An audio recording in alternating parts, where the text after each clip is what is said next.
Tonight, we explore the life and legacy of William Shakespeare, the literary genius whose works have shaped the world of theatre and storytelling. From his timeless plays to his profound influence on the English language, Shakespeare's words continue to inspire and captivate audiences across generations. So before you get comfortable, take a moment to like the video and subscribe to the channel. Also, let us know where you're watching from and what time it is. William Shakespeare was born in the spring of 1564 in the small town of Stratford upon Avon, England. Though the exact date of his birth is not known, tradition holds it to be April 23rd. The streets of Stratford were quiet, lined with timber-framed houses, their white plaster walls crisscrossed by dark wooden beams. The gentle flow of the river Avon had meandered through the town, reflecting the sky in its soft, rippling waters. William was the third child of John Shakespeare, a glove maker and local merchant, and Mary Arden, who came from a respected farming family.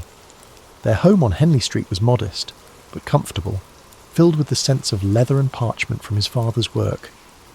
In those early days, William's world was shaped by the sounds of bustling markets, church bells, and the hum of conversation among townsfolk.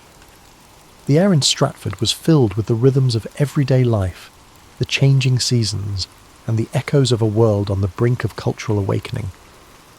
As a boy, William likely spent time exploring the fields and woods beyond the town, where wildflowers bloomed and the calls of birds filled the air. He may have wandered along the banks of the Avon, his curious eyes taking in the flowing water, the shifting light, and the small wonders of nature. William attended the King's New School, where he received a solid education in reading, writing, and classical literature. He studied the works of Roman poets like Ovid and playwrights like Plautus and Seneca. These ancient stories of gods, heroes, and tragic fates ignited his imagination, giving him a foundation that would later blossom into his own masterpieces. The days at school were long, filled with the scratch of quills on parchment, the low hum of Latin recitations, and the occasional creak of wooden benches. William learned not only the rules of language, but also the power of storytelling, the ability to capture the human experience in words. When William was 18, he married Anne Hathaway, a farmer's daughter who lived in a small cottage outside of Stratford. Their marriage was a quiet affair, held in the local church, surrounded by family and friends. A year later, they welcomed their first child, Susanna, followed by twins, Hamnet and Judith. The small house they shared was filled with the sounds of children's laughter and the simple comforts of family life. Yet, even as a young man with a family, William's mind seemed to yearn for something more. Somewhere within him, the seeds of creativity were beginning to sprout. By the late 1580s or early 1590s, Shakespeare left Stratford and made his way to London, a city alive with energy, opportunity, and artistic expression. London in the 1590s was a place of contrasts, cobblestone streets filled with carriages, merchants selling their wares, and the hustle and bustle of a growing metropolis. It was a city where theatres were becoming centres of cultural life, drawing people from all walks of society. Amidst this vibrant chaos, William Shakespeare found his place in the world of theatre. He began his career as an actor and playwright, with a company called the Lord Chamberlain's Men. His early plays were performed in small theatres, where audiences gathered in the dim light, eager to be transported by stories of love, betrayal, and adventure. The scent of burning tallow candles filled the air, mingling with the excited whispers of the crowd. Shakespeare's talent quickly became evident, and his works began to captivate London's theatre-goers. His early successes included plays like Henry VI and Titus Andronicus, stories of war, revenge, and political intrigue. Each line he wrote seemed to pulse with life, filled with the richness of human emotion and the beauty of language. By the late 1590s, Shakespeare had become a respected figure in the theatre world. He purchased shares in the newly built Globe Theatre, a wooden structure that would become the heart of his creative endeavours. The Globe stood on the southern bank of the River Thames, its thatched roof and open-air stage welcoming thousands of eager spectators. It was here that some of his greatest plays came to life: Romeo and Juliet, A Midsummer Night's Dream, and The Merchant of Venice. These stories of a young love, magical realms, and complex human relationships resonated with audiences who laughed, wept, and marvelled at the tales unfolding before them. As his reputation grew, so did the depth of his work. In the early 1600s, Shakespeare wrote some of his most profound and powerful tragedies: Hamlet, Othello, King Lear, and Macbeth. These plays explored the darker corners of the human soul, delving into themes of ambition, jealousy, madness, and fate. Imagine the dimly lit stage, the flicker of candlelight, the hushed anticipation of the crowd as the curtain rose. The words of Shakespeare filled the air, weaving a tapestry of emotion, drama, and insight that would echo through the centuries. Even as he found success in London, Shakespeare never lost his connection to Stratford upon Avon. He returned frequently to his hometown, where he purchased New Place, one of the largest houses in the town. It was a place of peace and reflection, a retreat from the bustling world of the theatre. As he entered the later years of his life, his writing took on a gentler tone. Plays like The Tempest and The Winter's Tale spoke of forgiveness, redemption, and the passage of time. These final works reflected a man who had seen much of life's beauty and sorrow, and who sought peace and understanding. On April 23, 1616, at the age of 52, William Shakespeare passed away in his hometown of Stratford upon Avon. His life had been a journey of words, stories, and imagination, a journey that left an indelible mark on the world. He was buried in the chancel of Holy Trinity Church, and where his gravestone still rests today. As you breathe deeply now, let the story of William Shakespeare settle gently into your mind. His legacy lives on, in every play, every sonnet, and every line that continues to inspire generations.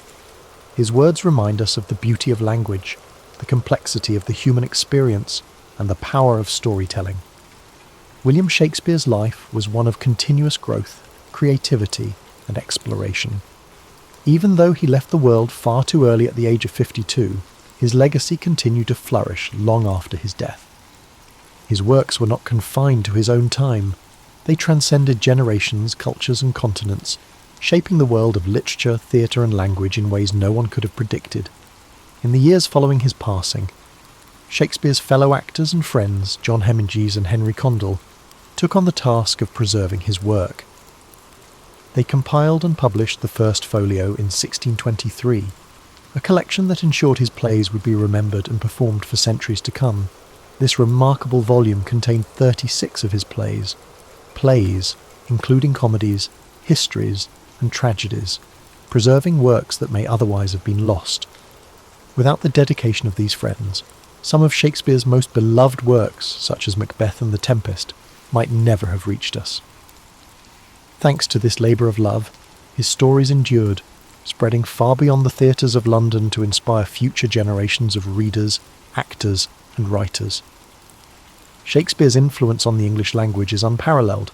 He coined or popularised thousands of words and phrases, many of which are still in use today.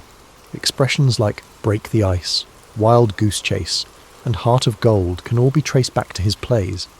His ability to capture human emotion and experience in words gave the language a richness and expressiveness that endures. His works reflected the human condition in all its complexity, the joys, the sorrows, the triumphs, and the tragedies. Shakespeare's characters were not just figures on a stage, but living, breathing reflections of humanity. They spoke of love, ambition, betrayal, and redemption with a clarity that resonated across time. Imagine Romeo and Juliet, young lovers torn apart by the feud of their families, speaking words that echo the passions and heartbreaks of every generation. Picture Hamlet, the introspective prince, grappling with questions of life, death, and morality. Think of King Lear, an old man facing the consequences of his pride and folly, or Macbeth, driven to ruin by ambition and fate. These stories were not just meant to entertain. They were designed to make audiences think, feel, and understand themselves and the world around them. In Shakespeare's time, the theatre was a place where the barriers of class and status melted away, where the common folk and the nobility could come together to share in the experience of a story. The Globe Theatre, with its thatched roof and wooden beams, echoed with the laughter, tears, and applause of audiences who saw their lives reflected on stage. Shakespeare understood that stories had the power to unite people, to reveal truths, and to inspire change. In his quieter moments, Shakespeare returned to Stratford upon Avon, where he enjoyed the peace of his family home. Here, he could escape the noise of the city and the demands of the theatre. He tended to his affairs and spent time with his family and walked the familiar streets of his hometown, but even in retirement, the creative spark never truly left him. Later years, he collaborated with younger playwrights and continued to refine his craft. The serenity of Stratford offered him a chance to reflect on his life's work, to find peace in the knowledge that he had given the world something timeless and extraordinary. Though his life ended on April 23, 1616, his impact was only just beginning. Over the centuries, Shakespeare's works were performed in countless theatres, translated into every major language, and adapted into countless forms. His stories found new life in operas, films, novels, and modern reinterpretations that brought his characters into new settings and contexts.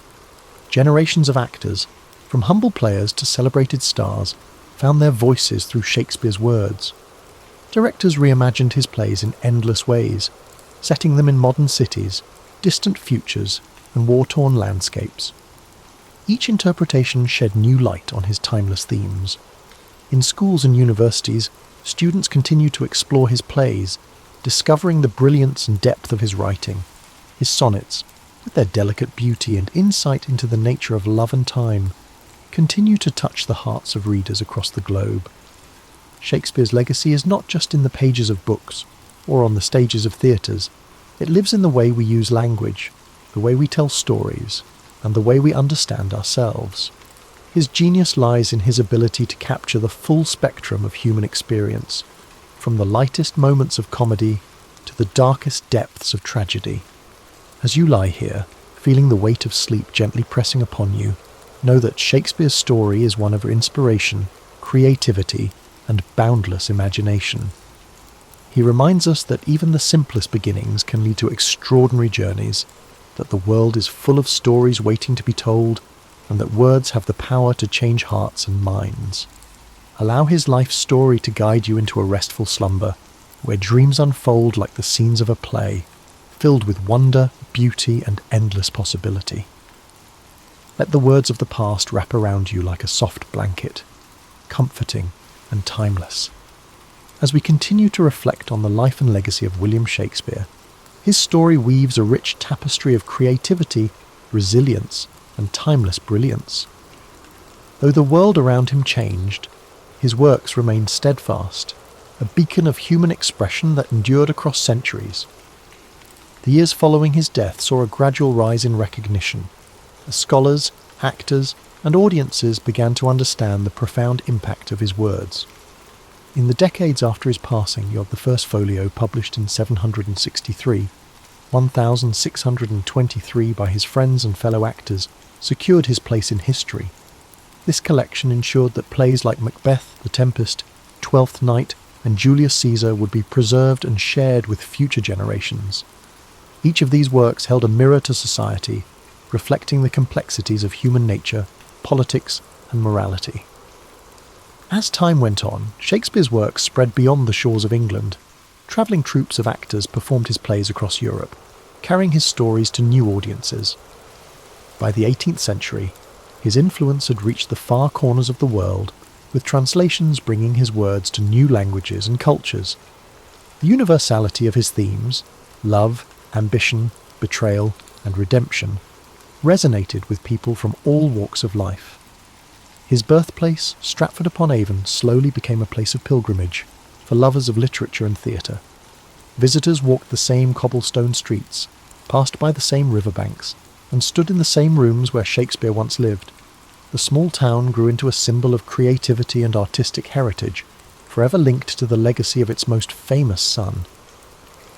As the centuries progressed, Shakespeare's plays were studied in schools, performed in grand theatres, and adapted for new media. Actors found endless opportunities to breathe life into his characters, from the tragic figures of Hamlet and King Lear to the comedic brilliance of Much Ado About Nothing and A Midsummer Night's Dream. Directors reimagined his stories in modern settings, on battlefields, in boardrooms, and in far-off galaxies, proving that his themes remained ever relevant. His influence on the arts is immeasurable. Painters depicted scenes from his plays in rich, vibrant canvases. Composers like Felix Mendelssohn and Giuseppe Verdi turned his works into operas and orchestral pieces. Poets and writers drew inspiration from his words, finding new ways to explore the human experience. In the 19th century, Shakespearean festivals began to emerge, celebrating his works with performances, lectures, and readings. The Royal Shakespeare Company, founded in the 20th century, became a beacon for the continued performance and exploration of his plays.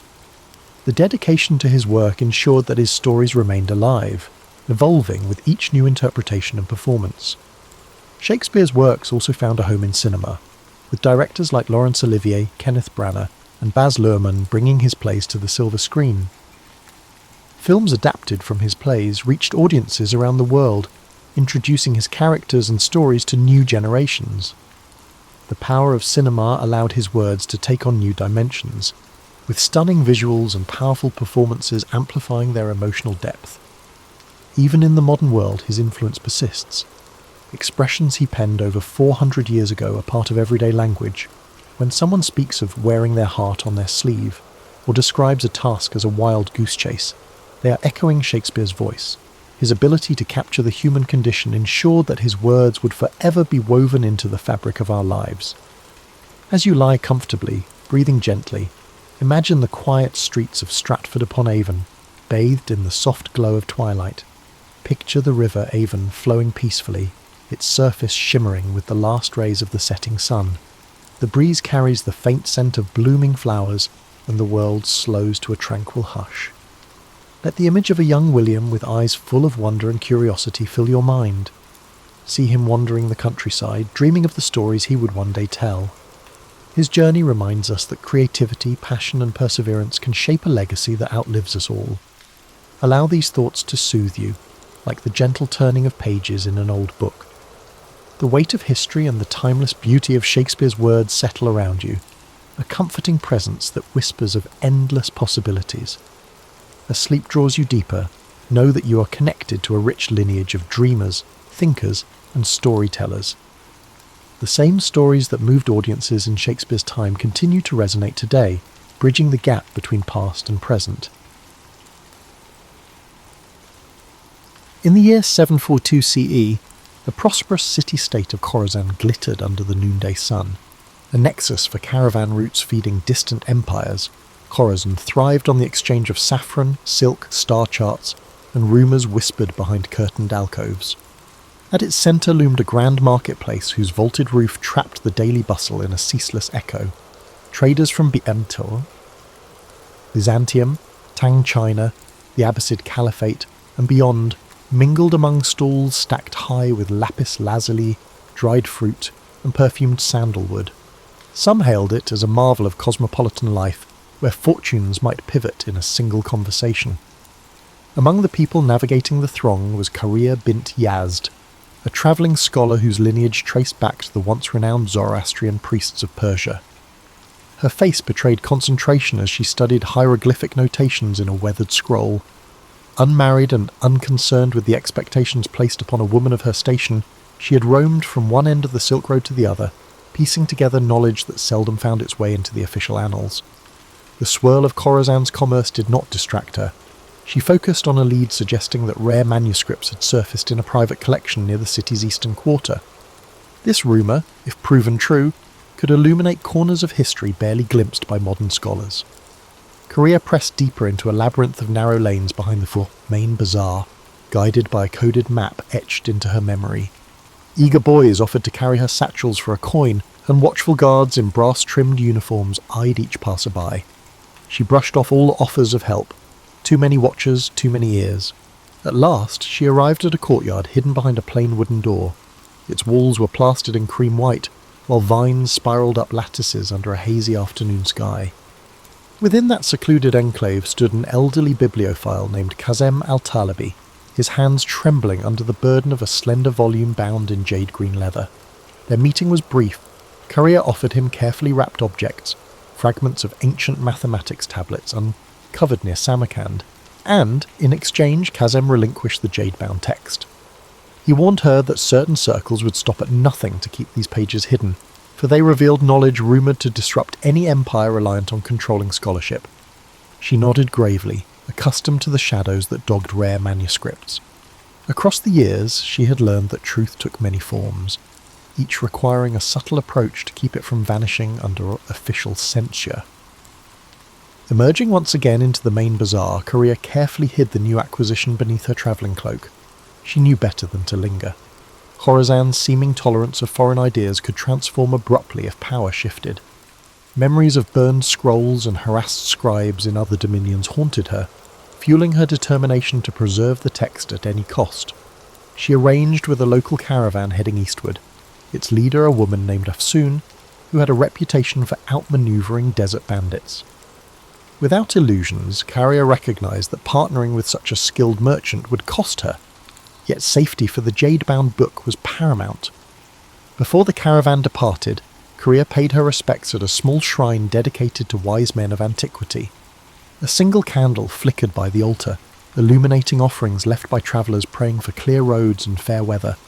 She exhaled a silent oath that she would not let ignorance devour the precious knowledge in her care. Beyond the city's gates lay an expanse of desert and studded with dunes and hammered by fierce winds, but her route led even farther, along mountain trails rumoured to house hidden monasteries and ephemeral oasis towns. The unstoppable pulse of curiosity drove her to press forward, regardless of perils that might lurk in the next bend of the road. Dawn arrived, painting the sky with ochre and salmon hues. Carrier joined Afsoon and the other travellers at the designated meeting point, where camels brayed and donkey drivers prepared loads of barley and dried fruit. The caravan's synergy was immediately evident. Each person had a distinct task, ensuring that by the time the sun fully breached the horizon, they were on the move.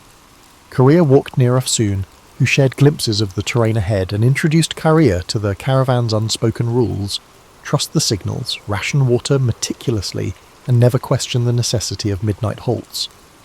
In these borderless regions, vigilance was currency. With the sun mounting, the caravan snaked through a parched plain dotted by twisted shrubs. A hush fell over them, broken only by the soft shuffling of hooves and the gentle clink of metal fastenings. Korea's thoughts drifted to the codex inside her bag. She had only glimpsed a few pages thus far. Intricate diagrams of planetary movement, cryptic references to an ancient empire that preceded the Achaemenids, and footnotes scrawled in an unfamiliar script. If accurate, these writings expanded the known timeline of advanced astronomy by centuries. She resolved to study every page once the caravan reached a safe haven. Afsoon signalled a halt near a cluster of sun-scorched boulders, granting the group respite from the crushing midday heat. While some dozed in makeshift shade, Korea took cautious sips from her water skin, feeling the dryness cling to her throat. A restlessness stirred within her, equal parts excitement and anxiety. She replayed Kazem al-Talibi's warning. Powerful figures had an interest in ensuring no one deciphered the text. For them, knowledge was a finite resource, best kept under strict watch. As a swirl of wind kicked sand across her path, Carrier gripped her satchel, silently vowing she would not be silenced. By twilight, the caravan approached a modest oasis, lined with date palms that cast long shadows across still water. Afsoon guided her camels into a semicircle, forming a protective barrier against stray wanderers. Several travellers set about erecting tents, while others gathered wood for small fires that would ward off the chill of desert night. Korea found herself drawn to the water's edge, where subdued conversation rose among weary merchants. Some speculated about the political tensions brewing in distant courts, others lamented the rising cost of salt. As darkness settled, the oasis took on an otherworldly hush. A crescent moon glimmered overhead, illuminating faint outlines of crumbling stone pillars, suggesting an abandoned settlement from a forgotten era. Under that quiet vault of stars, Korea couldn't resist scanning a few more pages of the jade-bound manuscript. Its text merged empirical observations with philosophical notes referencing the grand wheel of time. She recognised oblique references to astronomical systems older than the widely recognised Ptolemaic model. If deciphered fully, such knowledge might challenge many assumptions cherished by esteemed academies. Meanwhile, Afsoon stepped away from the main group, beckoning Korea to join her near a withered acacia. "You stand out among our company," the merchant remarked in a measured tone. "Your eyes never rest, and you guard that bag as if it carries the soul of a king." Caria, wary of revealing too much, offered that she was merely a scholar entrusted with a rare item. Afsoon nodded, but warned Caria that roving spies seeking advantage for rival factions often infiltrated caravans.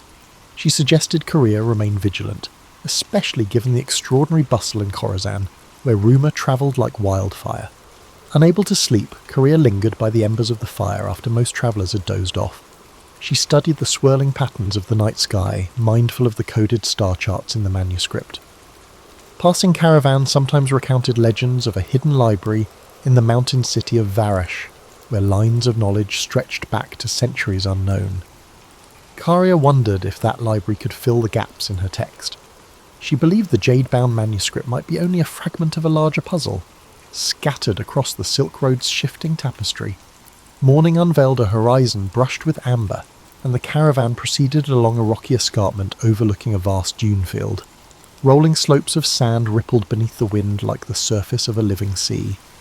At midday they paused for water, rationed by Afsoon with practised efficiency. Caria noticed that one of the other travellers, a soft-spoken man named Malik, carried a small chest meticulously locked. He travelled with perpetual worry etched into his features, eyes darting whenever talk turned to rumours of desert raiders. Secrets seemed to coil around each member of this assemblage, as though no one ventured these roads without hidden motives.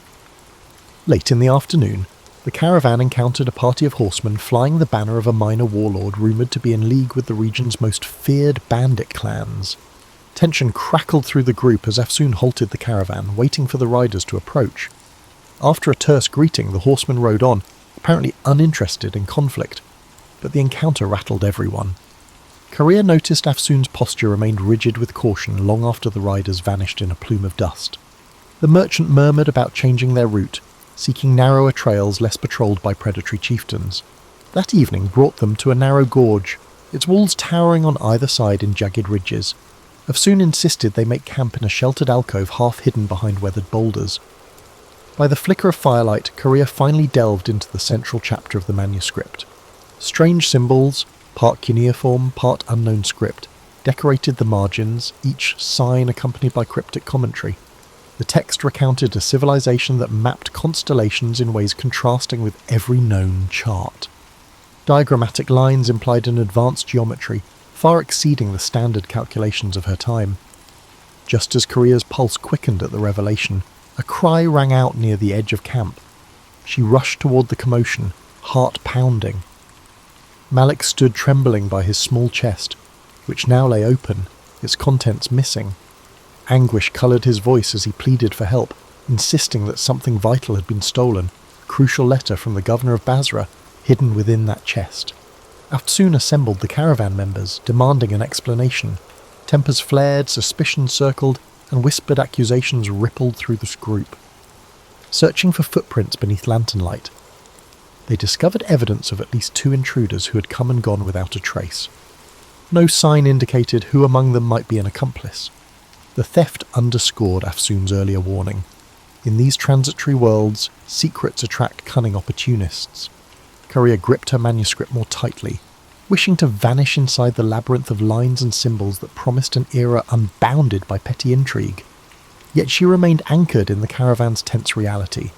The road ahead felt increasingly perilous, and the cost of preserving knowledge seemed set to rise. The following sunrise found the caravan subdued, each member wary of neighbours who might conceal hidden agendas. Afsoon led them out of the gorge at a brisk pace, aiming to put distance between their group and whoever had orchestrated the nighttime theft. A pale wind carried the scent of flint and dust, stinging eyes and chapping lips. Their route descended along a dry riverbed flanked by stunted tamarisk shrubs, offering scant protection from the intensifying sun. Caria trudged in Stolzen silence, mindful that trust could be a luxury. As midday drew near, they spotted the remnants of a caravanserai built against the side of a bluff. Its once sturdy walls had caved in and battered archways led into courtyards strewn with fallen timber. Afsoon signalled a cautious approach, uncertain whether travellers or outlaws might be occupying the ruins. The group explored in pairs, stepping over cracked tiles littered with scorpion husks. No living presence emerged, though evidence of a hasty departure. Scattered coals, torn blankets, suggested someone had sheltered there not long before. Since water was available from a half-collapsed cistern, Afsoon decided they would rest under what remained of the caravanserai's roof. Malik hovered by his broken chest, sifting through remnants of cloth as though searching for any clue. Korea drifted away from the group, drawn to an overgrown courtyard where a dried fountain stood. Vines draped its cracked basin, trailing over carved motifs of intertwined serpents. Time and neglect had worn away the finer details, yet a mysterious energy lingered, as though the place once echoed with conversation about cosmic truths beyond mortal comprehension. She pulled out the jade-bound book to scrutinize a passage describing the 4 points beyond the boundary of earthly measure. The text postulated that certain alignment patterns, stars in specific conjunctions, allowed glimpses into knowledge unattainable through ordinary means. This notion was not entirely foreign, given that many mystical traditions in Persia and India spoke of cosmic gates. Still, the clarity of these instructions startled her. The manuscript seemed less a mere curiosity, and more a carefully constructed key. She wondered if others who sought it might comprehend its significance. Meanwhile, Afsoon prepared spiced lentils and shared them among the group, her gestures calm yet determined to maintain unity. Tension still hovered like a low cloud, with suspicions that the thieves might be part of a larger plot. Over a sparse meal, Korea gleaned fragments of each traveller's story. A textile merchant returning from Cairo, a widower heading to Samarkand to meet his estranged son, an amateur scribe hoping to gain employment in the libraries of Nishapur. Layer by layer, she sensed each person guarded secrets born of loss, ambition, or desperation. As dusk fell, moonlight filtered through the caravanserai's gaps, accentuating outlines of shattered pillars. The group huddled around small fires. Soft conversation revolved around the abrupt shift in weather, the possibility of encountering warlord patrols, and whether rumours of a plague in the western provinces were exaggerated. Though the chatter seemed ordinary, Korea felt a current of urgency running beneath it. Everyone understood the precariousness of travelling these routes. At any moment, violent storms or human treachery could obliterate the careful calculations of even the most disciplined merchant. Restless, Korea ventured into the courtyard once more.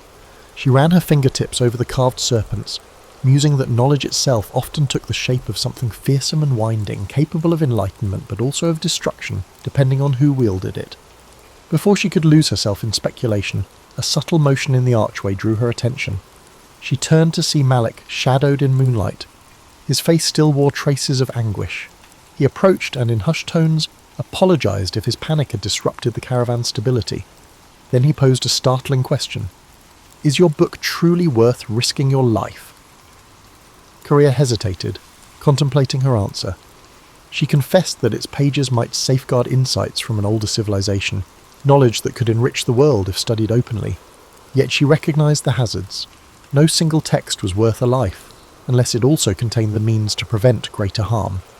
Malik nodded, revealing that his lost letter held the potential to end a trade blockade strangling his hometown. Without it, he feared entire families would starve. They shared a poignant silence, realizing each bore a heavy burden for reasons that extended beyond self-interest.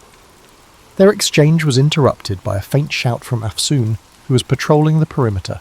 A silhouette darted across the ruins, then vanished behind a crumbling wall. Alarmed, Carrier and Malik hurried back to the main courtyard, only to find the rest of the travellers on their feet. The intrusion lasted mere seconds, but it confirmed the presence of watchers trailing them.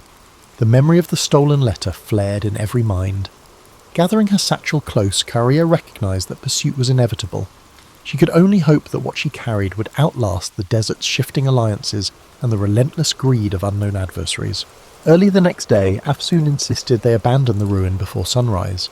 Lanterns swinging from camel saddles cast flickering halos in the pre-dawn gloom. Korea walked at the caravan's rear, scanning the horizon for silhouettes.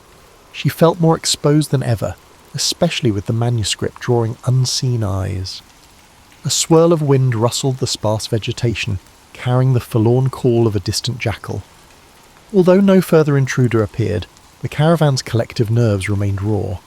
Their route now wound through a series of rocky badlands. Eroded hills, tinted red and ochre, rose around them in jagged formations reminiscent of a broken amphitheatre. At times the path was scarcely wide enough for 2 camels to pass. Dust coated every surface, clinging to clothes and creeping into waterskins. The travellers advanced in single file, each footstep measured. Malik, no longer shy, kept pace with Korea, forging an unspoken alliance based on empathy rather than shared purpose. By noon they reached an outcropping that afforded a sweeping view of the surrounding valleys. Afsoon pointed to a distant caravan crossing a ridge, its figures small as insects against the harsh light. "Better to let them move on without our paths intersecting," she murmured, concerned they might be bandits or rival merchants. She had planned a side route that skirted known bandit strongholds, though it meant trudging through more challenging terrain. No one objected. Safety trumped speed in these uncertain wilds. As the day wore on, the punishing sun pressed down. Some travellers began to show signs of heat exhaustion. Afsoon allotted extra water rations, mindful that supplies were finite. Korea's thoughts swirled with calculations. How many days until they reached an established town? Would the manuscript's possible revelations be worth the perils? She reminded herself that knowledge had never come cheap, especially not the kind that might undermine established systems of power. Still, she felt an undercurrent of apprehension. Unseen forces seemed determined to intercept their path. Twilight offered a brief respite. They pitched camp at a plateau peppered with hearty desert shrubs. Wind wove through the stony hollows, producing a low moan that set everyone on edge. This time, Afsoon posted watches in rotating pairs.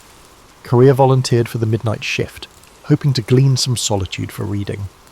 When her turn arrived, she positioned herself near a small fire, scanning the starlit horizon, while carefully turning pages of the jade-bound codex. A diagram, carefully inked, depicted a swirling cosmos dotted with unfamiliar constellations. The accompanying text mentioned a geometry bridging mind and universe, though the specifics remained cloaked in archaic jargon. She sensed movement at the edge of the firelight and gripped the book protectively, but it was only an elderly trader from their group, awakened by coughing. He approached, nodding politely. "I see that you carry more than curiosity," he said, glancing at the manuscript's glowing pages. He spoke of his younger days when he'd travelled to a mountaintop sanctuary, rumoured to house writings older than any empire. The priests there, he claimed, hinted that scattered relics across the Silk Road formed pieces of a grand puzzle. He stopped short of elaborating, perhaps wary of scaring her with improbable myths, or simply reluctant to resurrect memories best left buried. Karia nodded, intrigued yet cautious. She had heard variations of the mountaintop library tale in her journeys. One version placed it in Tibet, another in the highlands of Persia, and yet another in the Himalayas near the Indus. Regardless of location, the consistent theme was that a hidden repository of ancient texts might hold radical knowledge of mathematics, medicine, and astronomy. Could her manuscript be part of that lost legacy? She recalled hearing rumours that certain references connected the library's existence to the taboo notion of cyclical time, where civilizations rose and fell repeatedly, each leaving faint echoes for the next. The elderly trader coughed again and excused himself to rest. Alone, Korea gazed at the codex, a swirl of questions filling her mind. Just then, a sharp whistle pierced the night air. She sprang to her feet. Afsoon came running, sword in hand. A scout on the perimeter shouted news of footsteps on the far side of the plateau. Everyone scrambled for weapons. Adrenaline surged. Within moments, the intruders fled, vanishing as swiftly as they'd arrived, leaving only footprints. Afsoon suspected they were testing the caravan's defences. Tension soared. Though no battle ensued, the message was clear, someone to track them with precision. As the group attempted to settle back into a semblance of rest, Korea's mind refused to quiet. She wondered if the vanished intruders belonged to a clandestine order, or were simply bandits with a knack for intimidation. Either way, the manuscript's significance seemed amplified. In that uneasy darkness, she cradled her precious book, feeling the weight of unspoken centuries pressed between its covers. The next day would bring new confrontations, but for now she could only watch the flickering embers and await the uncertain dawn. Dawn arrived with a brittle clarity that rendered every stone, shrub and wary expression in sharp focus. Afsoon wasted no time ordering a quick departure. The caravan assembled under a sky streaked with lavender and rose, a fleeting beauty overshadowed by a need for vigilance. Camels loaded, watch rotations decided, they moved out, following a narrow winding track that descended toward lower elevations. The arid air tasted metallic, as if charged with pent-up tension. By mid-morning, the landscape began transitioning to hill country. Small streams, fed by recent rains, cut through the tough terrain, offering a chance to refill water skins. The travellers approached a shallow creek where reeds rustled in the wind. Carrier noticed footprints in the soggy earth. A separate group had passed here recently, heading in the same direction. Soon scowled, muttering about the possibility that they might be trailing those who had invaded their camps. Concern rippled through the caravan. Eager to stay ahead, Afsoon pushed the group onward at a grueling pace. Korea's calves ached as the trail zigzagged between rocky slopes and patches of thorny vegetation. In the distance, the outlines of a fortified town occasionally emerged, only to disappear behind ridgelines. She guessed it to be Garesh, a mid-sized trading post rumoured to host pilgrims from the Indus region. If they could reach Garesh by nightfall, the caravan would have a solid perimeter wall to shield them, at least temporarily. Eventually they spotted walls of pale stone crowned by watchtowers. Afsoon signalled for calm, reminding everyone that unknown dangers could lurk within a walled town as readily as outside. Approaching the gates, they encountered a row of guards wearing mismatched armour. After examining Afsoon's travel permits, the guards allowed them entry in exchange for a modest toll. Inside, the streets were cramped with stalls selling earthenware, dyed cloth and hammered bronze jewellery. The aromas of grilled meat and fresh bread teased weary travellers, but an undercurrent of wariness ran through the crowd. Afsoon found a secure compound where the caravan could rest. Stone walls enclosed a courtyard that provided storage for the camels and a small stable for donkeys. Carrier, anxious to glean any insight into who might be pursuing them, ventured into the town's winding lanes. She discovered a public square where men played strategy games on carved wooden boards. Nearby, a cluster of pilgrims chanted verses in a language unfamiliar to her. Amid these scenes, rumours floated. A band of masked riders had passed through a day earlier, asking about a certain travelling scholar. The mention chilled her. She hurried back to the compound, only to find Malik pacing by the gate, fidgeting with a leather pouch. He had overheard similar chatter, strangers seeking news of a woman carrying forbidden documents. Korea realised the net was tightening. They still had a window to slip away, but not much of one. She conferred with Afsoon, who suggested leaving Garesh under cover of darkness, continuing east along seldom-used back roads. Although it entailed more risk, waiting might let their pursuers converge. After sunset, the caravan packed up stealthily. Torches were kept minimal, camels silenced with calm handling. A hush enveloped them as they slipped through Garesh's secondary gate, bribing a night watchman who scarcely looked at their faces. Outside the walls, moonlight glimmered on the grassland. Korea clutched the manuscript, absorbing the night's chill.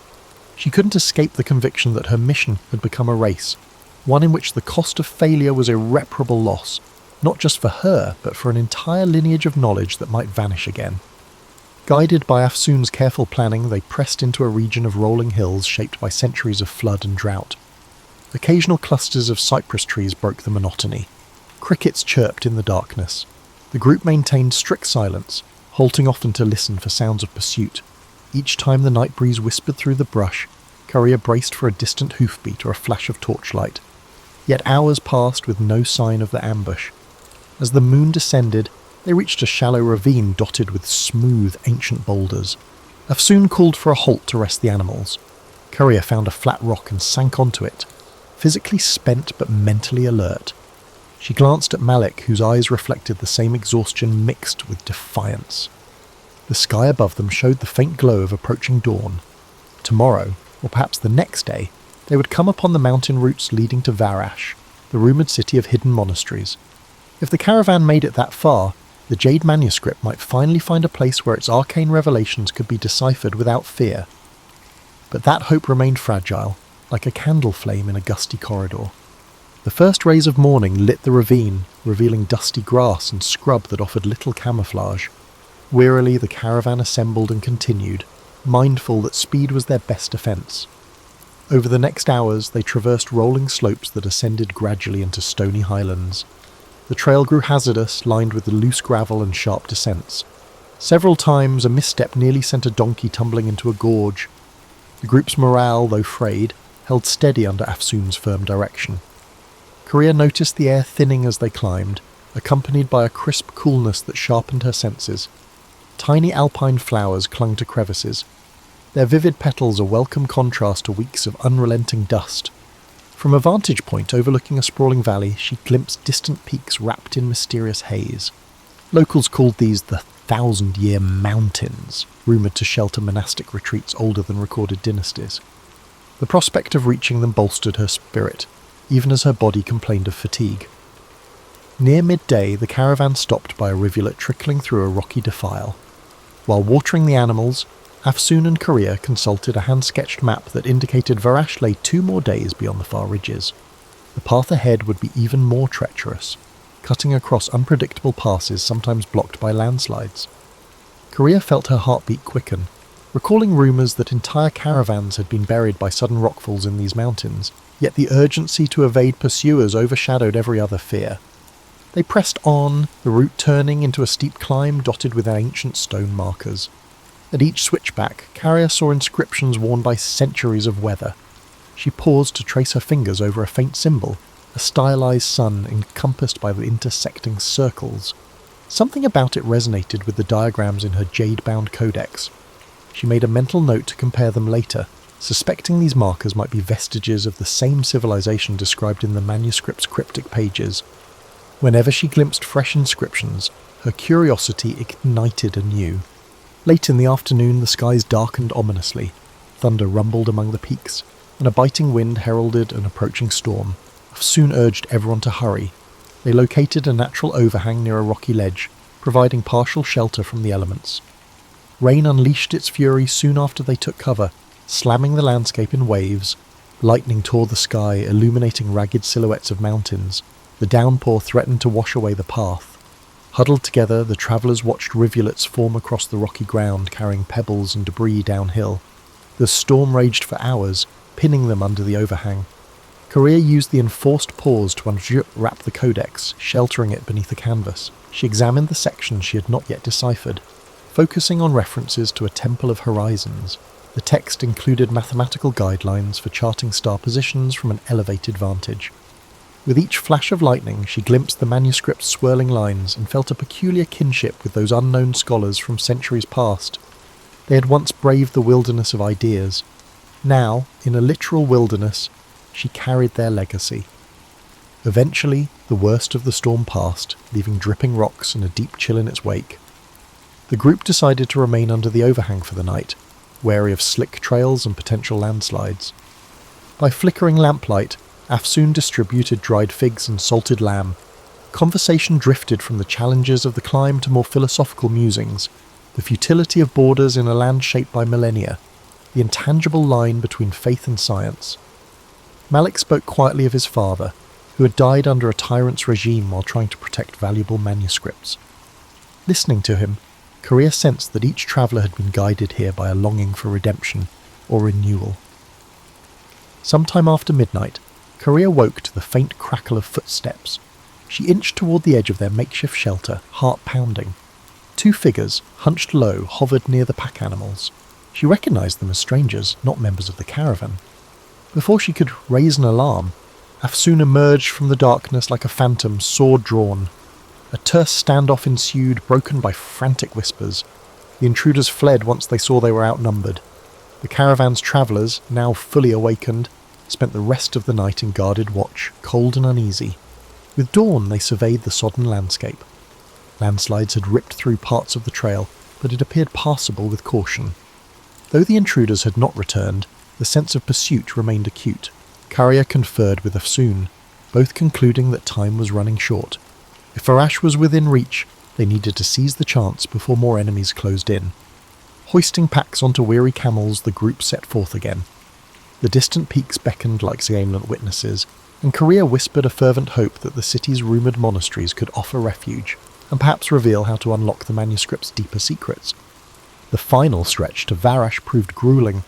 Narrow trails clung to mountain ridges overlooking mist-shrouded abysses. Each step required vigilance. At times, they paused to listen for rockfalls in the distance, markers of an unstable terrain. The air grew thinner, and breath came in short gasps, yet beyond every precarious turn a new vista opened. Crisp lakes reflecting the sky, hidden valleys studded with wildflowers, the occasional stone ruin perched on a ledge like an ancient sentinel. The extremes of this landscape both awed and unsettled the travellers. By late afternoon, the slopes relaxed into a wide plateau. Rising from the plateau's edge stood Varash, enclosed by a high stone rampart. At first glance, the city appeared carved from the mountain itself, its walls blending with the surrounding cliffs. Mist swirled around parapets, creating a dreamlike vision. According to legend, Varash was older than any recorded dynasty, built upon a site revered for its celestial alignments. A hush fell over the caravan as they approached the massive gates. Inside, the city's winding streets ascended in tiers. Houses with slate roofs leaned against sturdy ramparts, while cobblestone lanes converged on a central square. Steam rose from communal baths that tapped into natural hot springs. Monks in dark robes shuffled along the corridors, carrying scrolls tucked beneath their arms. Carrier's senses ignited at the first glimpse of this environment. She could feel an undercurrent of scholarship humming through the city like a subterranean river, a potent contrast to the chaotic markets of Khorasan. Afsoon guided the caravan to a spacious courtyard inn used by trade emissaries. Soon after settling, Korea excused herself and ventured into the city's upper levels, following directions gleaned from a scribe at the inn. She was searching for a specific monastery library, rumoured to house ancient manuscripts paralleling her jade-bound text. Crossing a series of stone bridges that arched over narrow gulches, she noticed the architecture displayed recurring motifs, spiral carvings, geometric borders reminiscent of the codex's marginal designs. At last, she arrived at a massive carved door flanked by statues of robed figures. A discreet sign identified it as the Library of High Windows. Inside, the atmosphere was reverential. Golden light filtered through stained glass windows, illuminating shelves stacked from floor to ceiling with scrolls, codices, and tablets. Monks, novices, and a few learned travellers from distant lands moved quietly between reading alcoves. Carrier approached a tall, bearded monk who introduced himself as Brother Callan. With measured politeness, he asked her purpose. Carrier revealed her codex, explaining in hushed tones that she believed it referenced an advanced astronomy predating recognised schools of thought. Intrigued, Brother Callan led her to a private study chamber lit by oil lamps. There he produced a set of meticulously preserved star charts inscribed on leather. To Korea's amazement, certain passages aligned closely with the diagrams in her manuscript. Upon closer inspection, they found near-identical glyphs representing cardinal points beyond normal mapping. Brother Callan's eyes glimmered with excitement. These references appear in only our oldest records, believed to have been copied from texts salvaged millennia ago.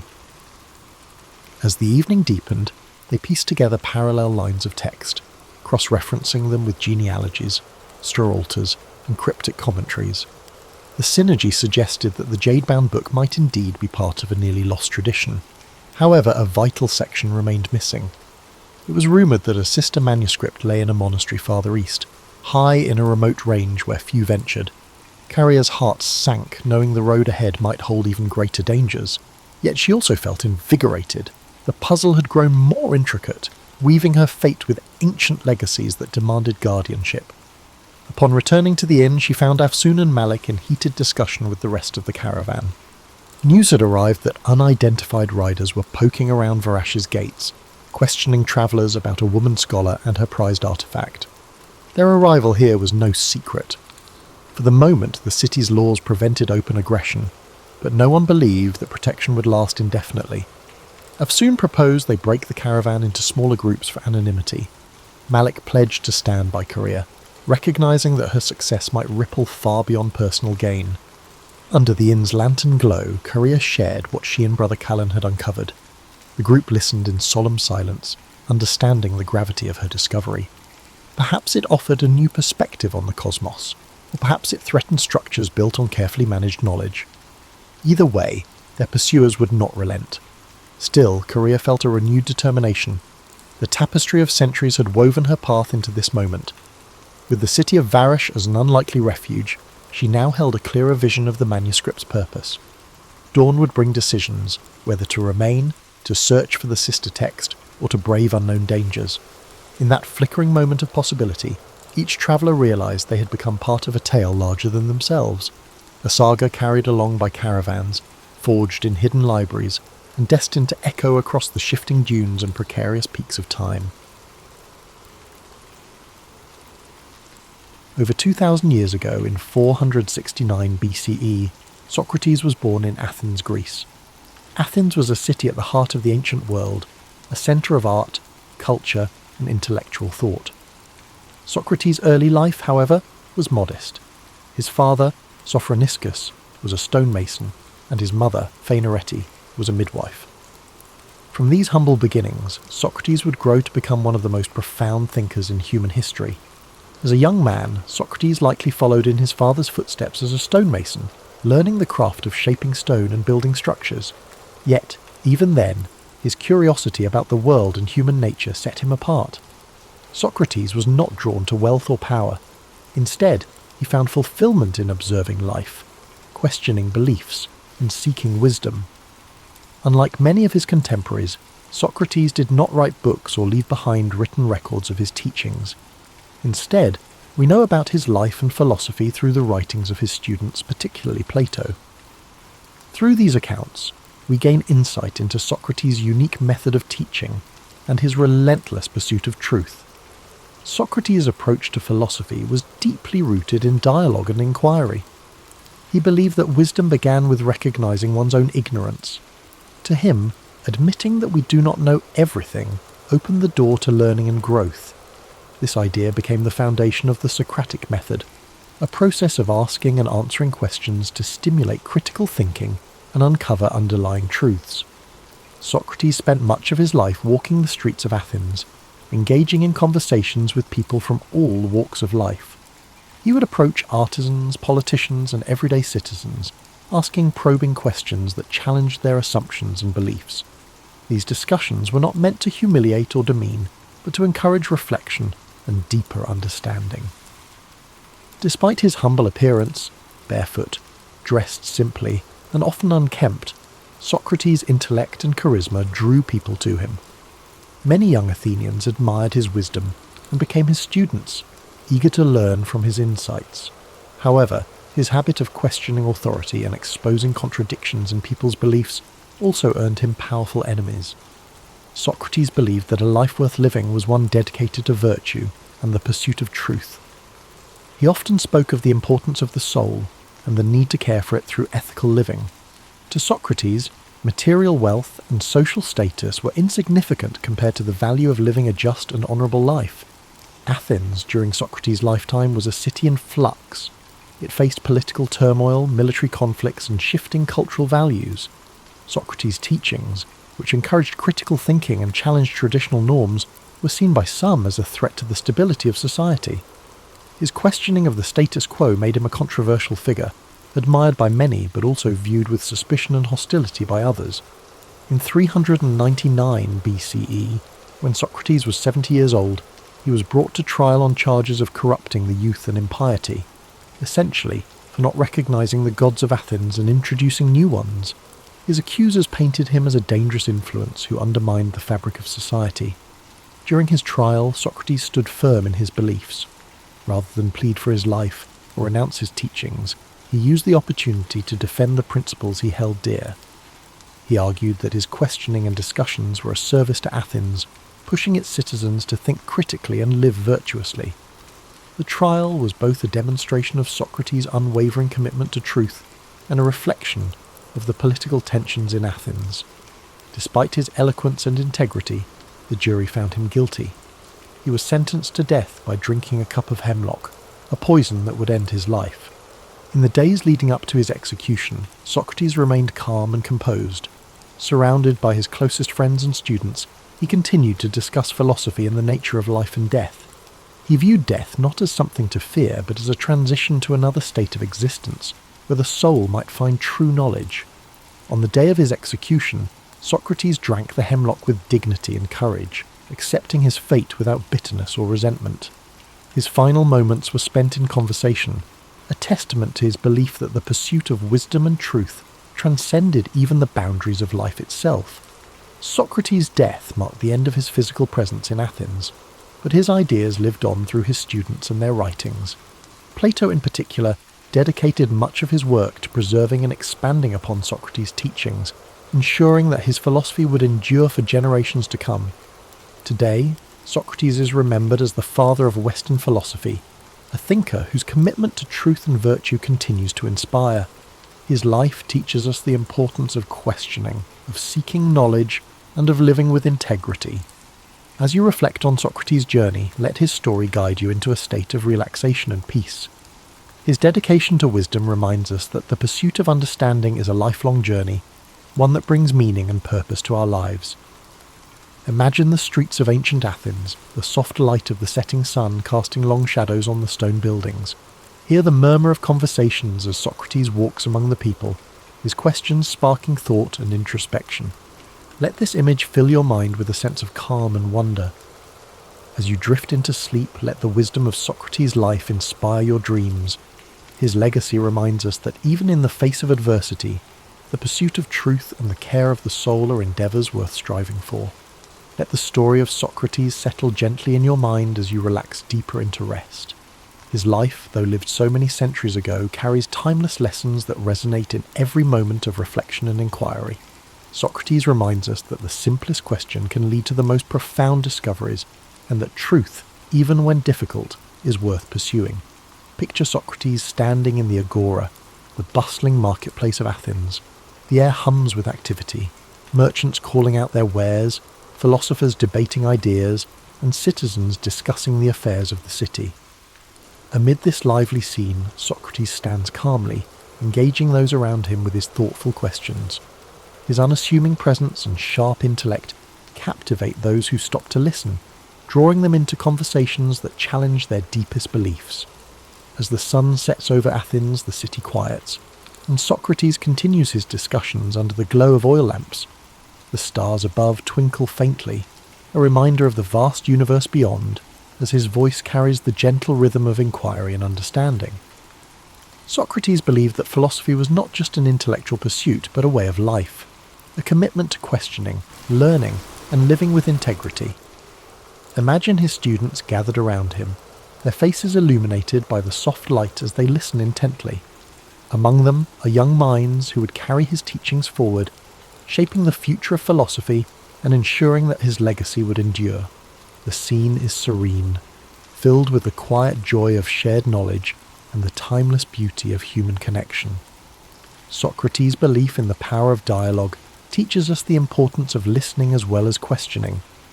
In a world often filled with noise and haste, his approach encourages us to slow down, to reflect, and to seek clarity in our thoughts and interactions. His humility, his willingness to admit his own ignorance, and his tireless pursuit of understanding are qualities that inspire us to approach life with openness and curiosity. Now, as you drift closer to sleep, picture Socrates walking along the quiet shores of ancient Greece, the waves gently lapping at the sand. The moon casts a silver light over the sea, and the cool breeze carries the scent of salt and earth. Socrates walks slowly, his thoughts as calm and steady as the rhythm of the waves. In this peaceful moment, his dedication to truth and wisdom feels as vast and eternal as the ocean itself. Feel the serenity of this image envelop you as you rest.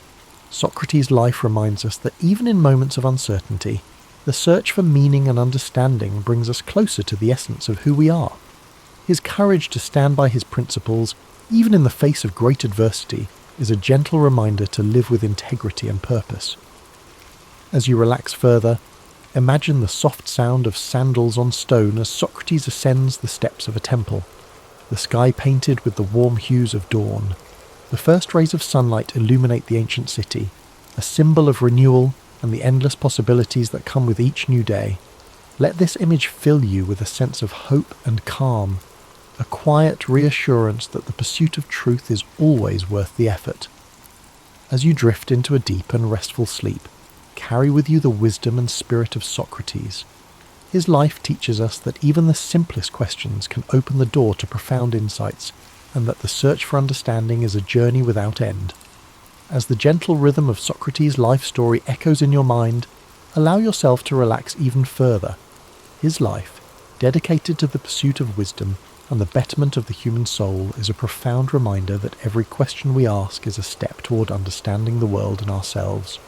Socrates believed that knowledge was not about having answers, but about the courage to ask and to seek. Picture the calm stillness of ancient Athens at night, the soft glow of lanterns lining narrow streets.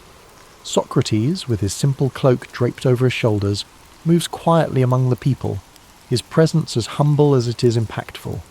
Each conversation he sparks is a journey into thought, a reminder to those around him that wisdom begins with wonder. Socrates' approach to life was marked by an unshakable commitment to virtue.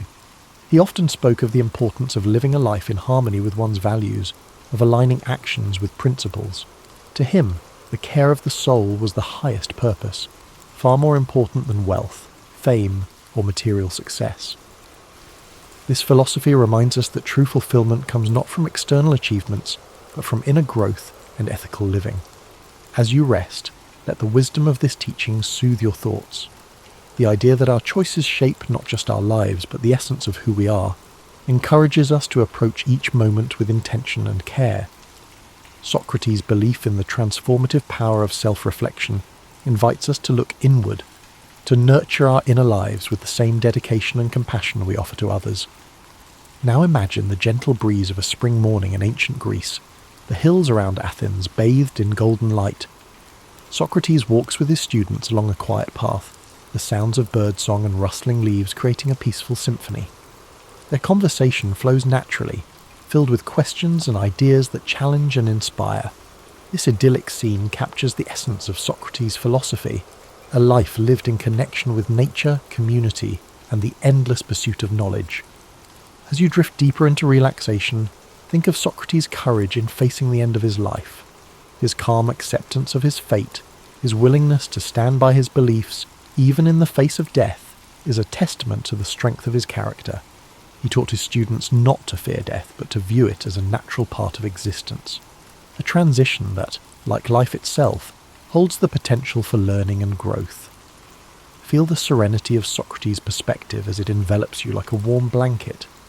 His unwavering faith in the value of a life well lived reminds us that even in moments of uncertainty, we can find peace by staying true to our values and seeking the truth within ourselves. His life, though marked by challenges, was ultimately one of profound purpose and enduring legacy. As the night deepens, imagine Socrates standing on a hill overlooking Athens, the city lights twinkling below like stars fallen to earth. The wind carries with it the faint sounds of laughter and conversation, the echoes of a city alive with thought and creativity. In this quiet moment, Socrates reflects on the beauty of a world filled with questions and possibilities. Let this image guide you into a deep, restful sleep. The story of Socrates reminds us that life's greatest journeys are not measured by distance, but by the depth of our exploration. His commitment to wisdom, his humility in the face of the unknown, and his courage to challenge convention inspire us to live with authenticity and purpose. As the soothing story of Socrates carries you further into relaxation, let the timelessness of his teachings resonate deeply within you. His belief in the transformative power of questioning and reflection is a reminder that growth begins when we dare to examine our lives. Socrates once said, "The unexamined life is not worth living," a sentiment that invites us to seek meaning and purpose in even the smallest moments. Picture the serene landscape of ancient Athens at dawn. The first light of the sun spills over the Acropolis, painting the marble temples in soft hues of pink and gold. Socrates stands with his students in the quiet morning air, his voice calm and steady as he shares his thoughts. The city begins to wake, its streets gradually filling with life, but in this tranquil moment, the exchange of ideas feels timeless, as if the wisdom being shared is as eternal as the sun's light. Socrates' method of teaching was not about providing answers, but about encouraging others to think for themselves. He believed that through dialogue, one could uncover deeper truths and challenge assumptions. His way of guiding others with questions was both gentle and profound, a reminder that sometimes the best teachers are those who help us find our own way. As you let these thoughts settle, imagine the peaceful simplicity of Socrates' life. Despite living in a city known for its grandeur, Socrates valued humility and lived with few possessions. He found joy not in material wealth, but in the richness of thought and the connections he forged with others. This simplicity is a reminder that contentment often lies not in having more, but in appreciating what truly matters. Now, as you drift deeper into rest, imagine the stars above Athens twinkling softly in the night sky. Socrates, seated with his students, gazes upward, his mind pondering the mysteries of the universe. The Ninth Legion, known as Legio IX Hispana, was one of the most battle-hardened and feared units in the Roman army, its origins tracing back to the violent civil wars of the late Republic. Raised by Julius Caesar in the mid-1st century BCE, the Ninth fought fiercely in the Gallic Wars, earning a reputation for unyielding discipline and brutal efficiency. Over the decades, it became a cornerstone of Roman military power, participating in some of the Empire's most pivotal campaigns. It battled in Spain, Germania, and across the vast landscapes of Britannia, Rome's most rebellious frontier. But for all its glory, the Ninth would become a ghost in history, vanishing from records as if erased by time itself. By the early 2nd century CE, the Ninth Legion had already seen centuries of bloodshed. Under the rule of Emperor Hadrian, Rome's grip on Britain was fragile. The island had been a thorn in the Empire's side since the conquest began in 43 CE under Emperor Claudius. While the Romans had established towns and fortresses, they never fully tamed the wild, mist-covered north, lands inhabited by fierce tribes like the Caledonians and Picts, warriors who resisted Roman rule with unrelenting ferocity. Rome had built walls, roads and forts to control Britannia, but their presence was never secure. The Ninth was stationed at Eburacum, modern-day York, tasked with enforcing order in an increasingly volatile land. Then, at some point between 108 CE and 120 CE, the Ninth Legion disappeared from history. Unlike other Roman legions, whose movements were meticulously documented, the Ninth simply vanished, its name never appearing in imperial records again. Historians have debated its fate for centuries. Was it annihilated in a catastrophic battle? Was it quietly disbanded? Did it march into the unknown, leaving only whispers behind? The most widely accepted theory is that the Ninth was sent north, into the uncharted highlands of Caledonia, on a mission that ended in disaster. Rome had suffered crushing defeats before, the infamous Teutoburg Forest Massacre of 9 CE, where 3 entire legions were wiped out by Germanic tribes, proved that even the mighty Roman war machine was not invincible. But unlike Teutoburg, where survivors lived to tell the tale, no known tomb accounts exist of what truly happened to the Ninth. One possibility is that the legion marched beyond Rome's frontier to subdue a rebellion and was ambushed by a force too large to repel. The Caledonians were masters of guerrilla warfare, using the dense forests and rugged terrain to launch swift, devastating attacks. If the Ninth was lured into an unfamiliar landscape, perhaps pursuing an enemy deeper into the highlands, it could have been surrounded and slaughtered to the last man, its survivors hunted down in the shadows of the mountains, no messengers, no escape, no trace, a combat and total obliteration. Another theory suggests an internal mutiny, that the Ninth soldiers, worn down by endless campaigns, harsh conditions and poor supplies, turned against their officers. If rebellion broke out within the ranks and the legion fragmented, it could explain why Rome never acknowledged its fate. A rogue legion was a dangerous thing, a stain upon the Empire's reputation that Hadrian may have preferred to erase. The Ninth's disappearance coincides suspiciously with the Emperor's decision to construct Hadrian's Wall, a vast stone barrier that cut Britannia in half, sealing Rome away from the unconquered north. Could this wall have been a silent admission that the Ninth's destruction proved Caledonia was beyond Rome's reach? Whatever happened, the Ninth was never reformed. Unlike other legions that suffered heavy losses but were later reconstituted, the Ninth was erased from history as if it had never existed. No triumphal inscriptions were made in its honour. No poets sang of its bravery. A unit that had fought for over a century across 3 continents was simply gone, leaving only speculation in its wake. Its disappearance remains one of Rome's greatest mysteries, a shadow in the Empire's annals, a silence where history should be. Did the Ninth meet its end in one final savage battle in the mist-shrouded hills of the north? Or did it disappear for reasons Rome dared not reveal? The answers may forever remain buried beneath the earth of Britannia, lost in the echoes of time. Somewhere beyond the Roman frontier, deep in shadowy Caledonian highlands, lay the probable fate of the Ninth Legion. Contrary to the well-patrolled roads of southern Britannia, beyond Eburacum, known today as York, loomed an unforgiving wilderness of heavy forests, icy rivers, and endless hills perpetually shrouded in grey mist. An unyielding place, the Romans had previously suffered a couple of very critical defeats at the hands of local tribes. If it did, the Ninth Legion marched north for one last campaign, perhaps into the jaws of annihilation, never to return. One such theory says that around 117 CE, the Ninth was sent to put down an uprising in Caledonia. Roman historian Fronto mentioned severe losses suffered in Britain at about this time, hinting at unrest beyond the frontier.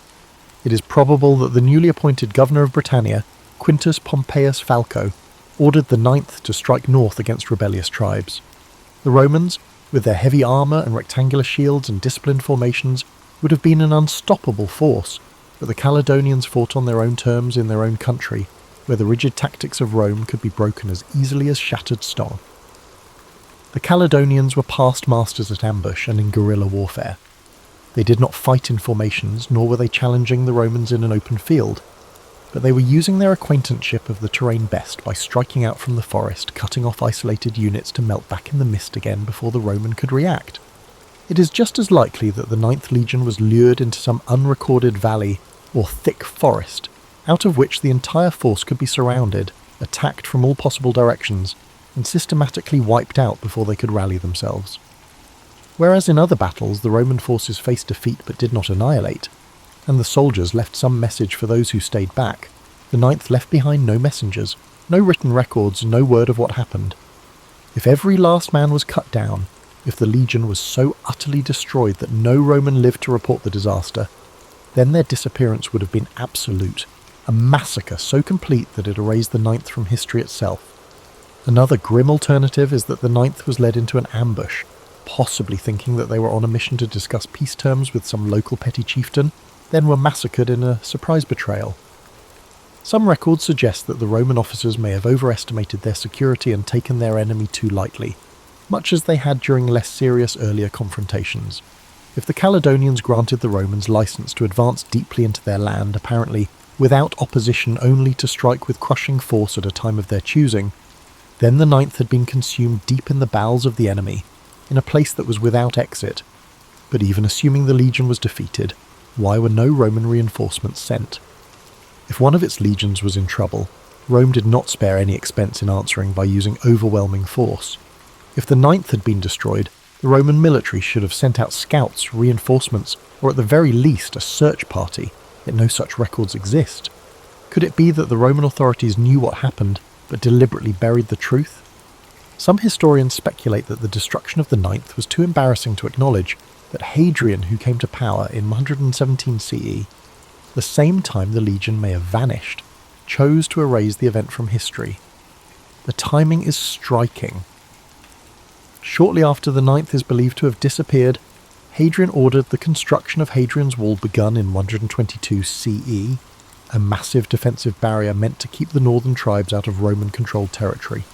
Might the wall have been an unspoken admission that the north was beyond Rome's grasp, that the loss of the Ninth proved further expansion impossible? Other theories suggest the Ninth did not get annihilated, but rather broken up, moved or reappointed to another frontier. Records even reveal that remnants of the legion might have been shifted to Germania, or the eastern provinces. But if indeed that was the case, why was the name never reused? Rome revived legions which had been defeated. Why was the Ninth completely erased? If these legions had been silently disbanded as a result of internal mutiny, poor performance, or even for reasons of political consequence, this would serve to explain their silence in history. After all, the empire did have enough history of revising history per the current needs of the leading regime. Had the Ninth refused orders, or worse, suffered some sort of embarrassing defeat, or collapsed due to low morale, then Hadrian may have found it easier to eliminate the legion from Rome's official records rather than acknowledge some kind of disgraceful failure. And of all these theories, one thing is certain. The Ninth Legion, one of Rome's most formidable military forces at that time, vanished into thin air. No memorials were built in their honour, no surviving officers recorded their final battle, and no concrete evidence explains their disappearance. The Ninth marched into history and into legend, becoming one of the greatest unsolved mysteries of the ancient world. If the Ninth truly met its demise in the grim wilds of Caledonia, then hanging in the back of history there is one burning question. Why did nobody save them? Rome was an empire founded on her military. Thus, when the legion faced an existential threat, whether to reclaim lost territory or to avenge their fallen comrades, reinforcements were usually dispatched. But when the Ninth vanished, there was no Roman response on record, no counter-attack, no inquiry, no wild expedition to retrieve the fallen standard of the legion. The Ninth simply disappeared from history. It is an unsettling prospect that can be put as a question. How can more than 5,000 trained men vanish without this being noticed by anyone? In the best scenarios, maybe Rome never actually found out. If the Ninth had been lured onto hostile soil, say tricked into believing they were marching towards some kind of skirmish, only to be completely surrounded, the slaughter could have been so swift and total that no messenger survived to report back. In the days before modern communications, legions depended upon runners and scouts for delivering information. In any one cataclysmic battle, if the Ninth had been destroyed, no one would have lived to issue the call for rescue. Another theory is that Rome knew what danger the Ninth was in and simply abandoned it. By the early 2nd century CE, the empire was overextended with many fronts on which military action was needed. To the east, Rome was locked in bitter struggles against the Parthians, while across the Rhine in Germania, hostile tribes threatened the empire's borders. His predecessor, Emperor Trajan, had been aggressively expanding Rome's borders, annexing Dacia, modern-day Romania, and waging costly wars that depleted Rome's treasury. By the time Hadrian was crowned in the year 117 CE, he had but one option: to maintain Rome's tenuous grasp on Britannia, or turn his attention to shoring up the empire's more valuable provinces. Hadrian's decision was clear. He gave up the policy of expansion in Britain and fortified its borders. Only a few years after the disappearance of the Ninth, Hadrian ordered the construction of Hadrian's Wall, begun in 122 CE, a huge defensive fortification across northern Britannia. Was this wall the silent admission of Rome's defeat? Did Hadrian finally realise that the no-man's land frontier up north was too hazardous to maintain? That the Ninth's annihilation proved further conquest impossible? There is also the chilling possibility that the Ninth was sacrificed for political reasons. Some historians speculate that the legion's commanders may have been involved in a failed rebellion or mutiny, leading Rome to erase them from history rather than acknowledge an embarrassing internal conflict. The Roman Empire was hardly unaware of rewriting history. It frequently happened that the names and figures of emperors were expunged from the records as if they had never lived. If the Ninth had risen against Roman rule, then it is very possible that Hadrian simply ordered them erased, thereby having their fate never recorded. Even granting the unlikely event that the Ninth was destroyed on the battlefield rather than by treachery, the Romans repressed news of military defeats. The empire, after all, was sustained by propaganda and illusions of invincibility. To let news get out that an entire legion had been wiped out could encourage further rebellions against Rome's enemies. It could have been easier for Hadrian's administration to simply bury the truth and leave the fate of the Ninth unknown. However, there are other theories that the Ninth was not destroyed but was simply removed from the records for far less sensational reasons. Some believe that the legion was quietly reassigned to another part of the empire, perhaps to the eastern provinces, since many Roman military units were stationed there against Parthian invasions. There is, however, some evidence that elements of the Ninth may have appeared in records in the Middle East decades later, but without any clear chain of command, it cannot be confirmed whether this was the same unit or just rebranding of another legion. One more troubling possibility is that the Ninth simply walked away from Rome.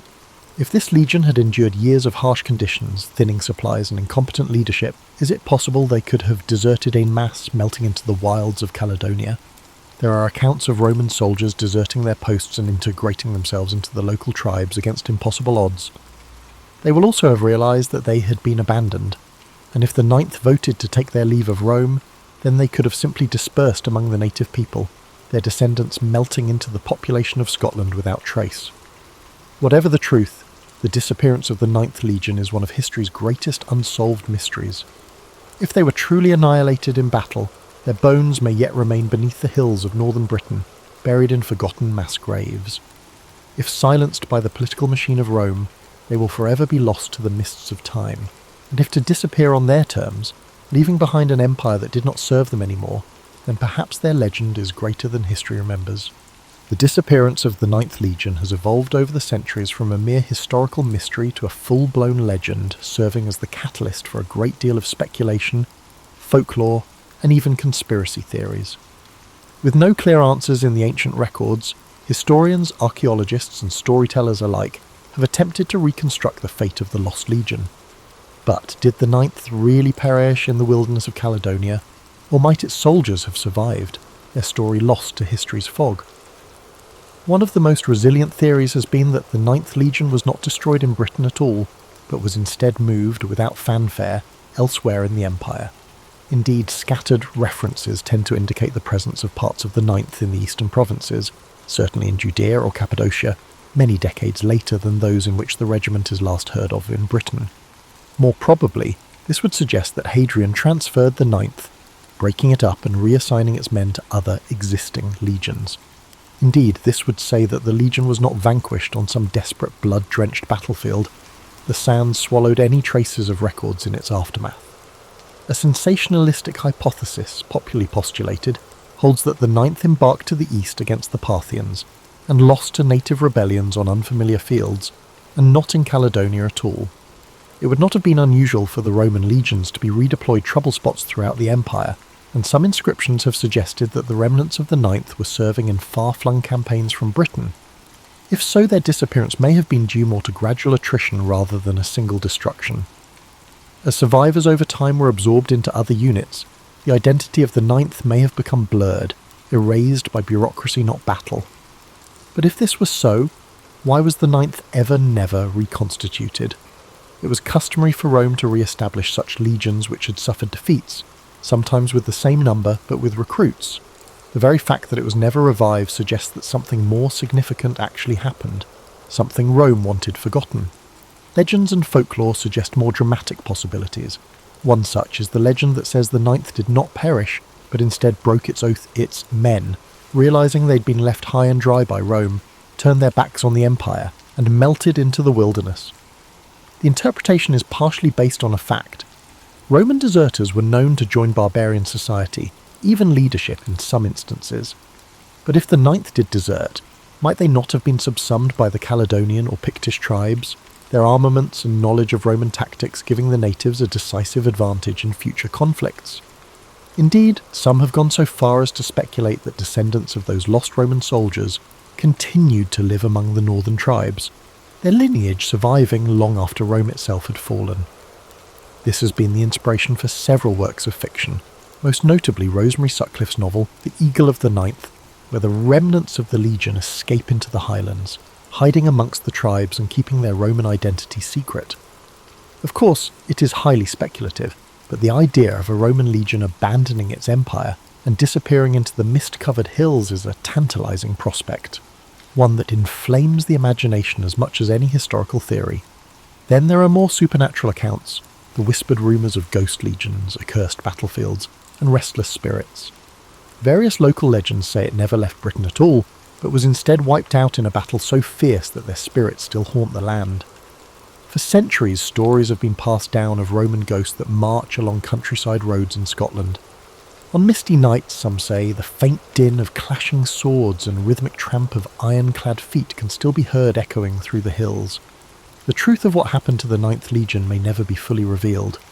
Their bodies, if they were destroyed in battle, still lie buried beneath the earth of Scotland, awaiting archaeologists to find where they lie. If they were quietly reassigned, the last remnants of their history might be tucked away in forgotten inscriptions on crumbling Roman monuments. But had they run, were leaving Rome, beginning to reinvent anew, far up north, then this is a story not about vanishing but of reinvention, about the few who wanted more than to choose between liberty and empire, and by that choice would become the stuff of legends. Whatever the truth, the Ninth Legion is one of Rome's greatest mysteries, a shadow in the annals of history, a whisper of a force that once marched beneath the eagle standard, but whose fate is unknown. Its story stays out there in the fog, beyond the reach of certainty, waiting for those who would uncover the past. Centuries have seen both historians and archaeologists look through the Roman records, analyse ancient inscriptions and excavate various battle sites in Britannia in order to find evidence that might confirm the ultimate fate of the Ninth Legion. Yet the answer continues to elude them. A piece in a game of jigsaw. A tale half buried beneath the earth. The first known history of the Ninth Legion dates back to the time of Julius Caesar, who had raised this very legion during his Gallic campaigns in the 1st century BCE.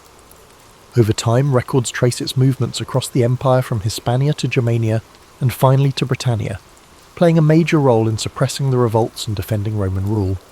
Yet, after 117 CE, its trail goes abruptly missing from history. For many years, the prevailing theory among scholars was that the ninth ended its days in Britain, most likely in a catastrophic defeat at the hands of the northern tribes. This view had been apparently substantiated by what seemed to be the most relevant piece of evidence, a stone inscription found in Eburacum, modern York, dated around 108 CE, recording the ninth instation in Britannia. This has been the last sure notice of the Legion on British soil, yet no Roman sources actually report its destruction, and that begs a question. If the ninth was wiped out, why is there no written account of its defeat? Rome was not at all shy about recording the deaths of legions. When the Teutoburg forest disaster of 9 CE led to the destruction of 3 Roman legions, it was well documented. For the ninth, there is only silence. This silence has engendered other theories in which the ninth was not destroyed in Britain, but moved elsewhere within the empire. Some other scholars believe that this could have been transferred to the eastern provinces, probably Judea or Cappadocia, to assist in conflicts against the Parthians or Jewish revolts. One inscription found in Nijmegen in the Netherlands suggests that some remnants of the ninth were indeed there around 20 CE, but whether this constituted a detached unit or survivors from a previous campaign, nobody can be certain. And yet there is no definitive proof that the entire legion was ever redeployed elsewhere. Archaeologists looking for the physical evidence for such a scenario, the destruction of the ninth can in Britain, have found no battlefield, no mass grave, no abandoned camp to verify this theory of annihilation. A few have pointed to Inch Tooth Hill, an abandoned fort in Scotland, as one possible site of conflict. Others have looked to the area around Hadrian's Wall that was built only a few years after the ninth vanished. Yet no evidence has turned up to prove it. No broken shields, no lost eagles, no bones of dead soldiers. If the legion was cut to pieces in a last great battle, where are the biddies? One theory is that the ninth was destroyed piecemeal in a series of smaller battles. The Caledonians and Picts did not fight like the Roman legions. They were guerrillas, striking in hit-and-run raids and melting away into the landscape. If the ninth was bled to death in some sort of long campaign, suffering ambush after ambush, then there may not be one battlefield where their bodies lie, but rather their deaths scattered across the wilds of Scotland, lost in the mists of time. Another theory is that Hadrian's Wall itself holds the key to the disappearance of the ninth. Constructed between 122 and 128 CE, the wall made for a significant shift in Rome's strategy. Northern expansion was replaced by reinforcing the border. Some historians even feel this decision was based directly on the fate of the ninth, as Hadrian himself realised that Caledonia was simply too dangerous to hold. Cut to pieces in some disastrous campaign, it may have provided that final warning that persuaded the Romans to draw back and dig in rather than advance. After decades of excavations, no concrete evidence has turned up so far that could explain what happened to the Ninth Legion, and the hunt goes on. Archaeologists continue to trawl Britain's landscape for Roman weapons, mass graves, or inscriptions that just might bring the story into the sharpest view yet. Advances in satellite imaging and ground-penetrating radar in recent years have given researchers an unprecedented capability to map the sites of ancient battles in great detail, and it now raises the tantalizing prospect that one day a long-buried Roman battlefield will finally give up its secrets. For now, the Ninth remains one of history's greatest enigmas, a vanished force whose fate may never be fully uncovered. Were they slaughtered in the cold highlands of Caledonia, their bodies buried beneath the heather? Were they reassigned and forgotten, their legacy erased by Rome's shifting priorities? Or did they desert their post, choosing to disappear into the north and abandon the empire that had left them behind? Whatever the truth, the Ninth Legion presses on through the mind of the historian, the archaeologist, and anyone intrigued with the enigmas of the past. Their story is a story of battle, betrayal, and the unknown. A whisper of steel and blood, lost in time, merely waiting for a voice that might tell it. The Ninth Legion's tale has largely been lost in the rear view of history.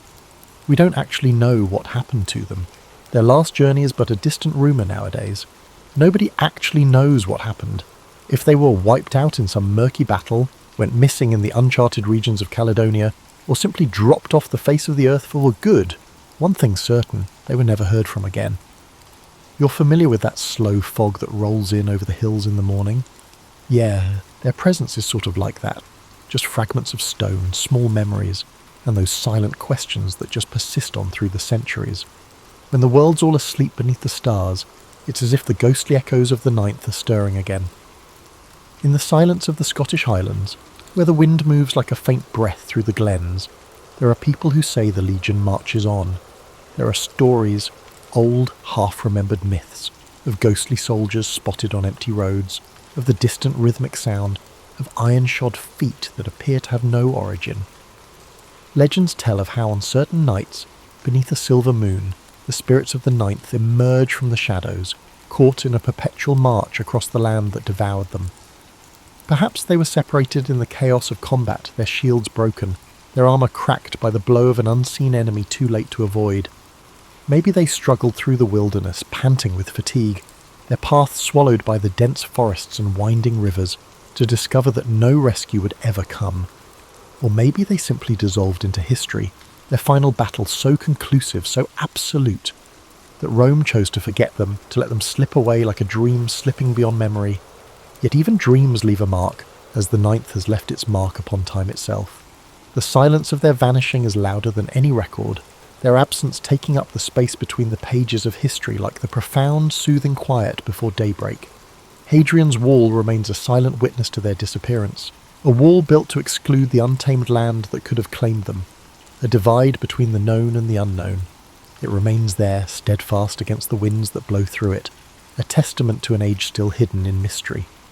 Though the fate of the Ninth Legion can never be fully disclosed, their myth survives. Their names are recalled in books, in whispers, in the minds of those who are drawn to the mysteries of history.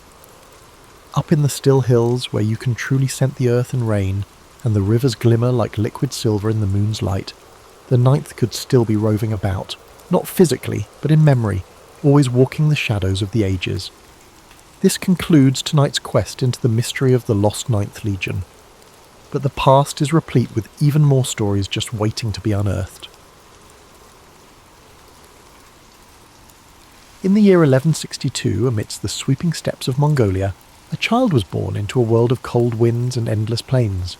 This child, named Temujin, would grow to become the great Genghis Khan, a name that would echo across history as the founder of the Mongol Empire. But before he became a conqueror, he was simply a boy born into struggle, shaped by the harshness of his environment and the conflicts of his people. The Mongolian steppes stretched far and wide, a vast expanse of grasslands where the sky met the earth in a seamless horizon. Life here was simple yet brutal. Nomadic tribes moved with their herds, living off the land and surviving the harsh winters and the scorching summers.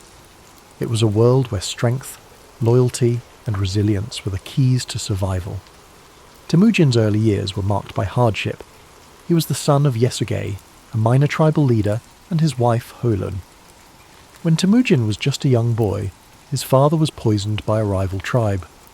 This sudden loss left his family vulnerable, and they were abandoned by their own clan.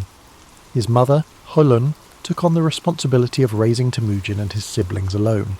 The family was left to fend for themselves on the open steppes, relying on foraging, hunting, and sheer determination to survive. These early struggles forged a deep resilience in Temujin. He learned to endure hunger, cold, and the constant threat of violence. But he also learned the value of unity, the importance of family, and the need for loyalty. His mother's strength became a guiding force in his life.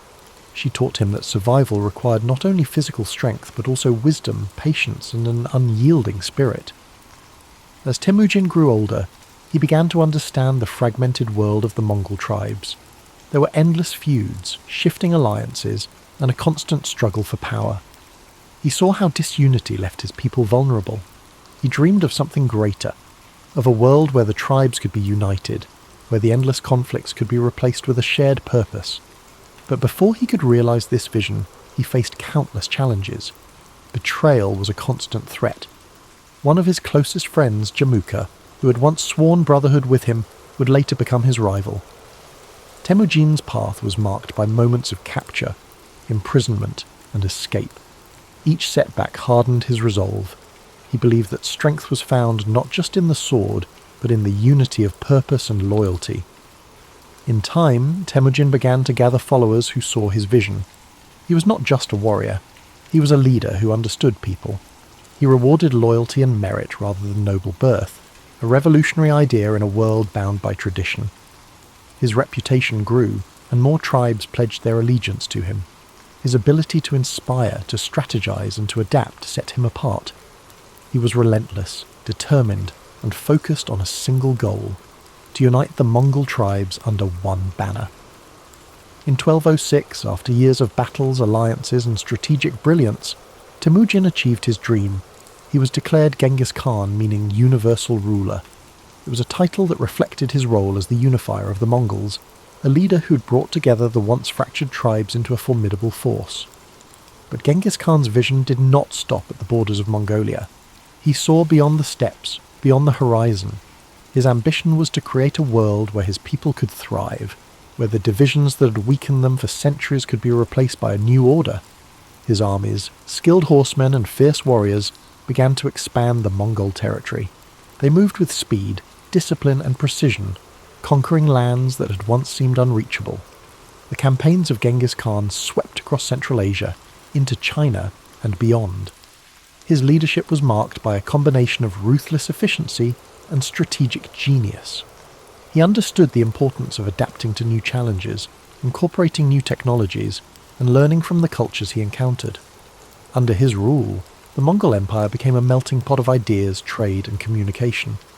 But Genghis Khan was more than just a conqueror. He established laws to bring order to the chaos of his expanding empire. His code, known as the Yasa, emphasized loyalty, discipline, and justice. He promoted religious tolerance, recognizing that unity required respecting the beliefs of diverse peoples. He created systems of communication, trade routes, and infrastructure that connected distant parts of his empire. The Silk Road, once a dangerous route, flourished under Mongol protection, facilitating the exchange of goods, ideas, and cultures. As you breathe in deeply, picture the vast Mongolian steppes under a night sky filled with stars. The grass sways gently in the breeze, and the world is quiet except for the soft sounds of horses and the distant crackle of campfires. Genghis Khan's legacy stretches across these plains, a reminder of a leader who dared to dream of unity, who faced the harshness of his world with an unbreakable spirit. His life was a journey of resilience, vision, and transformation. He turned adversity into strength, chaos into order, and disunity into a vast and enduring empire. Though his methods were fierce, his impact on the world was profound. The connections he forged between East and West reshaped history, leaving a legacy that endures to this day. As you sink deeper into relaxation, let the story of Genghis Khan remind you of the power of perseverance, the strength found in unity, and the importance of vision. His life, filled with challenges and triumphs, speaks to the boundless potential within each of us, the ability to overcome, to lead, and to create lasting change. As you drift even deeper into the calming embrace of sleep, let the echoes of Genghis Khan's journey gently guide your thoughts. His story, one of struggle, vision, and unrelenting determination, is a reminder of the strength that lies within every challenge we face and the boundless potential we possess to shape our own destinies. Picture the endless Mongolian steppes beneath a vast night sky, where the stars shine like scattered diamonds, illuminating the dark plains below. The wind moves softly, whispering tales of ancient conquests and unification, carrying with it the faint scent of grasslands and distant fires. This is the world where Genghis Khan forged his legacy, a world where survival was harsh, but the spirit of resilience was even stronger. As his empire expanded, so too did his influence. His conquests stretched from the mountains of China to the deserts of Persia, from the plains of Russia to the cities of the Middle East. But beyond the battles and the victories, Genghis Khan's mind remained focused on a singular goal: creating a world where his people could thrive. He was not driven purely by conquest, but by the desire to establish order where there was once chaos, to bring unity to lands divided by endless feuds. The Mongol Empire under his leadership was not just vast, but interconnected. Trade routes flourished under his protection, allowing merchants, scholars, and travellers to move more freely than ever before. This period of stability and security, often referred to as the Pax Mongolica, allowed ideas, cultures, and innovations to flow across continents. Paper, gunpowder, and art travelled from east to west. while philosophies, religions and scientific discoveries spread in return. Imagine the caravans moving slowly across the Silk Road, their lanterns glowing softly in the dark, their footsteps measured and steady, the gentle clinking of goods, the murmur of languages blending together. This was a world where once isolated cultures began to connect, creating a tapestry of shared human experience. Genghis Khan's vision of an interconnected world laid the foundation for this exchange, bridging the gaps between civilizations and opening pathways that had once seemed impassable. As you breathe in slowly, picture the vast expanse of his empire, the lands stretching beyond sight. Mountains rise in the distance, rivers carve paths through fertile valleys, and open plains roll endlessly toward the horizon. Each part of this landscape, once divided, is now united under a common rule, a testament to the power of a shared purpose. Genghis Khan's dream of unity has become a reality, one shaped by his unwavering will and strategic brilliance. But even as his empire grew, Genghis Khan remained tied to the simplicity of his roots. He lived a life close to the earth, surrounded by the people who had followed him from the very beginning. He never allowed himself to be consumed by luxury or excess. His strength lay in his ability to understand both the warrior's path and the leader's burden, to balance the ferocity of conquest with the wisdom of governance. As the years passed, Genghis Khan continued to guide his people, his vision extending beyond his own lifetime. He established systems of law and order, ensuring that justice and discipline held his empire together. His code, the Yasa, provided structure and fairness, holding even the highest-ranking leaders accountable. This commitment to order and loyalty became the backbone of the Mongol Empire, a legacy that would endure long after his death. In 1227, Genghis Khan's journey came to an end. He passed away during a military campaign. His body returned to the land he had known since childhood. His burial place remains a mystery, hidden somewhere in the vast steppes, a secret held tightly by those who revered him. But though his physical presence faded, his legacy continued to shape the world. His descendants carried his vision forward, expanding the empire and cementing his place in history. As you breathe deeply, feel the quiet power of Genghis Khan's story resonating within you.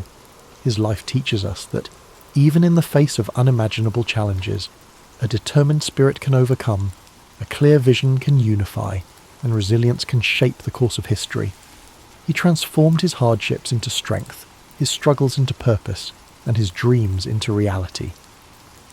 Imagine the steppes once more, now calm under the vast night sky. The stars continue their silent watch.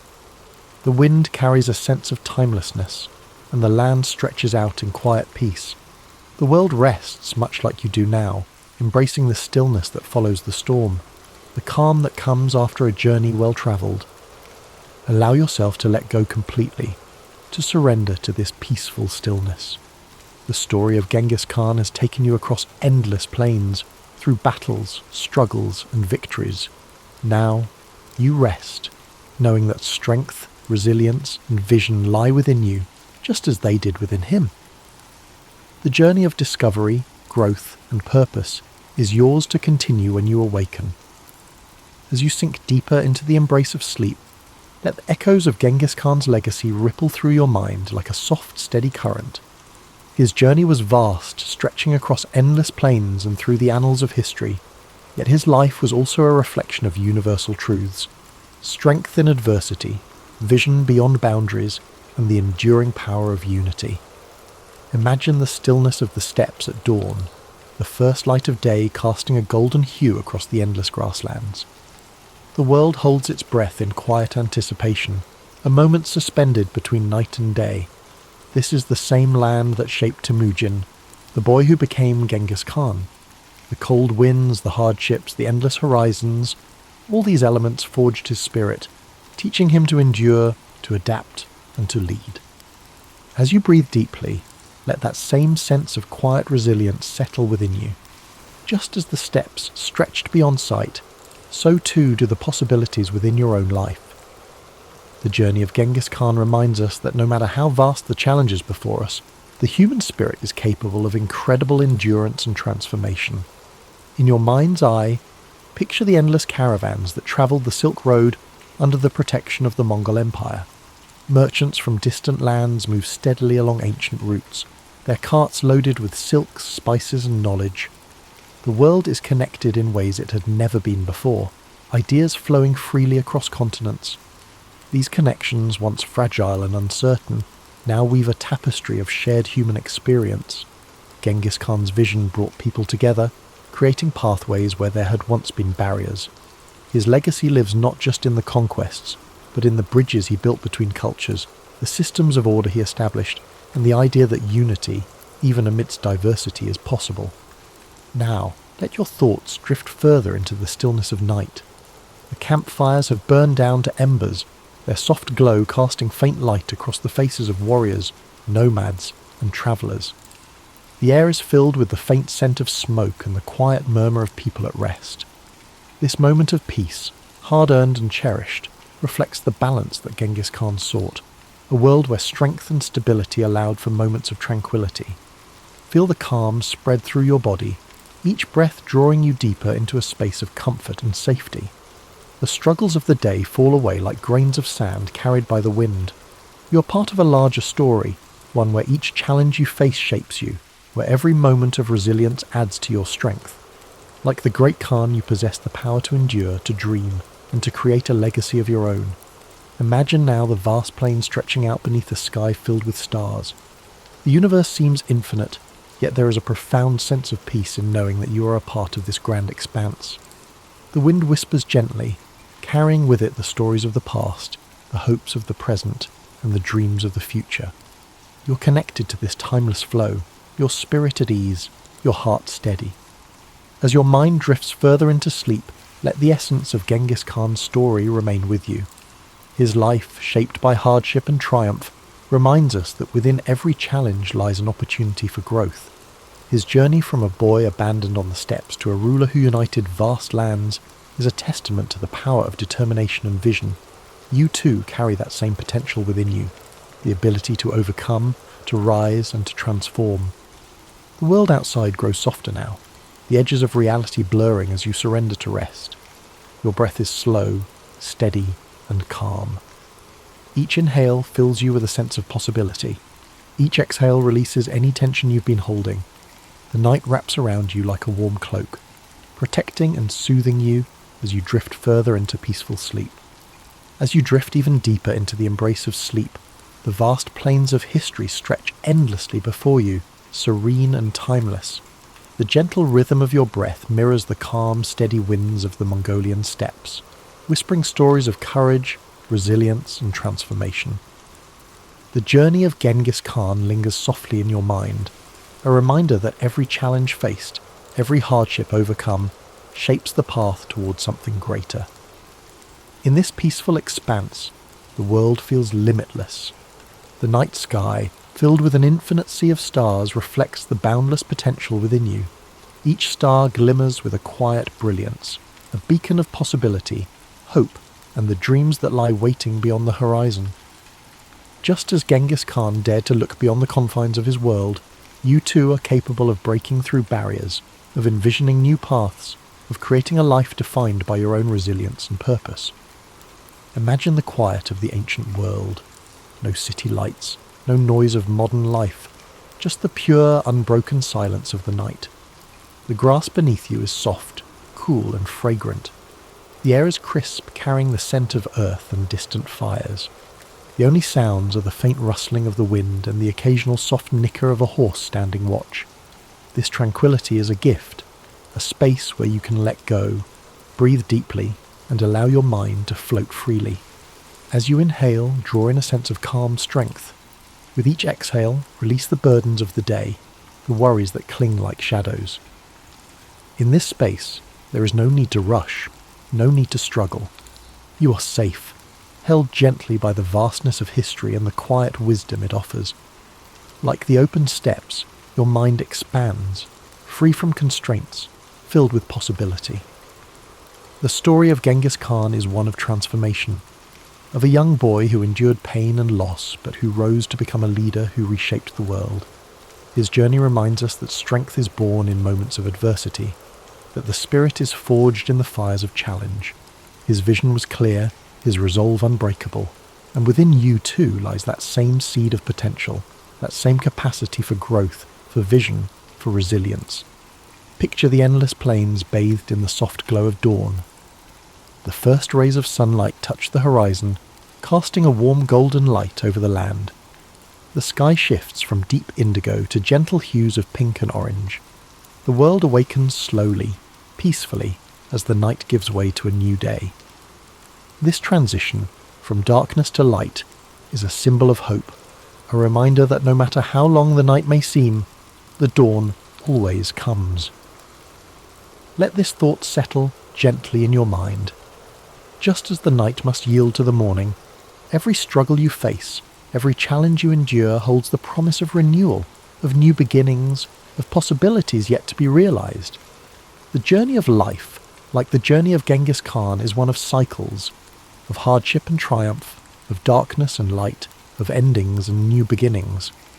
Feel your body relax even further, each muscle letting go, your mind sinking deeper into the comfort of sleep.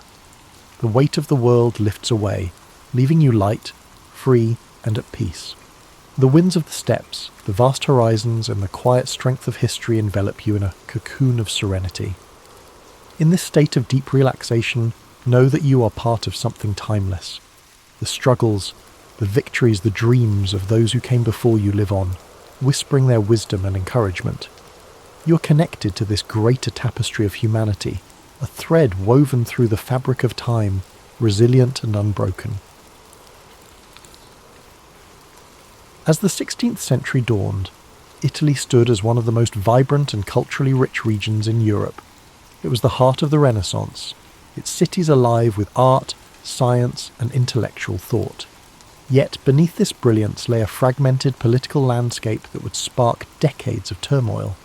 Unlike the unified kingdoms of France and Spain, Italy was a collection of fiercely independent city-states and kingdoms, each vying for dominance.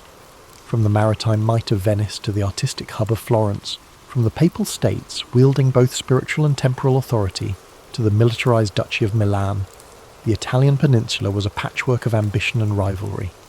This division made Italy uniquely vulnerable. The city-states frequently clashed over territory and trade routes, expending resources and forming unstable alliances. Instead of uniting against external threats, they often sought outside powers as allies in their internal disputes. France, Spain, and the Holy Roman Empire, each with their eyes on Italy's wealth and strategic importance, were quick to exploit these divisions. To them, Italy was not just a cultural treasure trove, it was a gateway to greater influence in Europe and the Mediterranean. Adding to this complex web of politics was the immense power of the papacy. Popes of this era were not merely religious leaders, but political figures deeply involved in Italy's affairs. They negotiated alliances, raised armies, and often pursued personal and familial ambitions under the guise of defending Christendom. The Church's wealth and land holdings made it a significant player in the power struggles that shaped the region. Popes like Alexander VI and Julius II used their positions to influence the balance of power, turning Rome into both a battleground and a prize. The Renaissance further heightened the stakes. Italian cities were not only politically and economically important, they were also cultural beacons. The competition among states to sponsor the greatest artists, thinkers, and architects added another layer of rivalry. Florence became synonymous with innovation, Venice dominated trade, and Milan built its reputation on military strength and strategic alliances. These states, despite their brilliance, often overestimated their ability to control the forces they unleashed when inviting foreign powers to intervene in their disputes. The spark that ignited the Italian wars came in 1494, when Charles VIII of France, claiming a dynastic right to the Kingdom of Naples, marched his army across the Alps. His invasion was the result of years of political manoeuvring and alliances gone awry. Florence, Naples, and Milan had all played roles in drawing France into Italian affairs, hoping to use Charles's ambitions to their advantage. Instead, they unleashed a force far greater than they anticipated. The French army, with its modern artillery and disciplined soldiers, overwhelmed local defences, setting off a chain reaction that drew in Spain, the Holy Roman Empire, and eventually even the Ottoman Empire. The Italian wars were not a single conflict, but a series of battles and campaigns lasting over 6 decades. They were fought not just for territorial control, but for dominance over Europe itself. Italy became the battleground where the ambitions of France, Spain, and the Holy Roman Empire clashed, with Italian city-states caught in the middle. The fragmented nature of the Italian peninsula, once a source of cultural diversity and wealth, now became its greatest vulnerability. As you reflect on this intricate political landscape, imagine the bustling cities of Renaissance Italy, filled with life and brilliance, yet shadowed by uncertainty. Picture the delicate balance of power, like a fine thread stretched too tightly, waiting to unravel. Let the rhythm of this story settle over you, its complexity and beauty easing your mind as you relax further into a state of calm. The first act of the Italian Wars began in 1494 when Charles VIII of France launched his invasion of Italy, claiming his dynastic right to the Kingdom of Naples. This campaign marked the first time a major European power would openly stake its claim to Italian lands, setting off a chain reaction that would embroil the continent in conflict for over 60 years. The decision to invade was driven by a combination of ambition, opportunity, and the fractured political state of Italy itself. Charles VIII saw Italy as a land of immense wealth and prestige, its city-states filled with treasures that could bolster his power and finance his ambitions in Europe. Yet his claim to Naples was not entirely self-driven. He had been encouraged by Ludovico Sforza, the Duke of Milan, who sought to use French support to consolidate his own power and counter his rivals in Florence and Venice. This invitation would prove a double-edged sword, for while Charles's army marched with incredible strength, it also disrupted the delicate balance of power that had kept Italy relatively stable. The French army was unlike anything Italy had faced before. Equipped with advanced artillery and professional soldiers, it swept through northern Italy with alarming speed. The city-states, unprepared for such a modern force, quickly capitulated or offered little resistance. Florence, long a hub of Renaissance brilliance, was forced to submit to Charles's demands, its leader Piero de' Medici attempting to placate the French with territorial concessions. This sparked outrage among the Florentine people, leading to the ousting of the Medici family and a period of tumult in the city. As Charles pressed southward, his campaign continued to unsettle Italy.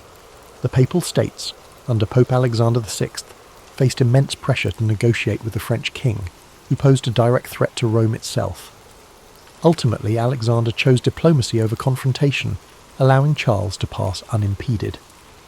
The French army reached Naples in 1495, capturing the city with relative ease. Yet the ease of their victories belied the challenges that lay ahead. The rapid success of the French invasion alarmed the rest of Europe.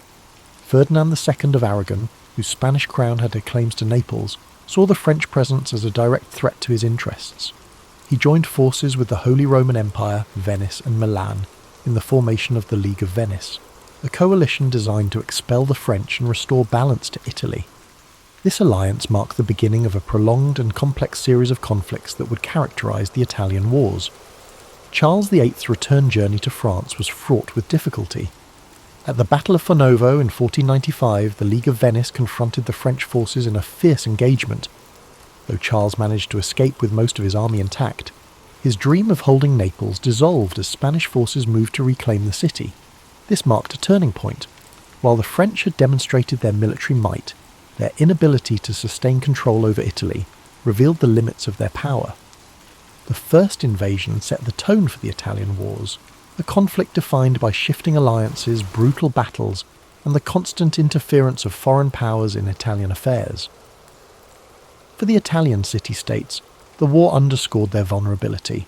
Their reliance on external allies often backfired, leaving them at the mercy of larger powers whose interests rarely aligned with their own.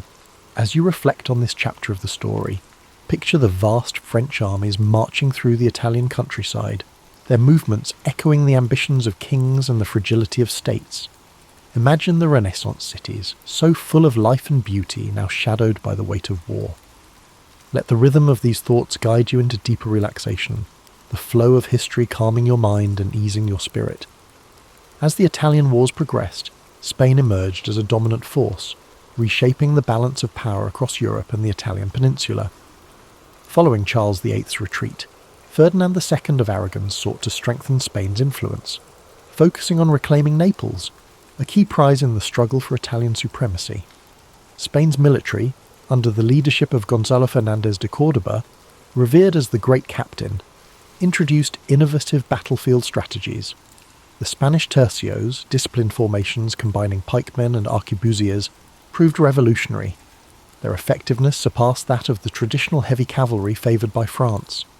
In a series of decisive battles, including Cerignola and Garigliano in 1503, Spanish forces secured Naples. Their victories demonstrated superior tactics and organisation. With Naples under Spanish control, Ferdinand established Spain as a key power in southern Italy, solidifying its influence and preparing for further engagements with France. Yet the French were far from deterred. In 1515, Francis I ascended to the French throne and reignited his nation's ambitions. His forces achieved a major victory at the Battle of Marignano, reclaiming Milan and briefly restoring French dominance in northern Italy. This resurgence set the stage for an intense rivalry between Francis III and Charles V of the Habsburg dynasty. Charles, inheriting a vast empire that included Spain, the Holy Roman Empire, and territories in the Americas, wielded immense resources. His ambitions extended far beyond Italy, but the peninsula became a crucial theatre of war. The pivotal Battle of Pavia in 1525 marked a turning point. Spanish forces decisively defeated the French army, capturing Francis I in the process. This victory shattered French momentum and solidified Spanish Habsburg dominance in Italy. Milan fell under Habsburg influence, and Spain's position became unassailable. Despite these triumphs, the Italian wars were far from settled. France continued its efforts to reclaim lost ground. However, Spain's wealth from its burgeoning empire in the Americas provided the resources needed to sustain prolonged campaigns. This economic advantage, combined with strategic alliances and military innovation, ensured Spain's supremacy. Italian city-states such as Venice, Florence, and the Papal States became entangled in this larger conflict. Their independence increasingly compromised as foreign powers dictated the region's fate. The conflict reshaped Italy, turning it into the epicenter of European power struggles. Its vibrant cities and cultural landmarks endured cycles of war and occupation. Yet through it all, the resilience of its people shone. They continued to create art, foster innovation, and maintain their identity even amid turmoil, while you drift further in sleep. Picture the rolling hills of Italy and the bustling cities of the Renaissance, their beauty and complexity undiminished despite the shadow of war. Imagine the measured rhythm of history, the ebb and flow of ambition and resilience, and let the cadence of these thoughts guide you toward peace. Each detail of this story invites you to unwind, to let go of the day's tension as the calm of the past eases your mind. By the early 1520s, the Italian wars reached a brutal and transformative juncture, a moment that underscored the devastating consequences of prolonged conflict. The sack of Rome in 1527, carried out by the forces of Charles V, Holy Roman Emperor, marked one of the darkest chapters of the era. It exposed the vulnerability of even the most powerful institutions, including the papacy, to the chaos of war. This catastrophic event was not entirely planned. It was the result of unpaid and unruly soldiers, primarily Spanish and German mercenaries, who had grown discontented with their leaders. These troops, driven by desperation and greed, turned their frustrations toward the city of Rome. On May 6, 1527, they breached the city's walls. Their assault was swift and merciless, reducing the Eternal City to a scene of horror. Thousands of civilians were slaughtered, churches and homes were looted, and priceless works of art were destroyed or stolen. The Pope himself, Clement VII, was forced to seek refuge in the Castel Sant'Angelo, where he remained under siege for months. The sack of Rome sent shockwaves throughout Europe. It demonstrated that no city, no matter how revered or powerful, was immune to the ravages of war. This act of violence shattered the image of the Holy Roman Empire as a protector of Christendom. Instead, it revealed the unpredictable nature of power struggles when greed and chaos overtook strategic planning. The symbolic heart of Catholicism had been desecrated, leaving a lasting scar on the Italian wars and a sobering reminder of the stakes involved. The fallout from this event led to a re-evaluation of alliances and power dynamics. The Pope, who had previously aligned with France and other anti-Habsburg factions, was forced to reconcile with Charles V. This uneasy alliance reshaped the political landscape of Italy, placing the papacy firmly under Habsburg influence. For the French, the sack represented another setback in their ambitions to dominate Italy. The devastation of Rome weakened their potential ally, leaving them increasingly isolated in the conflict. As the dust settled, the sack of Rome came to symbolise the broader toll of the Italian wars. The conflict had begun as a battle for territorial control, but it had evolved into a far-reaching struggle that disrupted the cultural, economic and political fabric of Italy. The Renaissance ideals of beauty, innovation and humanism were overshadowed by the relentless march of armies and the ambitions of rulers. Even amid this devastation, Italy's resilience persisted. The people of Rome began to rebuild their city, reclaiming their identity and striving to restore its former glory. Artists, writers and thinkers carried forward the flame of the Renaissance. Their works a testament to the enduring spirit of a land caught in the crossfire of history. As you look back on this pivotal moment, imagine the quiet streets of Rome after the storm, the strength of its people as they turned chaos into renewal. Let these thoughts ease your mind, and the flow of history soothe your spirit as you drift into deeper relaxation. The story of the sack of Rome reminds us that even in the darkest times, recovery and renewal are possible. The Italian wars, though technically concluded with various treaties and shifting allegiances, left Italy deeply fragmented and politically unstable. By the late 16th century, the city-states that once flourished during the Renaissance had been absorbed by the larger European powers or reduced to minor players in the geopolitical theatre. The outcome of the wars had profound consequences, not only for Italy, but for the balance of power across Europe. After the sack of Rome in 1527, the political situation in Italy grew more complicated. The papacy, weakened and diminished in prestige, was now firmly under Habsburg influence. Pope Clement VII, despite his earlier resistance, was forced to sign a peace treaty with Emperor Charles V, marking the start of a period of Habsburg dominance in Italy. The French, now dealing with internal turmoil and an empire stretched thin, were no longer able to exert as much influence over Italian affairs. Milan, once a powerful independent duchy, had fallen under Habsburg control following the French defeat at Pavia and the subsequent Treaty of Madrid. Similarly, Naples and other southern Italian regions were now under Spanish rule. Venice, though still a powerful republic, found itself increasingly isolated, unable to maintain its former influence in the face of Habsburg and French competition.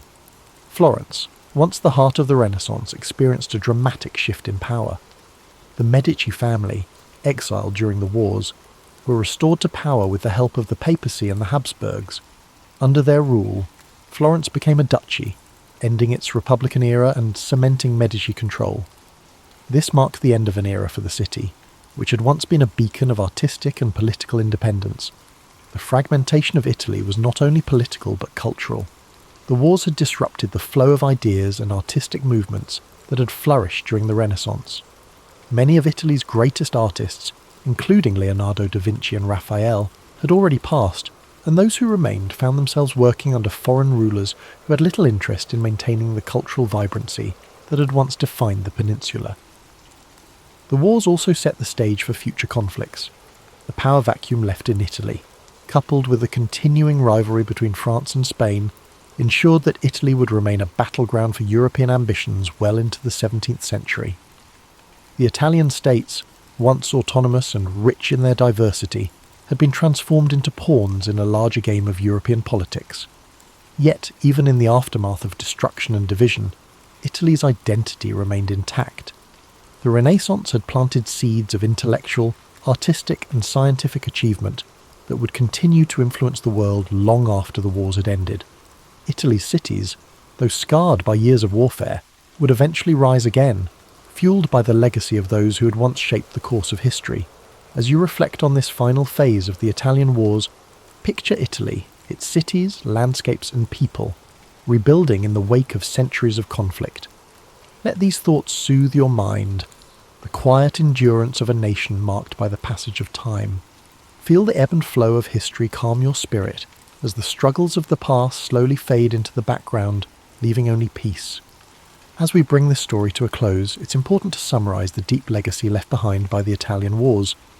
Though the wars themselves were marked by conflict, power struggles and shifting allegiances, Italy's resilience and cultural spirit endured beyond the violence.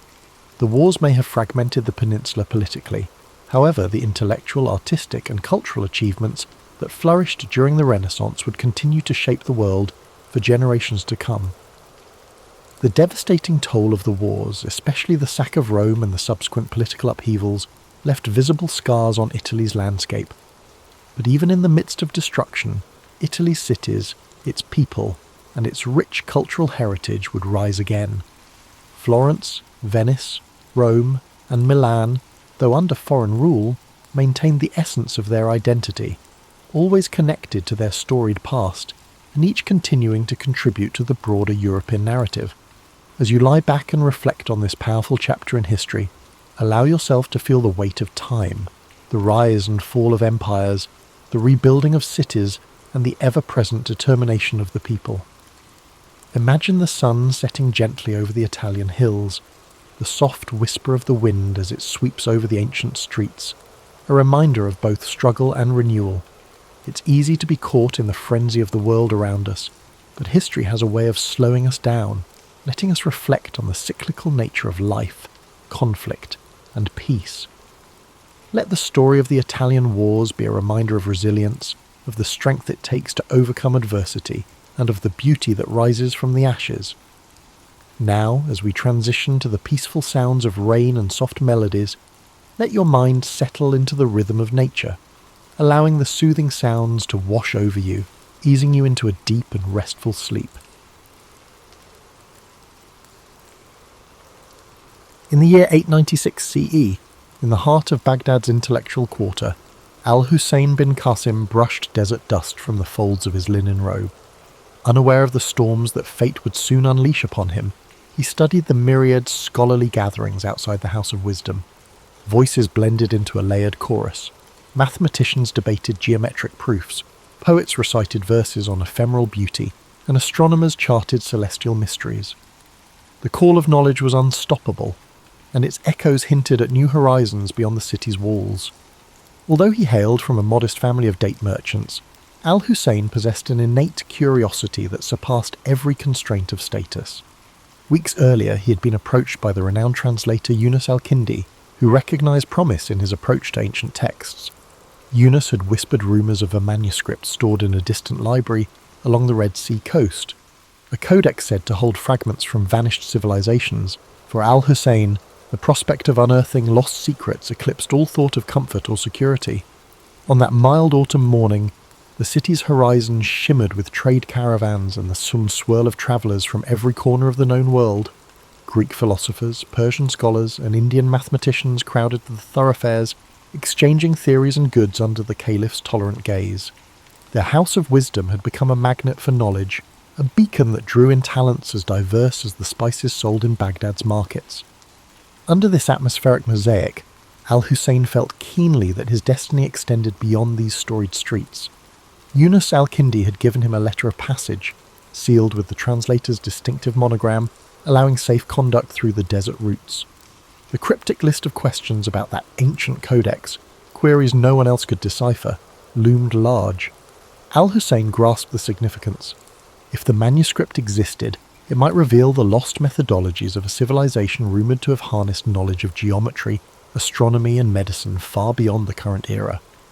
Discovery meant prestige, but also the possibility of rewriting entire chapters of known history. Pressing the letter against his chest, Al-Hussein reflected on his father's tales. The desert, unpredictable and capricious, consumed unprepared wanderers without mercy. Tales of caravans lost in sandstorms or raided by marauders haunted the nightly gatherings in local tea houses. Still, the lure of revelation eclipsed any fear, and he resolved to depart at dawn the following day. Engaging a caravan of spice traders, he planned to share provisions and glean from their survival knowledge, forging alliances in an environment where trust was currency. Sunrise found him at the city gates, where camels groaned beneath woven saddlebags stuffed with exotic goods. Saffron from Persia, frankincense from Oman, and turquoise from far-off lands. The caravan leader, an experienced merchant named Mariam bint Said, cast an eye over Al-Hussein. She was known for her leadership and her capacity to navigate shifting alliances among tribal factions. Though suspicious of scholars who ventured out of libraries, she recognised the advantage of travelling under the banner of the prestigious House of Wisdom. As the gates of Baghdad shrank behind them, the caravan merged with the vast desert's hush. Dawn's golden light outlined distant dunes that seemed both majestic and forbidding.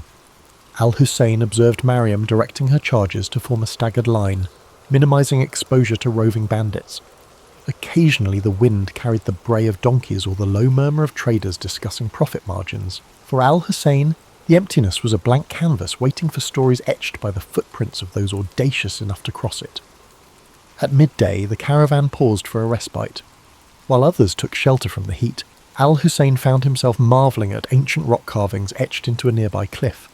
Figures of hunters and astronomers hinted at a lineage of knowledge older and more mysterious than any library's scrolls.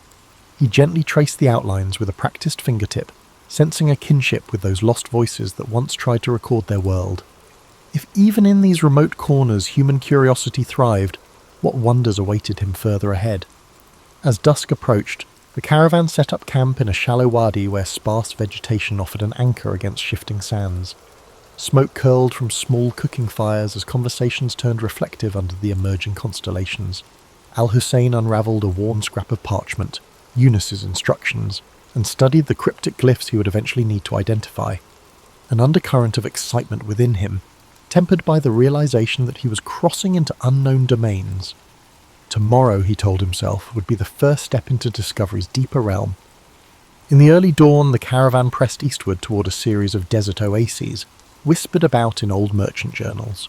Each oasis served as a precarious lifeline against the relentless, punishing heat, and Mariam's leadership ensured their small group navigated meticulously.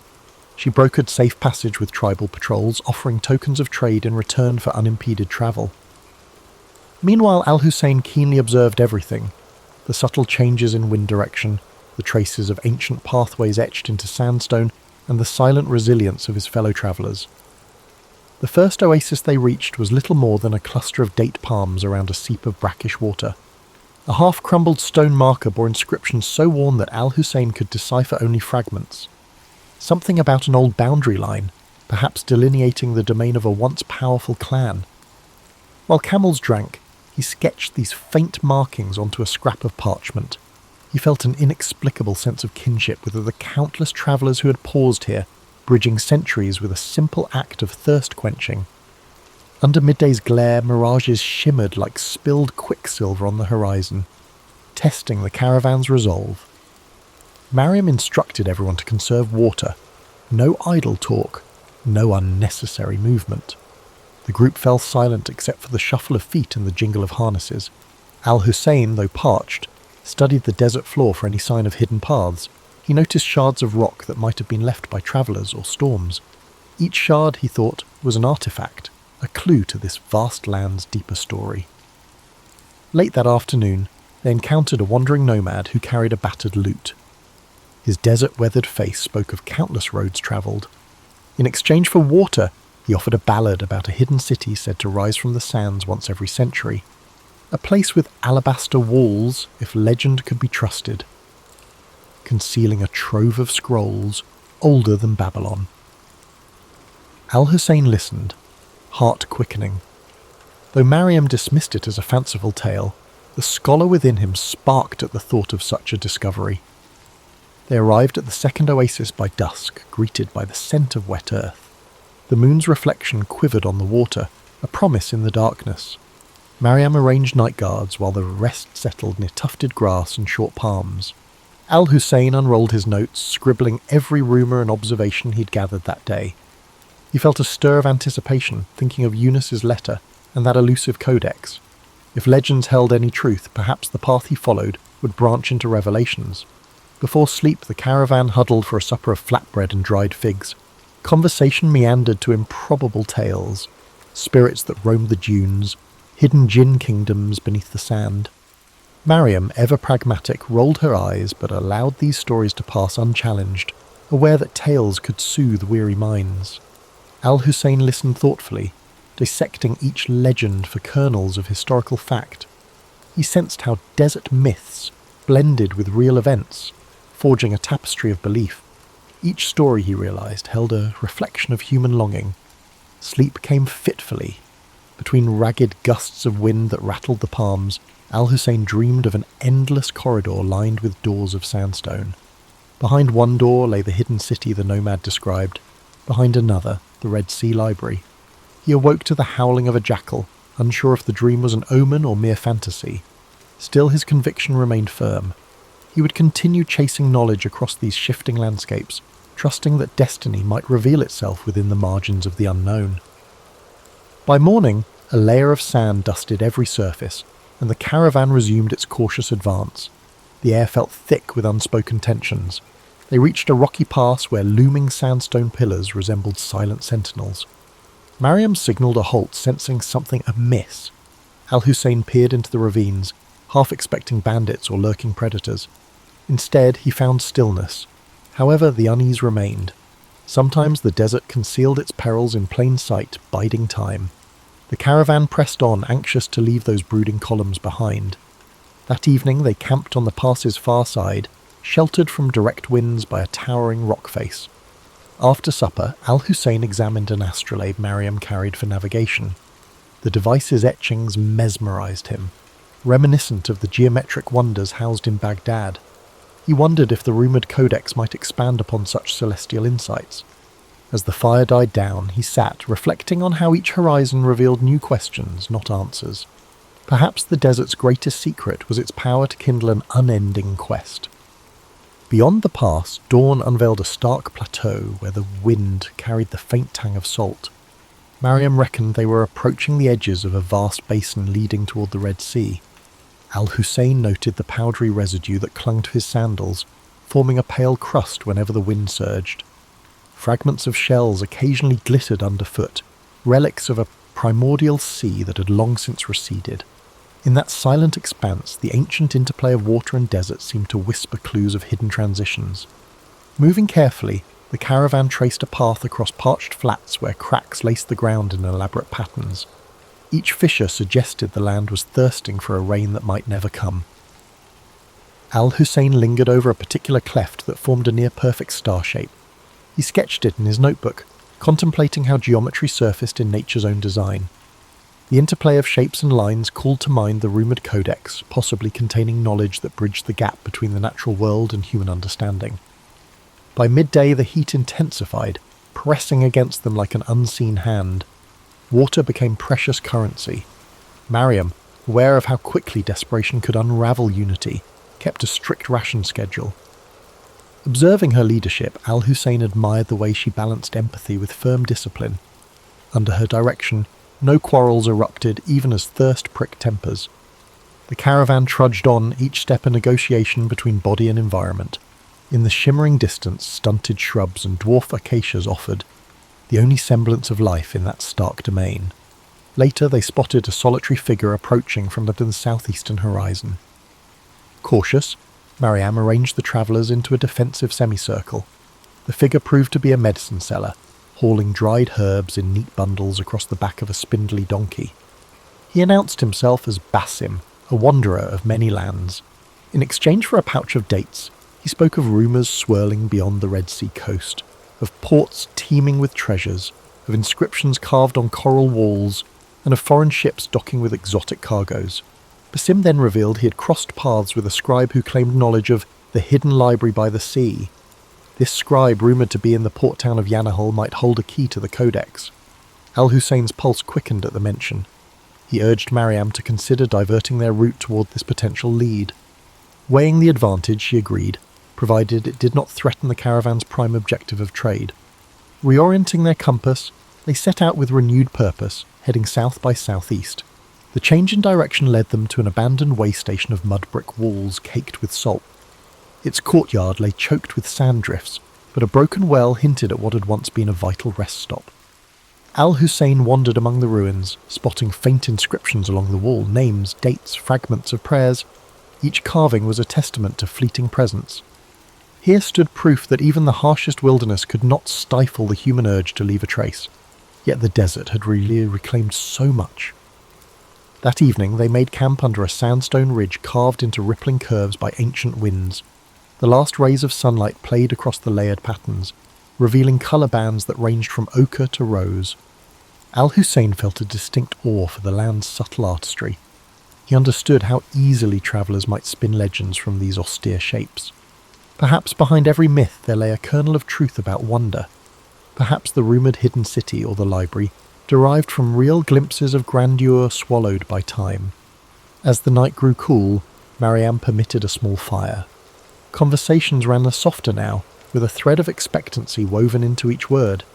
Basim spoke of trade centres bustling with sailors from distant empires, Zanj, Gujarat, even the far-flung kingdoms beyond the Indian Ocean. He also mentioned the region's swirl of local legends, a half-buried temple near the coast, the rumoured tomb of a prophet whose name had slipped from memory. Al-Hussein took careful notes, determined to sift the improbable from the verifiable. Before sleep, Al-Hussein pulled out Eunice's cryptic questions, scanning the faded script by firelight.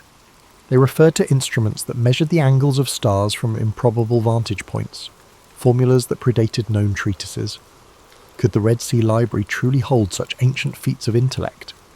He felt the subtle pull of destiny, the sense that each conversation, each dusty ruin, brought him closer. The desert had not broken him. Instead, it was shaping him into something sharper. Morrow would carry them nearer to that beckoning shoreline. Dawn lifted the shadows from the ridge, exposing a horizon lined with jagged rock outcroppings. The caravan continued toward Yanahal, keen on reaching its port before supplies ran dangerously low. A subtle but steady breeze carried the faint smell of salt, confirming they were inching closer to coastal winds. Al-Hussein noticed changes in the environment. Scattered gulls wheeling overhead, traces of sea-polished stones littering the path. These small signals revived the group's spirits, reminding them that a new chapter of their journey lay ahead. By midday they encountered a caravan heading north. Mariam negotiated a swift exchange of information. The travellers warned of shifting alliances among local chieftains, each vying for influence in the lucrative maritime trade. Al-Hussein listened carefully. Turbulent politics could affect access to the ports and libraries alike. One slip in protocol could transform an academic quest into a diplomatic tangle. Protecting the mission, and the precious knowledge it might uncover, required walking a delicate line between curiosity and caution, intellect and survival. The landscape soon began a gradual descent, winding through low hills where thorny scrub dotted the earth in pale clusters. At times, the caravan skirted salt marshes, each step producing a hushed crunch underfoot. Tiny crabs scuttled in shallow brine pools, and the occasional heron soared overhead, a pale sentinel against the shimmering sky.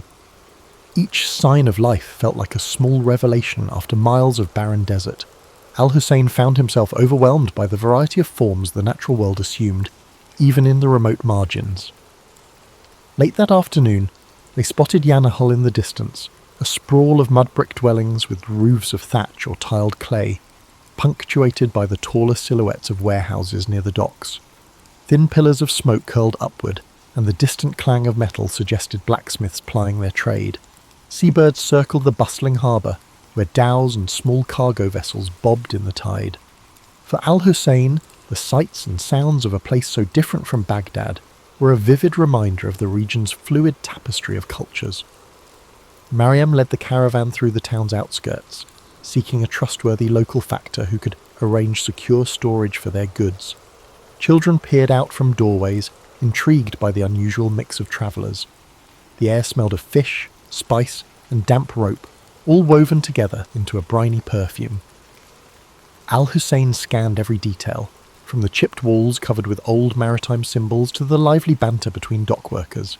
He made mental notes of how commerce thrived here, bridging deserts and oceans in a single breath. With arrangements in place, the group settled at a modest inn near the wharf. Basim quietly vanished among the waterfront stalls, murmuring about errands to run.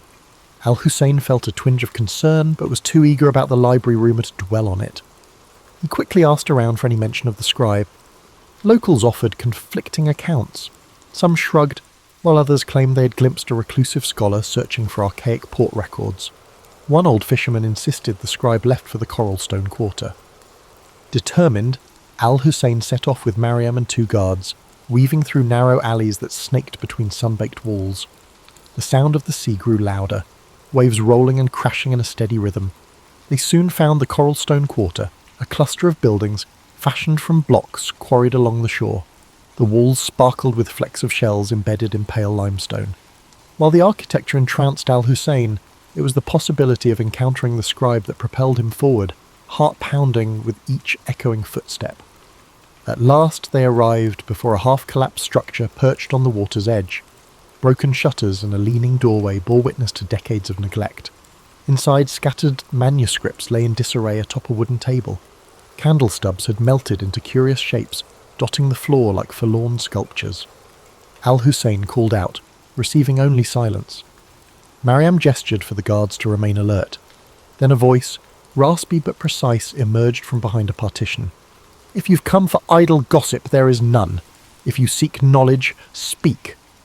An elderly man stepped forward, shoulders draped in a threadbare shawl. His gaze darted suspiciously among them.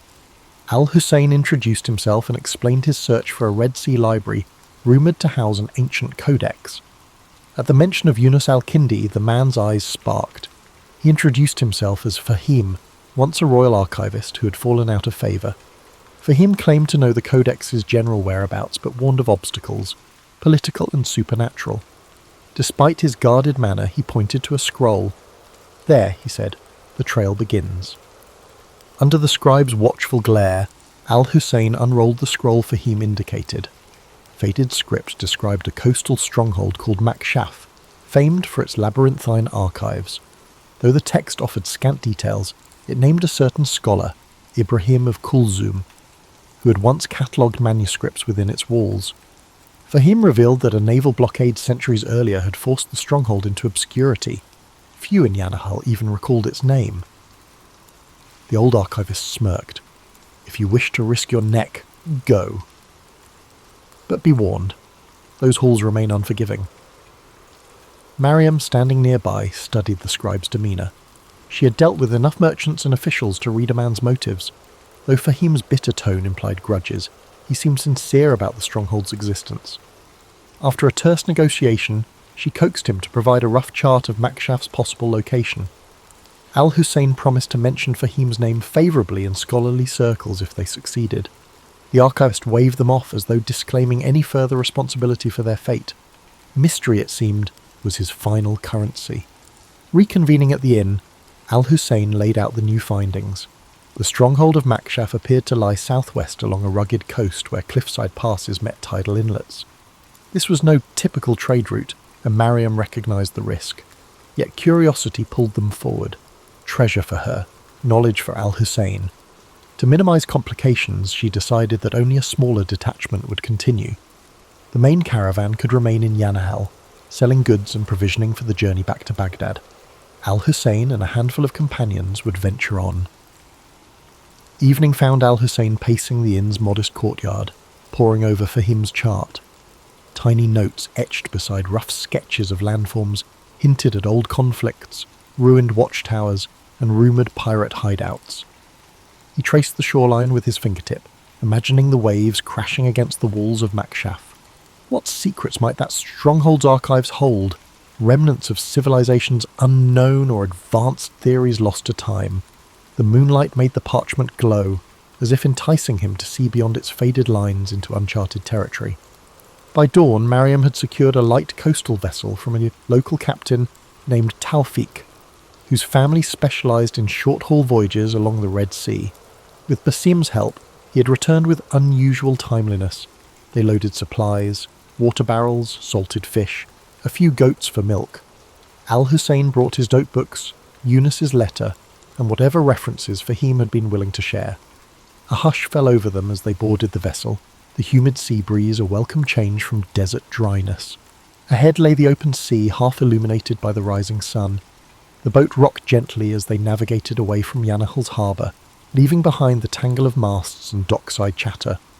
Overhead, seabirds wove intricate patterns, while the horizon stretched indigo and gold. Al-Hussein inhaled the briny air, feeling a subtle exhilaration. This watery expanse was a far cry from the dusty roads he had known. Mariam stood at the prow, scanning for hazards. Despite the calm surface, she understood storms could blow in with devastating force. The Red Sea, like the desert, demanded vigilance. During the voyage, Tawfik recounted local lore about hidden coves where pirates once stashed plunder or reefs that glowed with phosphorescence at night. Basim listened, occasionally offering a sly anecdote of his own. Al-Hussein jotted down each tale, uncertain which threads might lead to truth. The swirl of rumour only deepened his conviction that knowledge often lurked in the unlikeliest corners. Meanwhile, the coastline revealed layers of cliffs, dotted with vegetation clinging to cracks in the rock. Small huts or fishing camps occasionally dotted the beaches. On the second day at sea, dark clouds brewed on the horizon. Tawfik urged them to find shelter before the squall hit. They steered toward a narrow inlet sheltered by limestone bluffs. Waves churned with increasing ferocity, and the wind whipped spray across the deck. Mariam and Basim helped secure the sails while Al-Hussein clung to the boat's railing, heart pounding. Thunder boomed overhead as they finally slipped into the inlet. There the water remained calmer, though the storm raged just beyond the protective cliffs. Huddled against the rain, they waited for the tempest to subside. Al-Hussein's mind raced. If the codex contained advanced understanding of astronomy, it might also hint at meteorological patterns. Could ancient scholars have deciphered the desert's or the sea's hidden rhythms? The storm's fury felt like a primeval test, warning him of the forces that shaped this realm. Perhaps Makshaf's long-sealed archives held not just forgotten texts, but an entire worldview alien to their era. As lightning flared overhead, he vowed that neither fear nor storm would deter him. With the morning sun came a deceptive calm. Clouds still hovered, but the winds had eased. Tawfik guided the boat cautiously out of the inlet, skirting churning waters. The storm had left debris afloat, broken branches, strips of torn sail from some unlucky craft. Mariam eyed the horizon. Though the worst seemed past, the sea remained unsettled, each wave a reminder of nature's caprices. Al-Hussein, pages damp but intact, felt a renewed urgency. The storm's violence had sharpened his resolve to reach Makshaf and uncover its secrets. As they followed the coastline, steep cliffs rose, their bases gnawed by waves. Occasionally they glimpsed narrow ledges or goat paths zigzagging upward, suggesting that people once traversed these heights. Tawfik pointed out a distant structure atop a cliff, a toppled watchtower, perhaps a remnant of Makshaf's old defences. The sight quickened everyone's pace. If that tower marked the outskirts of the stronghold, they were close. Still, the approach looked treacherous, with no easy landing place visible among the rocks and swirling currents. They eventually located a craggy beach where erosion had carved out a small pebbled cove. Unloading the vessel was a precarious dance of timing each wave's retreat. Mariam directed the transfer of provisions while Tawfik secured the boat to a natural cleft in the rock. Overhead, seabirds screeched, and the wind whipped salt-laden spray against their faces. Al-Hussein carefully shielded the charts and manuscripts, mindful that a single misstep could end his entire quest. This shoreline felt like a threshold between rumour and tangible discovery. A short climb inland revealed a rocky plateau dotted with tough grasses and scattered boulders. Amid the distant cliffs, fragments of a fortification jutted skyward, tumbled walls and half-collapsed arches. Basim let out a low whistle, marvelling that such ruins still lingered after centuries of neglect. Mariam maintained her measured composure, though Al-Hussein guessed she shared the group's rising anticipation. Makshaf's silent outline beckoned. For all anyone knew, they were the first to set foot here in generations. Perhaps they stood at the edge of a dormant legacy. They advanced through a steep ravine, its sides etched with old chisel marks. Al-Hussein paused to examine them, suspecting that earlier inhabitants had quarried stone for the stronghold's construction. The ravine opened into a hidden valley where an arched gateway lay partially buried by debris. Time and storms had battered its keystone, leaving a sizable gap. Carefully they picked their way through fallen stones, each footstep sending echoes through the still air. A faint tang of seaweed permeated the ruins, as if the ocean had invaded this bastion long ago. Beyond the gateway stretched a courtyard choked with rubble and invasive plants. Broken pillars hinted at what might once have been an open colonnade.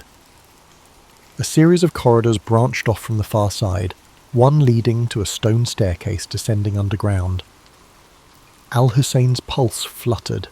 Subterranean vaults often served as archives or storage facilities in older fortifications. He imagined shelves of manuscripts, layered with dust, awaiting rediscovery. Mariam tested a cracked step with her boot, finding it stable enough. They lit torches, bracing themselves for whatever lay below. The descending passage felt claustrophobic, each echo magnified by the damp walls. A battered iron gate at the bottom yielded to Basim's determined shove. Within lay a series of vaulted chambers. Water trickled from hairline cracks in the ceiling, pooling on the floor in irregular puddles.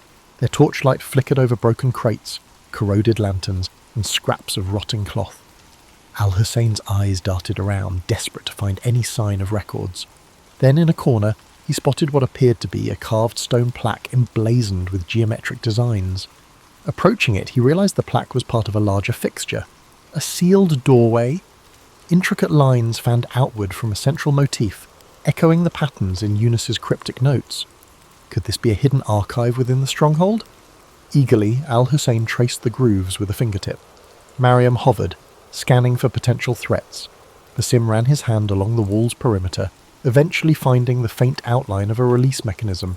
When he pressed it, the plaque shuddered, revealing a narrow gap.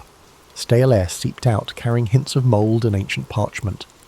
Torchlight spilling through the gap illuminated a cramped chamber lined with stone shelves. Al-Hussein's heart soared. Rolled manuscripts lay scattered, some disintegrating at the touch of the moist air. He gingerly lifted a small codex bound in faded leather, its cover emblazoned with unfamiliar symbols. Though the text was partially illegible, diagrams of star charts and geometric constructs were visible, aware that he was crossing into the realm of legends made real. With mounting excitement, Al-Hussein and Mariam inspected the shelves, hoping for a more complete find. Many manuscripts had succumbed to rot or water damage, leaving illegible stains where words once lived. Still, glimpses of diagrams, star maps, and cryptic notations sparked Al-Hussein's imagination. Each surviving scrap offered a puzzle, references to advanced mathematics, mentions of distant lands, and hints of medical treatises. The codex Eunice had mentioned might lie deeper within or be scattered among these fragile scrolls that teetered on the brink of disintegration. Basim, less enthralled by the written page, explored adjacent chambers in search of anything valuable, coins, jewellery, or historical artefacts that might fetch a price. He returned empty-handed, muttering about collapsed tunnels and corridors blocked by a rubble. From one corridor, a trickle of brackish water flowed, implying that parts of the stronghold might be submerged or entirely inaccessible. The group decided to work methodically, prioritising the drier sections first. Mariam posted a guard outside, aware that local pirates or treasure hunters could still pose a threat. Hour after hour, Al-Hussein catalogued each fragment they could salvage. He recognised partial translations from Greek, Coptic, and even Sanskrit. Whoever had curated these archives clearly embraced the same zeal for knowledge that fueled the House of Wisdom in Baghdad. Occasionally he stumbled upon a page detailing astronomical observations far more advanced than anything he'd encountered. He dreamed that if he could reconstruct these texts, they might reshape contemporary understanding of the cosmos, bridging centuries of lost scholarship. He remembered Eunice's cryptic list and felt a surge of vindication. Progress was slow, the air in the buried chambers remained thick, occasionally forcing them to retreat above ground for fresh air. In the process, they discovered an intact storeroom near the courtyard containing clay jars sealed with ancient wax. Basim pried one open, revealing well-preserved grains that, while impossible to eat, illustrated that this fortress once hosted a thriving community. Al-Hussein marvelled at the notion that the inhabitants of Makshaf had walked these same corridors, their daily routines taking place above a trove of hidden knowledge, then vanishing into history. On the second evening, Mariam insisted they organise a secure campsite in the courtyard. Setting up canvas tarps where partial walls offered shelter from ocean winds, they established a routine, nights spent guarding the perimeter, days spent rummaging the archives. The only sounds were the distant roar of the sea and the shuffle of footsteps echoing in stone halls. At times, the place felt haunted by old aspirations and new ones colliding. Al-Hussein often caught himself wishing they had more time, better resources, or just a few extra hands to preserve these fragile legacies. At last, amid a heap of decaying scrolls in a far corner of the sealed chamber, Al-Hussein found it. A manuscript carefully wrapped in oiled cloth, protected from the worst dampness. Its cover bore a pattern, identical to the sketches in Eunice's instructions. Heart hammering, he peeled back the cloth. Inside, pages of surprisingly durable parchment were covered in scripts that merged geometric diagrams with flowing text. Marginal notes in a secondary hand suggested commentary, possibly added by later scholars. This had to be the codex. A quick survey revealed passages on astronomical alignments, references to mathematical proofs that predated known treatises, and arcane symbols that defied immediate interpretation. One section even described medical herbs rumoured to thrive in remote regions. Al-Hussein felt as though he were holding an entire lost epoch in his hands. Mariam, seeing his awe, asked if this was truly what they had risked so much to find. He nodded, tears brimming unbidden. The codex might reshape fields of learning, if only it could be safely transported and studied. Next came the dilemma of extraction. The codex was too precious to leave behind, but the path back was fraught with uncertainty. The sea journey, the threat of storms, and the watchful eyes of potential bandits all loomed large. Mariam proposed packing the codex in multiple layers of protective cloth and assigning it round-the-clock guards. Basim chimed in with a plan to mask their departure by spreading rumours of a fruitless search, hoping to deter opportunists. Al-Hussein agreed, recognising that knowledge could be as dangerous a treasure as gold. With their plans set, they gathered what manuscripts they could carry, focusing on the codex and a few other promising relics. Standing at the fortress threshold, Al-Hussein took one last reverent look at the silent corridors. He imagined the generations who might have come here seeking truth, only to vanish beneath time's shifting sands. Now he held proof that their efforts had not faded entirely. As the group stepped out into the briny dusk, he realised his journey was far from complete. The desert had tested him, and the sea had threatened him, but this triumph opened countless new doors. History was not a fixed tapestry, it was ever unfolding, waiting for those willing to traverse the unknown in search of revelation. Napoleon Bonaparte was born on August 15th, 1769, on the island of Corsica, a small but strategically significant island in the Mediterranean. His family was of minor nobility, with his father, Carlo Buonaparte, serving as a lawyer and political representative for Corsica. Despite their noble status, the Bonaparte family was not wealthy, and young Napoleon grew up in a modest household. Napoleon's childhood was shaped by the unique blend of Corsican pride and French influence that surrounded him. Corsica had been acquired by France shortly before his birth, and the island's culture reflected a mix of independence and French authority. From an early age, Napoleon displayed a keen intellect and a fiery determination. He excelled in his studies, particularly in mathematics and history, which would later serve him well in his military career. At the age of 9, Napoleon left Corsica to attend school in mainland France. His father had secured a scholarship for him to study at a prestigious military academy, where he trained to become an artillery officer. This period of his life was not without challenges. As a Corsican in a French institution, Napoleon often faced discrimination from his peers, yet he remained focused on his goals, using his intelligence and discipline to rise above the prejudice. Napoleon graduated from the École Militaire in Paris at the age of 16, becoming a second lieutenant in the French army. He began his career at a time of great upheaval.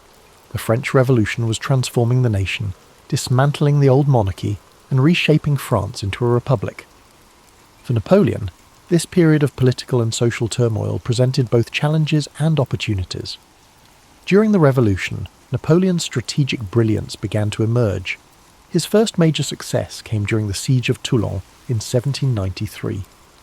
As a young officer, he devised a bold plan to capture the city, which was held by royalist forces supported by the British. His strategy was a resounding success, earning him recognition and promotion. Napoleon's star was rising, and his ability to combine tactical innovation with decisive action became his hallmark. In 1796, Napoleon was given command of the French army of Italy. This was his first significant leadership role, and he wasted no time in proving his abilities. Despite being outnumbered and poorly equipped, Napoleon led his troops to a series of stunning victories against Austrian and Piedmontese forces. His Italian campaign not only solidified his reputation as a military genius, but also brought him wealth and fame. Napoleon's rise to power was meteoric, and by 1799 he had become one of the most influential figures in France. That year, he staged a coup d'état, overthrowing the government and establishing himself as first consul. This marked the beginning of his rule and set the stage for his transformation of France. As ruler, Napoleon implemented sweeping reforms. He reorganized the French government, established the Napoleonic Code, a legal framework that influenced legal systems worldwide, and strengthened the country's finances. He also invested in infrastructure, education and the arts, leaving a lasting legacy on French society. In 1804, Napoleon declared himself Emperor of France. The coronation ceremony was a grand and symbolic event, with Napoleon famously placing the crown on his own head, a gesture that underscored his belief in self-made power. As emperor, Napoleon expanded his ambitions beyond France, embarking on campaigns that would change the map of Europe. The Napoleonic Wars were a series of conflicts that pitted France against a coalition of European powers. These wars showcased Napoleon's strategic brilliance and determination, but they also tested his limits.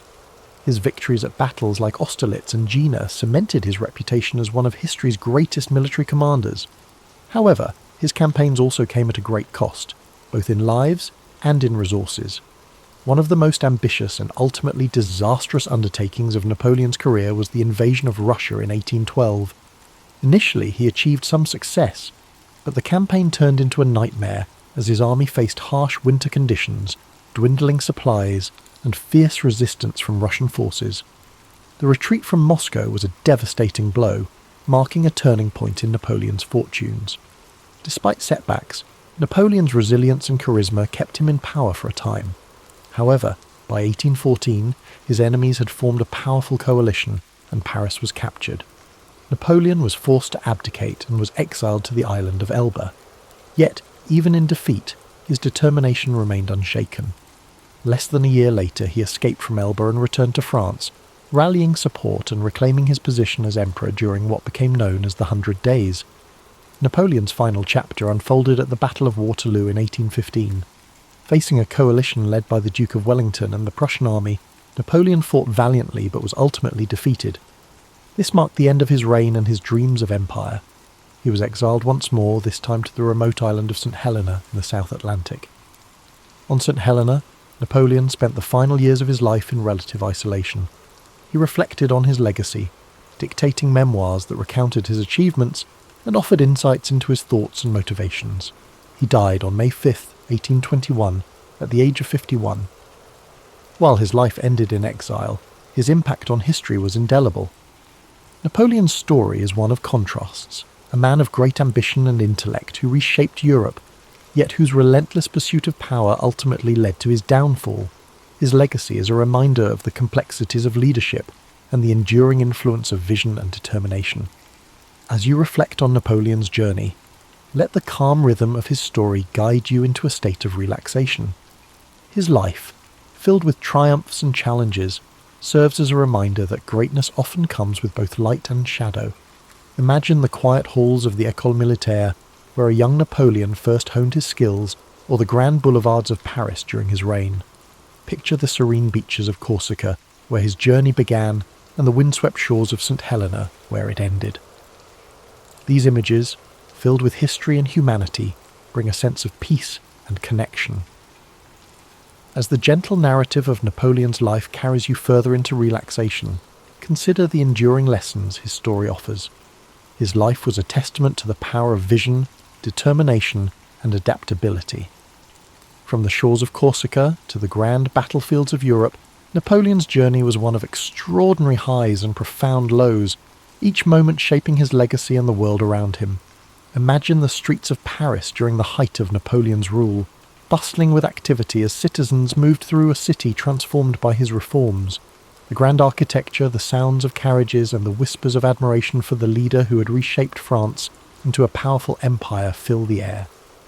Napoleon's vision for his country was ambitious, rooted in the belief that strong leadership and progressive policies could bring unity and prosperity. Napoleon's Napoleonic Code, one of his most enduring achievements, remains a symbol of his commitment to order and justice. By creating a clear and organized legal framework, he provided a foundation for modern law that still influences societies worldwide. This accomplishment reflects his ability to think beyond the immediate and to consider the lasting impact of his actions, a hallmark of great leadership. Now, as you drift deeper into rest, picture the vast and open battlefields where Napoleon's strategies unfolded. His ability to read a situation, adapt to challenges, and inspire his troops set him apart as a military genius. Yet these victories came with sacrifices, reminding us that even the greatest achievements carry weight and consequence. Let this thought settle into your mind as a reminder of the complexities of life and the balance required in pursuit of success. As the night deepens, imagine the quiet solitude of Napoleon's exile on St. Helena. The crashing waves against the rocky shores and the distant horizon create a peaceful yet contemplative scene. In these final years, Napoleon reflected on his life, his choices, and his impact on the world. His memoirs, filled with introspection and insight, reveal a man who, despite his flaws, remained dedicated to the ideals of progress and legacy. Feel the calm and serenity of this moment as you think about Napoleon's resilience. Even in defeat, he maintained his dignity and continued to shape his story. His ability to adapt, to rise again, and to reflect on his journey offers a powerful lesson about perseverance and the human spirit. Picture Napoleon's childhood in Corsica, the simplicity of life on the island, and the spark of ambition that drove him to dream of a future beyond its shores. His journey reminds us that greatness often begins with humble beginnings, and that with determination we can overcome the obstacles that stand in our way. As you relax further, imagine the quiet moments Napoleon spent in thought, planning his next move or contemplating the lessons of the past. These moments of reflection, like the ones we take before sleep, are a chance to find clarity and purpose in our lives. Let the story of Napoleon inspire you to approach each challenge with courage and each success with humility. The story of Napoleon Bonaparte is not just one of conquest and power. It is a story of vision, resilience, and humanity. His life teaches us that even the most ambitious dreams are within reach if we are willing to work for them, and that true greatness lies in the ability to adapt, learn, and persevere. The soothing rhythm of Napoleon's story continues, so let it guide you deeper into a state of calm and rest. His life, with all its triumphs and trials, serves as a reminder of the complexities of leadership and the enduring power of ambition tempered by reflection. Each chapter of his journey holds lessons about perseverance, the importance of vision, and the balance required in any great endeavour. Picture Napoleon in one of his most iconic moments, standing atop a hill overlooking the battlefield at Austerlitz. The early morning fog begins to lift, revealing the vast armies below. His mind is sharp, calculating and focused as he directs his troops with precision and confidence. This scene encapsulates the essence of Napoleon as a leader, decisive, strategic, and unwavering in his belief in victory. Let this image remind you of the power of clarity and focus, qualities that can guide us even in the most challenging situations. Now shift your thoughts to the quieter moments of Napoleon's life, moments spent in introspection and planning. Perhaps he's seated at a desk, surrounded by maps and letters, the flicker of a candle casting a soft glow on his face. These moments of preparation and thoughtfulness were the foundation of his successes, showing that even the most remarkable achievements begin with careful planning and deliberate action. While you relax further, imagine the streets of Paris once more, this time during Napoleon's grand coronation as emperor. The city buzzes with excitement and anticipation, the sounds of trumpets echoing through the air as crowds gather to witness history being made. Napoleon, ever the symbol of self-determination, places the crown upon his own head, a gesture that speaks to his belief in shaping his own destiny. This powerful act reminds us of the importance of taking charge of our lives and pursuing our goals with determination. From the grandeur of Paris to the stark solitude of St. Helena, Napoleon's life was filled with contrasts. His journey teaches us to embrace both the victories and the setbacks, to find strength in our resilience, and to learn from every experience. The quiet reflection of his later years offers a poignant reminder that even in solitude, there is value in contemplating our legacy and the impact we leave behind. Imagine Napoleon walking along the shores of St. Helena, the waves gently lapping at the rocky coastline. The horizon stretches endlessly before him, a symbol of both the limits of his exile and the boundless scope of his influence. In this serene moment, there is a sense of acceptance and peace, a reminder that even the most ambitious lives eventually find stillness. While you drift further into sleep, let the echoes of Napoleon's life guide your dreams. His journey, marked by extraordinary achievements and profound lessons, is a testament to the power of vision, courage, and reflection. His story reminds us that greatness is not measured solely by success, but by the depth of our character and the impact we have on the world around us. As the narrative of Napoleon's life gently lingers, allow yourself to sink even deeper into relaxation. His story, so full of ambition, brilliance, and humanity, is a powerful reminder of the potential that lies within all of us.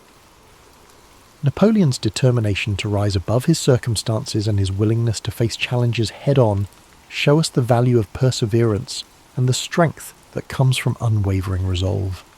The simplicity of Napoleon's early life on Corsica, an island of rugged beauty and quiet charm. As a young boy, he roamed the hills, his mind already filled with dreams of greatness. The sound of the sea, the scent of the olive trees, and the warmth of the Corsican sun shaped the foundation of the man he would become. These early days remind us of the power of humble beginnings and how even the most unassuming origins can lead to extraordinary paths. As Napoleon grew into a young man, his move to France marked the beginning of his transformation. At the military academy, he honed his skills, his discipline setting him apart. Despite facing prejudice as a Corsican, he remained focused on his goals, showing a resilience that would define his career. These formative years teach us the importance of persistence and the ability to adapt in the face of adversity. Now let your thoughts drift to the grand halls of the French court during Napoleon's rise to power. Imagine the opulence, the polished marble floors, and the chandeliers casting their light across a room filled with dignitaries and leaders. In this environment, Napoleon's intellect and charisma shone brightly, propelling him to heights few could have imagined. His rise reminds us of the importance of self-belief and the courage to seize opportunities. Even in moments of defeat, Napoleon demonstrated a remarkable ability to reflect and regroup. The exile to Elba could have been the end of his story, but instead he used it as a time to plan his return. His resilience during the 100 Days, when he reclaimed his empire, speaks to his determination to fight for what he believed in, even against overwhelming odds. As you relax further, imagine the quiet dignity of Napoleon's final years on St. Helena. The isolation of the island offered him time to reflect on his life, his choices, and his legacy. The crashing waves and the vast expanse of the ocean became the backdrop to his thoughts. In his solitude, he dictated memoirs that revealed not only his strategic mind, but also his humanity. This chapter of his life reminds us of the value of introspection and the importance of finding peace within ourselves. Feel the calm and stillness of this moment as the story of Napoleon carries you into a deep, peaceful sleep. His life, marked by extraordinary achievements and profound lessons, serves as a reminder that greatness lies not just in what we accomplish, but in how we face the challenges along the way. With the night embracing us, let the echoes of Napoleon's journey fill your dreams. Imagine the vast battlefields, the bustling streets of Paris, and the quiet shores of St. Helena, each scene a testament to the resilience and complexity of his life. His story reminds us that every step of the journey, whether triumphant or challenging, shapes who we are and leaves a legacy that endures.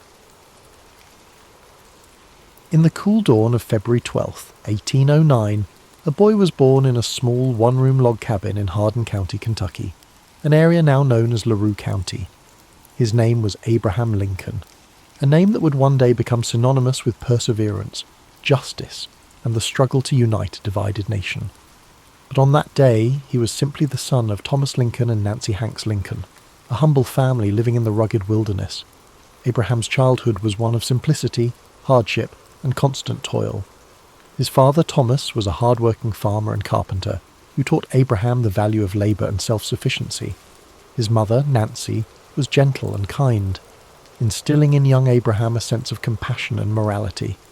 The wilderness around them was vast and unyielding, a place where survival depended on resilience, resourcefulness, and community. The family lived in a small log cabin, its rough-hewn walls providing shelter from the harsh winters and sweltering summers of the Kentucky frontier. Inside, the fire crackled softly in the hearth, its warmth a comfort against the chill that seeped through the cracks in the wood. Abraham, with his lanky frame and curious mind, spent his days helping his father with the heavy tasks of clearing land, chopping wood, and planting crops. Though life was demanding, young Abraham had an insatiable thirst for knowledge. In a world where formal schooling was scarce, he read whatever books he could find. By the light of a flickering candle or the warm glow of the hearth, he pored over the few volumes available to him: the Bible, Aesop's Fables, Robinson Crusoe, and Pilgrim's Progress. Words became his refuge, a gateway to worlds beyond the rough frontier. He absorbed stories, ideas, and knowledge, shaping a mind that would one day influence the course of a nation. Tragedy struck when Abraham was just 9 years old. His mother, Nancy, fell ill with milk sickness, a deadly disease caused by drinking the milk of cows that had grazed on poisonous plants. Her passing left a void in the young boy's heart, a loss that would shape his empathy and understanding of human suffering. In the quiet days after her death, Abraham and his sister Sarah clung to each other for comfort, their bond deepened by shared grief. His father remarried a kind and supportive woman named Sarah Bush Johnston. She brought stability to the household and encouraged Abraham's love of learning. She saw in him a boy who was different, thoughtful, driven, and destined for something greater. As the years passed, the family moved to Indiana and later to Illinois. The wilderness was ever present, but Abraham's dreams extended beyond the horizon. His hands, calloused from hard labour, would one day hold the weight of leadership. His mind, sharpened by books and introspection, would one day navigate the complexities of a fractured nation. In his early adulthood, Abraham worked a series of jobs. He was a rail splitter, a store clerk, a postmaster, and a surveyor. Each experience taught him something new about people, work, and society. His natural wit, humour, and storytelling ability made him beloved among his peers. But beneath his easygoing demeanour was a man driven by a desire to understand the world and make it better. At the age of 21, Abraham began to study law. His mind was meticulous, his sense of justice unwavering. He read legal texts tirelessly, often walking miles to borrow books. He passed the bar exam and began practicing law, gaining a reputation for honesty and integrity. His clients trusted him, knowing that he would fight for them with the same determination that had carried him through his own hardships. Lincoln's political career began humbly. He served in the Illinois state legislature, and later in the U.S. House of Representatives. He was not born into power or privilege, but his commitment to fairness, equality, and justice earned him respect. He spoke out against the expansion of slavery, believing deeply in the principles of liberty and human dignity. In 1860, at the age of 51, Abraham Lincoln was elected as the 16th President of the United States. The nation he inherited was teetering on the edge of collapse. The deep divide between the North and the South over the issue of slavery had reached a boiling point. Just months after his election, the southern states began to secede, and the shadow of civil war loomed large over the country. Lincoln faced this monumental crisis with steadfast resolve. He believed that the Union must be preserved, that the ideals of freedom and equality enshrined in the Declaration of Independence must not be lost. His speeches, delivered in his calm and measured voice, sought to heal the nation's wounds even as war erupted. The years of the Civil War were grueling.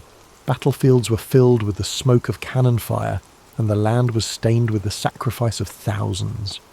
Lincoln carried the weight of every decision, knowing that the fate of a nation rested upon his shoulders. The lines on his face deepened, his eyes often heavy with the burden of loss. But through it all he remained resolute, driven by a belief in justice, unity, and the hope that a better world could emerge from the chaos. In 1863, Lincoln issued the Emancipation Proclamation, declaring that all slaves in the Confederate States were to be freed. It was a bold, transformative act that reshaped the purpose of the war and solidified his legacy as a champion of freedom. On April 9, 1865, the Civil War came to an end. The nation was weary, but there was hope that healing could begin. Yet Lincoln's story was to end abruptly. Just 5 days after the war's conclusion, on April 14, 1865, he was assassinated while attending a play at Ford's Theatre in Washington, D.C. His life, The journey from a log cabin to the highest office in the land had come to a tragic end. Yet his legacy endured.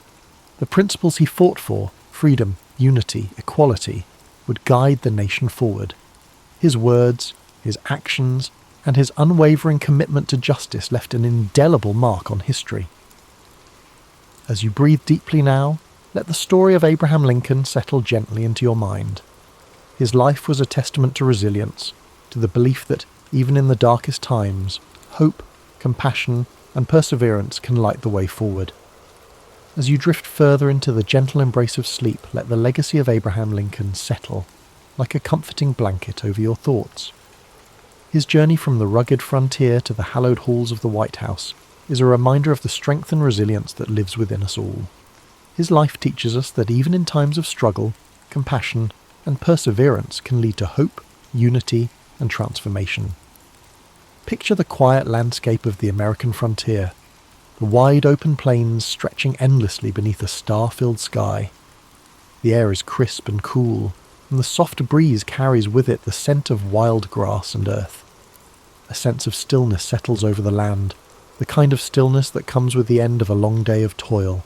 This is where Lincoln's journey began, where each sunrise and sunset shaped a man who would one day guide a nation through its darkest hours. As you breathe in deeply, feel that same calm resilience within you. The steady rhythm of your breath mirrors the gentle sway of the tall grasses, their tips shimmering in the pale moonlight. The sky above is vast and serene, a reminder that even amidst the chaos of life, there exists a quiet, enduring peace. Let this image fill your mind with tranquility, a sense of knowing that no matter the trials you face, there is strength to be found in perseverance and patience. Imagine the crackling of a campfire in the distance, its warm glow a beacon of comfort in the darkness. The flames dance softly, casting flickering shadows that sway and twist. This fire represents the warmth of human connection, the bonds of unity that Lincoln so passionately fought to protect. Even when the world was divided, he held firm to the belief that a nation could heal, that people could come together despite their differences. Lincoln's story reminds us of the quiet power of humility, empathy, and integrity. In his speeches and letters, he spoke not with arrogance, but with a deep understanding of human nature, of the pains and struggles that shape us all. His words carried the weight of experience and the hope of a better tomorrow. They were like gentle waves, lapping against the shores of a fractured nation, each word a step toward healing and reconciliation. As you lie here, feel yourself sinking deeper into rest. The burdens of the day grow lighter, like leaves floating gently down a stream. The water carries them away effortlessly, leaving behind a surface that is smooth and calm. Allow your mind to let go of worries, doubts, and fears, knowing that the path forward, though sometimes difficult, is always illuminated by the quiet light of hope. The soft whisper of the wind through the trees mirrors the quiet resolve that Lincoln carried within him. His journey was not one of ease, but of purpose. Each challenge, each setback, was met with patience and fortitude. He understood that change, real and lasting change, takes time and steady effort. In the face of adversity, he chose to act with dignity, knowing that his choices would shape the future for generations to come. As you drift deeper, imagine standing in the stillness of a forest at twilight. The world is hushed, the last rays of sunlight filtering through the branches, casting long golden shadows on the ground. This is a place of reflection, of quiet contemplation. The air is filled with the faint sounds of nature, a distant owl calling softly, the rustle of leaves in the breeze. Here you feel a connection to the world around you, a sense of being part of something much greater than yourself. Lincoln's life, with its moments of triumph and tragedy, is a reminder that each of us has the power to shape our own legacy. His belief in justice, equality, and unity is a flame that continues to burn, a beacon that guides us through the darkness. His story encourages us to act with kindness, to stand firm in our principles, and to seek peace even in turbulent times. Breathe in deeply, the air filling your lungs with a sense of calm and clarity. With each exhale, let go of any tension or unease. Feel your body relax further, each muscle softening, your mind becoming lighter. The steady rhythm of your heart is like a gentle drumbeat, grounding you in this peaceful moment. The night envelops you now, a cocoon of warmth and safety. The stars above shimmer softly, their light a reminder that even in the vastness of the universe you're not alone.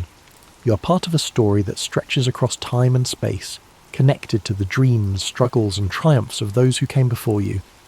As you continue to relax, let Lincoln's story inspire a sense of quiet resolve within you. His life is a testament to the idea that courage, empathy, and perseverance can overcome even the greatest challenges. His journey, though filled with hardship, ultimately brought hope and healing to a fractured world. You too carry that potential within you, the power to face challenges with grace and to find peace in the midst of uncertainty. Thank you for joining us tonight on History and Sleep. May the story of Abraham Lincoln fill your dreams with calm, strength, and the knowledge that you are capable of overcoming any obstacle. Remember to like, comment and subscribe for more soothing stories of history's greatest figures. Now, let go completely. The night holds you gently, the stars keep watch, and your dreams unfold like the quiet pages of a storybook. Sleep deeply, knowing that you are safe, that you are strong, and that tomorrow holds new possibilities, new paths to explore, and new moments of peace. As you drift even deeper into the comforting depths of sleep, let the quiet strength of Abraham Lincoln's story continue to guide you. His journey, one marked by perseverance, compassion, and unwavering resolve, reminds you that within every moment of stillness lies the potential for growth and healing. The night wraps around you like a warm, protective embrace, and your mind settles further into a place of deep relaxation. Imagine now a gentle breeze whispering through the fields of the American Midwest, where the tall grass sways like waves upon a sea of green and gold. The landscape is bathed in the silvery light of the moon, casting long shadows that dance across the open plains. This is the land where Lincoln grew up, where he learned the value of hard work, the weight of responsibility, and the simple joys of a life lived close to nature. The distant sound of a slow-moving river meanders through the air, its waters reflecting the soft light of the stars. Each ripple is like a thought, gentle and fluid, carrying away the worries of the day. You're standing on the banks of this tranquil river, feeling the cool, damp earth beneath your feet. The water flows endlessly, reminding you that life, with all its challenges and triumphs, moves forward in its own steady rhythm. In the distance, you see a campfire glowing softly, its flickering flames casting a warm, golden light. The warmth of the fire reaches out to you, offering comfort and reassurance. It represents the quiet resolve and inner strength that guided Lincoln throughout his life. The flames dance and sway, whispering stories of perseverance, courage, and the enduring power of hope. Lincoln's life, though filled with challenges and loss, was also a testament to the beauty of simple joys, the laughter of loved ones, the satisfaction of hard work, and the solace of quiet reflection. His humility and integrity, even in the face of great adversity, remind us that true strength is not always loud or forceful. Sometimes it is found in the quiet determination to do what is right. As you breathe in deeply, feel that same sense of quiet strength fill your being. Each breath brings with it a wave of calm, washing away tension and worry. With every exhale, you release the weight of the day, allowing your mind to sink further into the peaceful flow of the night. The world around you is hushed, the night filled with a serene stillness. The stars twinkle softly above, like tiny beacons of hope, each one a reminder of the infinite possibilities that lie within you. Their gentle light is a guide, leading you through the darkness and into a place of rest and renewal. Imagine now that you are walking along a well-worn path, the soft grass cushioning your every step. The path winds gently through a landscape of rolling hills and quiet forests, each step bringing you closer to a place of complete relaxation. The air is cool and refreshing, filled with the faint scent of pine and wildflowers. The sounds of nature surround you, the rustling of leaves, the distant call of a night bird, and the soft murmur of the breeze. This path represents your journey, a journey that is uniquely yours. Just as Abraham Lincoln faced his own trials with courage and resilience, you too have the strength to navigate whatever challenges lie before you. The path may twist and turn, but with each step you're moving forward, growing stronger, and finding peace within. As you continue along this path, you come to a quiet clearing. The ground is soft and inviting, the air filled with a profound sense of stillness. Here, you feel a deep connection to the world around you and to the quiet power within yourself. This is a place of rest, a place where you can let go completely, knowing that you're safe, supported, and at peace. The night sky stretches above you, vast and endless, a reminder that you are part of something much greater than yourself.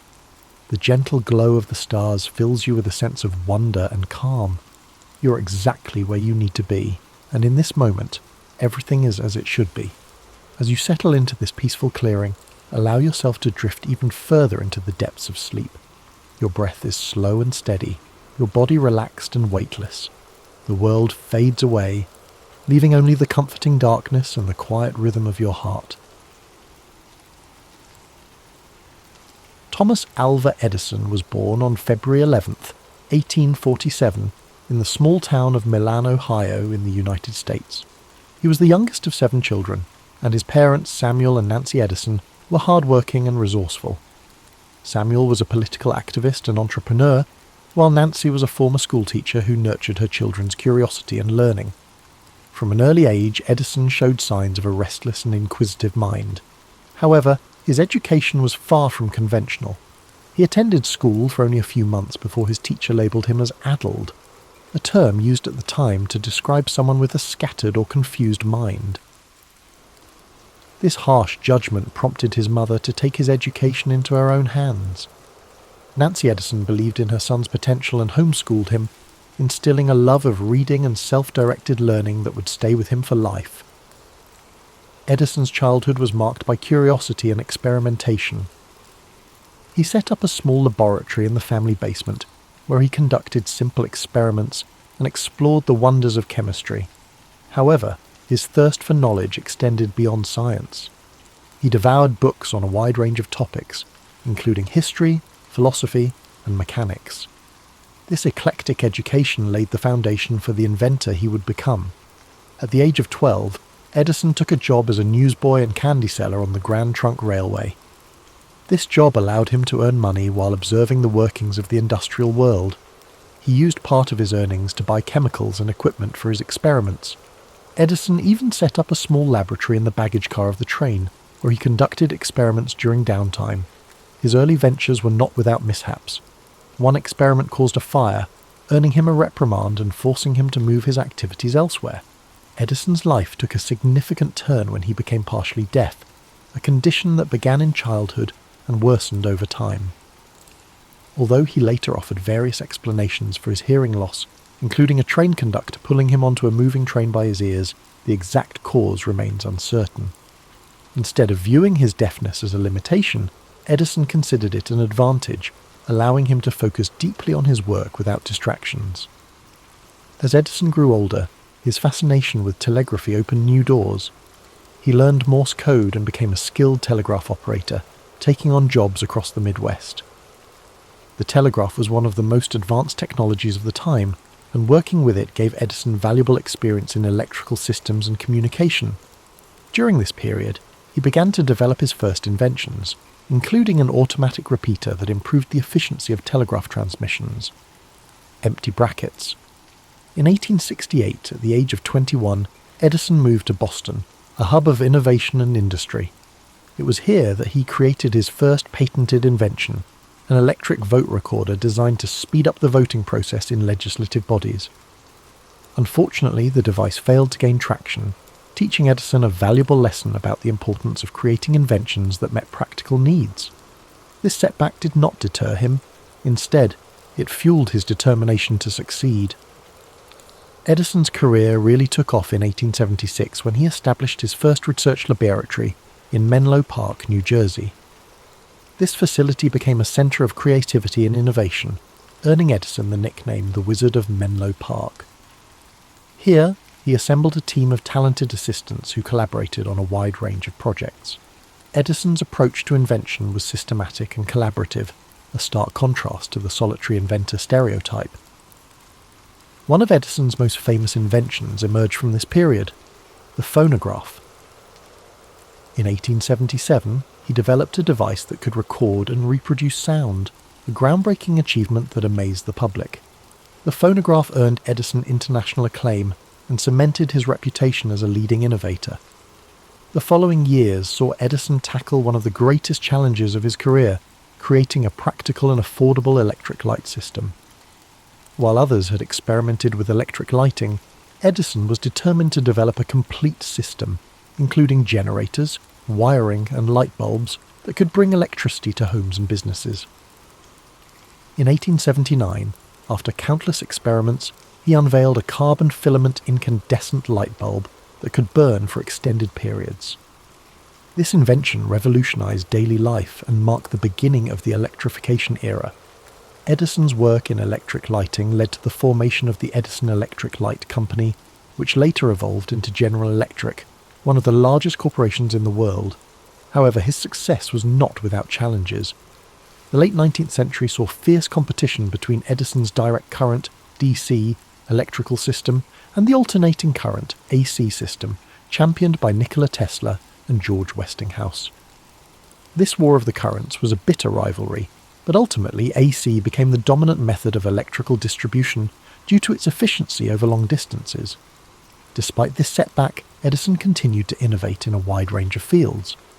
He improved motion picture technology, developing the kinetoscope and contributing to the early days of the film industry.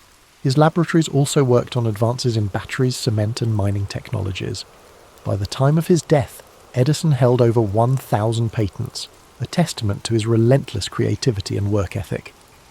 Edison's personal life was as eventful as his professional one. He married Mary Stilwell in 1871, and the couple had 3 children. After Mary's untimely death in 1884, Edison married Mina Miller in 1886, with whom he had 3 more children. Mina played a significant role in managing Edison's affairs and supporting his work, providing stability in a life often consumed by invention. As we reflect on Thomas Edison's life, it's clear that his contributions went far beyond individual inventions. He pioneered a new model of innovation, combining scientific research with practical application and entrepreneurial spirit. His work not only transformed technology, but also reshaped the way we live, work, and connect with one another. Tonight, as you drift off to sleep, imagine the flicker of an early electric light bulb, the scratchy sounds of a phonograph recording, or the hum of a motion picture projector. These were the dreams of a man who never stopped pushing the boundaries of what was possible. Let his story inspire your own dreams, reminding you that curiosity, perseverance, and creativity can illuminate even the darkest nights. As we continue our journey through the life of Thomas Edison, let's explore the later years of this remarkable man, a time filled with continued innovation, personal growth, and reflections on a life dedicated to invention. By the dawn of the 20th century, Edison had already secured his place in history, but his drive to create and explore new ideas never waned. His laboratory at Menlo Park had given way to a larger, more advanced facility in West Orange, New Jersey, which became his new center of operations. This expansive complex allowed Edison to work on multiple projects simultaneously and provided a space where ideas could flourish on a grand scale. The West Orange laboratory was a bustling hub of activity, where Edison and his team of assistants worked tirelessly on inventions that would shape the future. This facility housed not only research areas but also manufacturing spaces, making it a model for modern industrial research. Here, Edison's vision for invention as a collaborative process continued to thrive.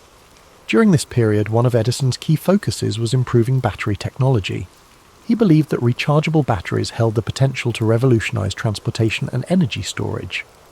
After years of experimentation, he developed the nickel-iron storage battery, which proved to be more durable and long-lasting than its predecessors. These batteries were used in electric vehicles, signaling Edison's foresight into the future of sustainable transportation. Edison's interest in motion pictures also continued to evolve.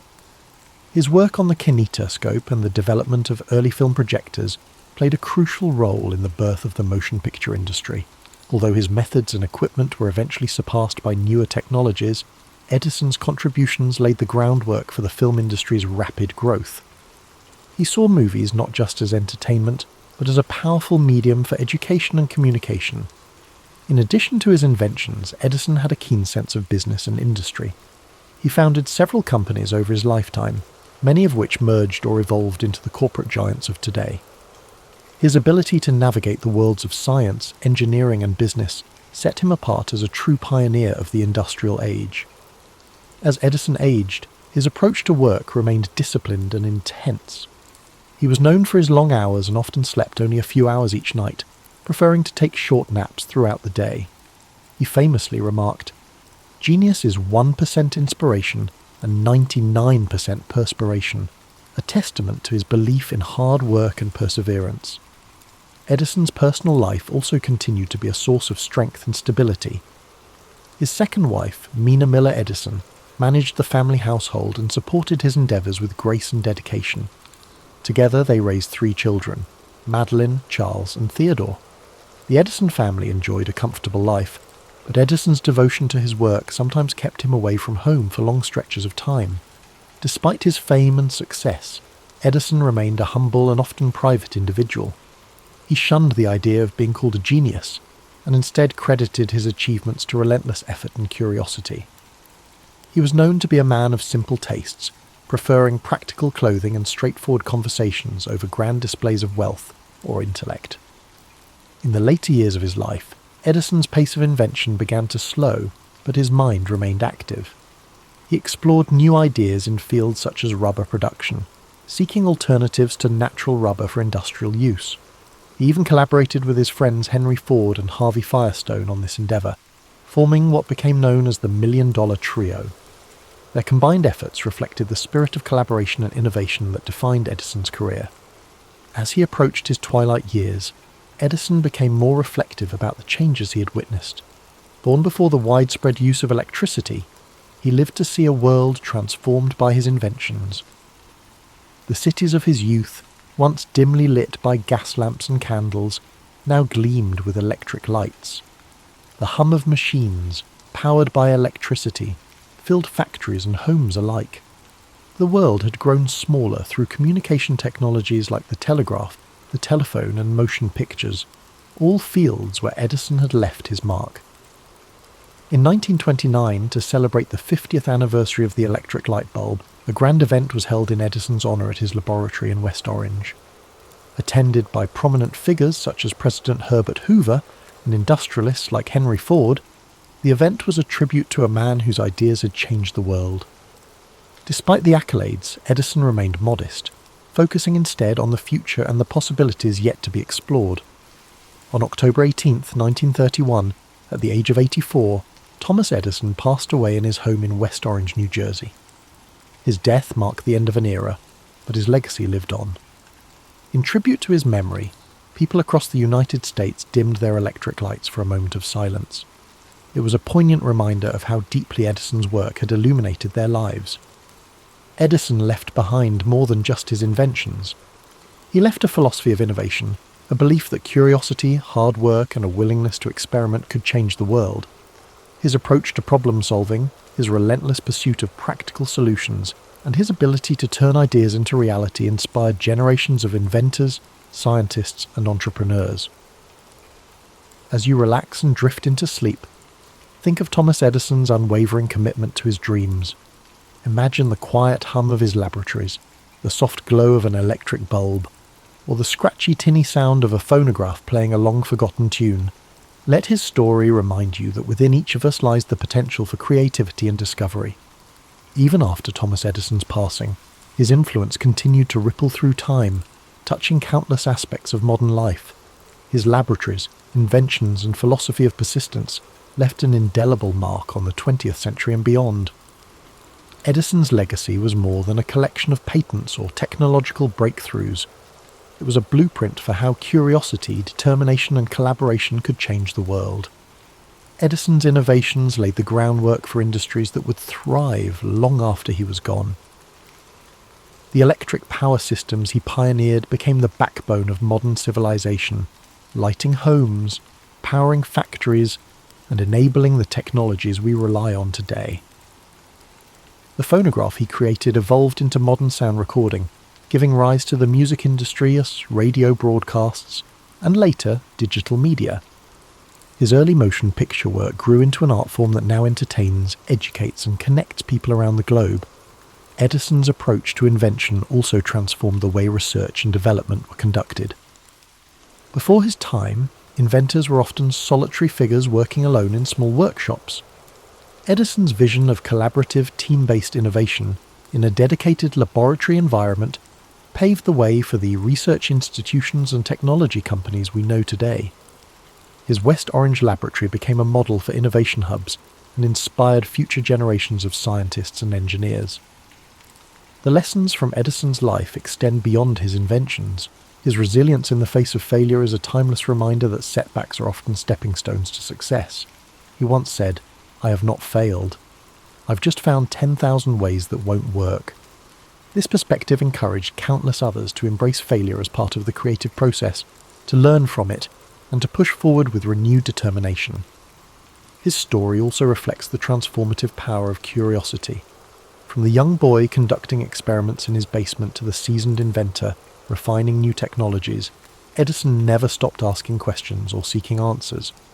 He approached the world with wonder and a desire to understand how things worked, a quality that fueled his lifelong quest for innovation. This insatiable curiosity is a gentle reminder that within each of us, the spark of discovery can ignite remarkable possibilities. In the years after his death, Edison's family, friends, and colleagues ensured that his memory was preserved. His laboratories in Menlo Park and West Orange were carefully maintained, and today they stand as monuments to his life and work. Visitors can walk through these spaces, see his tools and notebooks, and imagine the energy and creativity that once filled the air. The sounds of clinking glassware, the smell of chemicals, and the quiet hum of machinery still seem to echo in these historic halls. Beyond the physical spaces he left behind, Edison's ideas continue to shape the world. His belief in making technology accessible and practical lives on in every device that simplifies our lives. The light bulb, though improved and modified over time, remains a universal symbol of inspiration, creativity, and the triumph of human ingenuity. Edison's story is also a reminder of the human side of innovation, the patience, the long hours, and the moments of doubt that accompany every breakthrough. He understood that progress often comes slowly, and that true innovation requires both passion and persistence. As you rest tonight, perhaps you can reflect on your own journeys, knowing that even small steps forward are part of a greater path. Imagine a world lit only by flickering candles and dim gas lamps, where nights were cloaked in darkness. Then picture the slow, steady emergence of light, spreading from cities to towns, illuminating homes and streets. This transformation was more than a technological shift. It was a change in how people experienced life. Night no longer brought an end to productivity or recreation. With the glow of electric light, the world stayed awake, and new possibilities emerged. As you sink deeper into relaxation, envision Thomas Edison in his laboratory, the warm glow of a single bulb casting long shadows across the room. Shelves lined with tools, wires, and glass beakers surround him. The quiet scribble of notes fills the air as he records his observations. His eyes, filled with focus and curiosity, study each experiment, searching for answers hidden in the details. This was a man who believed that within every problem lay a solution waiting to be uncovered. Edison's belief in progress and innovation reminds us that the world is ever changing, shaped by those who dare to imagine something better. His life's work was a testament to the idea that with enough patience, creativity, and determination, we can bring light to even the darkest corners of our world. Japan's origins are steeped in myth and legend, woven into the fabric of the country's identity. According to the Kojiki and Nihon Shoki, the oldest chronicles of Japan, the islands were created by the divine couple Izanagi and Izanami, who dipped a jewelled spear into the sea and formed the archipelago. Their descendants, the Kami, shaped the land and its people. Among them, Amaterasu, the sun goddess, was the most revered, and it was her lineage that would give rise to Japan's imperial family, a connection that persists in tradition to this day. While these myths offered a divine origin story, the archaeological record tells another tale. one rooted in migration and survival. The first inhabitants of the Japanese archipelago arrived over 30,000 years ago, likely crossing land bridges from the Asian continent. These early foragers, known as the yeoman people, developed a distinctive way of life, marked by elaborate pottery, pit dwellings, and a deep relationship with nature. Living in scattered communities, the yeoman thrived for thousands of years, relying on hunting, fishing, and gathering. Over time, a new wave of migrants, the Yayoi, arrived from the Korean peninsula around 1000 BCE, bringing advanced agricultural techniques, metal tools, and a more structured society. The Yayoi introduced rice farming, which transformed the landscape and led to the rise of settled villages, social hierarchies, and territorial disputes. This era laid the foundation for the first centralized political structures in Japan, as powerful clan leaders, known as uji, competed for control. Among them, one lineage, the Yamato, gradually emerged as the most dominant, consolidating power and setting the stage for an imperial dynasty. While the lines between history and myth blur in Japan's earliest narratives, these formative centuries shaped the cultural, spiritual, and political DNA of the nation. The balance between divine legitimacy and earthly rule became a defining feature of Japan's rulers, a theme that would persist through centuries of samurai governance, shogunate control, and imperial restoration. The echoes of these ancient times still resonate in modern Japan, where traditions, shrines, and rituals continue to honour the distant past, maintaining a tangible link to the country's mythological and historical roots. As the Yayoi period gave way to the Kofun era circa 250 to 538 CE, Japan saw the rise of powerful clans that vied for dominance, each commanding vast agricultural territories and fortified settlements. Among these rival factions, the Yamato clan gradually asserted its influence over much of central and western Japan, cementing itself as the dominant force. Unlike the decentralized power structures of earlier centuries, the Yamato rulers established a centralized authority, one that derived legitimacy from both military strength and divine ancestry. They claimed descent from Amaterasu, the sun goddess, an assertion that reinforced their divine right to rule and set a precedent for Japan's imperial institution. As the Yamato extended their control, they adopted new governing strategies, incorporating rival clans into their administration rather than outright destroying them. This tactic allowed them to unify a fragmented land while keeping powerful regional families invested in their rule. Large keyhole-shaped burial mounds, known as kofun, began dotting the landscape, serving as massive tombs for Yamato rulers and symbolizing their growing authority. These colossal structures, some stretching over 400 meters, contained elaborate grave goods, including bronze mirrors, iron weapons, and Chinese-style artifacts, signaling Japan's increasing interaction with the continent. Diplomacy and warfare both played critical roles in the Yamato's consolidation of power. They maintained close ties with the Korean peninsula's three kingdoms, Baekje, Silla, and Goguryeo, exchanging military assistance and cultural knowledge. This relationship introduced advanced ironworking, Buddhism, and Chinese writing, innovations that would profoundly shape Japan's social and political evolution. By the 6th century, the Yamato rulers had firmly established themselves as the sovereign power of the land, transitioning from mere chieftains to imperial monarchs. This period also saw the emergence of the term Tenno, meaning heavenly sovereign, which became the official title of the emperor, reinforcing the dynasty's divine mandate. However, true centralized rule was still in its infancy, and the emperor's power often depended on alliances with influential aristocratic families, particularly the Soga clan. Buddhism's arrival from Korea further accelerated political and ideological shifts, as different factions debated whether to embrace or resist the foreign faith. Ultimately, the Soga championed Buddhism, securing its place in Japanese society and aligning themselves with the imperial family.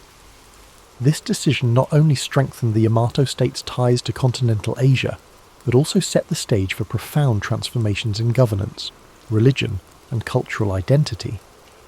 The dawn of imperial rule in Japan was not a sudden event but a gradual process, one shaped by diplomacy, conflict, and strategic alliances. The Yamato legacy endured, providing the framework for what would become the enduring Japanese imperial institution, one that still exists today as the oldest hereditary monarchy in the world.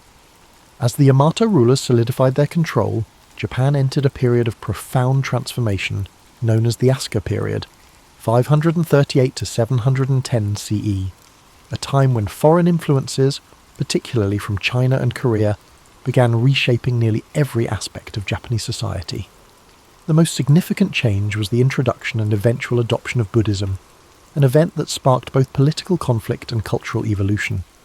Initially met with resistance from conservative Shinto factions, Buddhism found powerful patrons in the Soga clan, a family that wielded immense influence in the imperial court.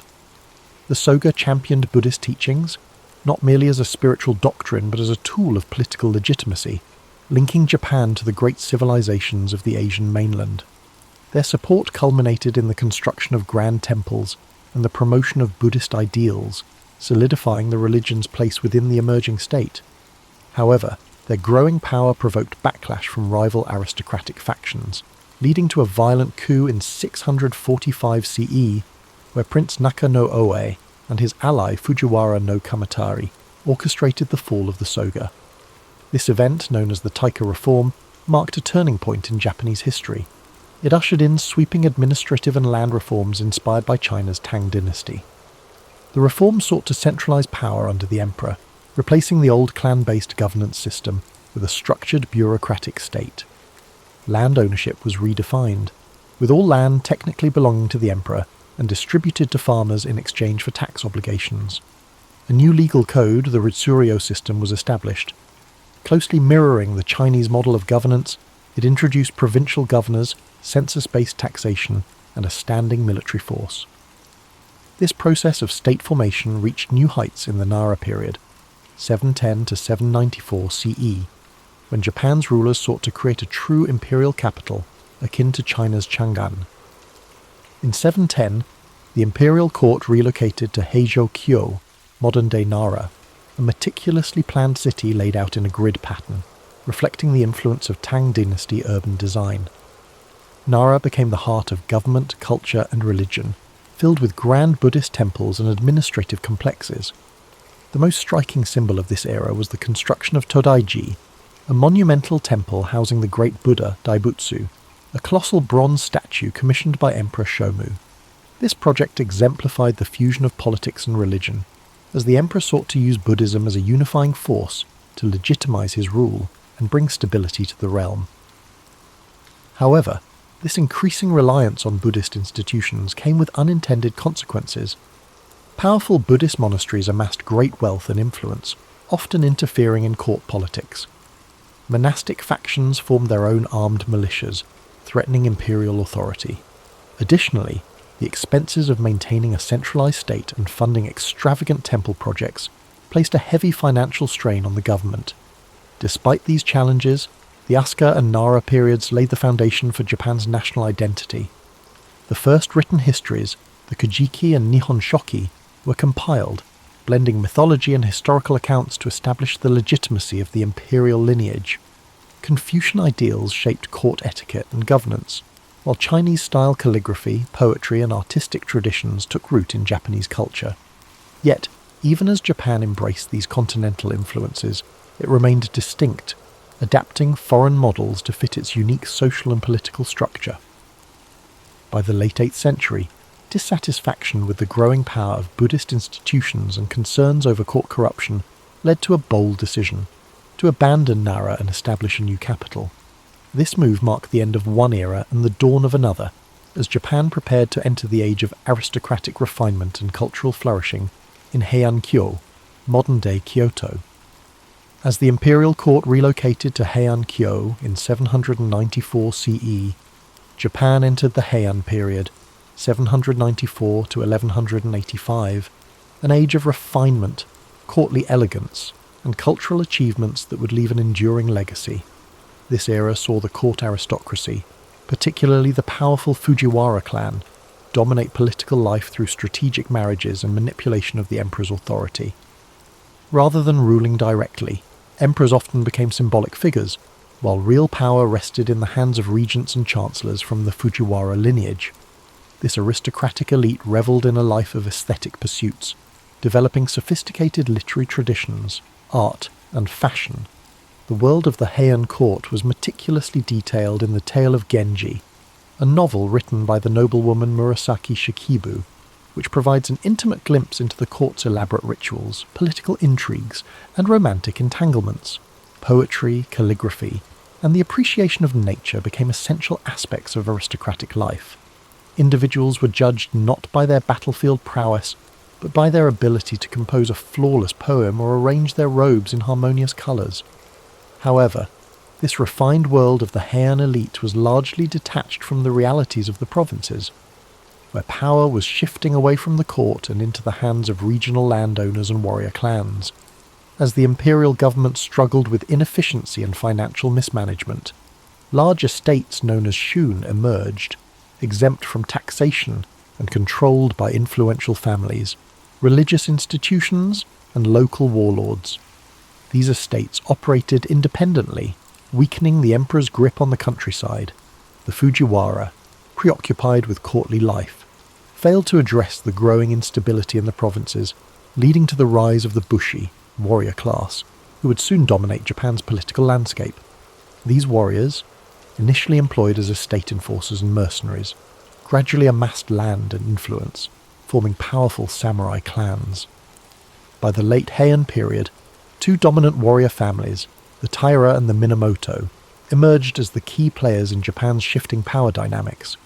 Their rivalry culminated in a series of violent conflicts, known as the Genpei War, 1180 to 1185, which would decide the fate of the nation.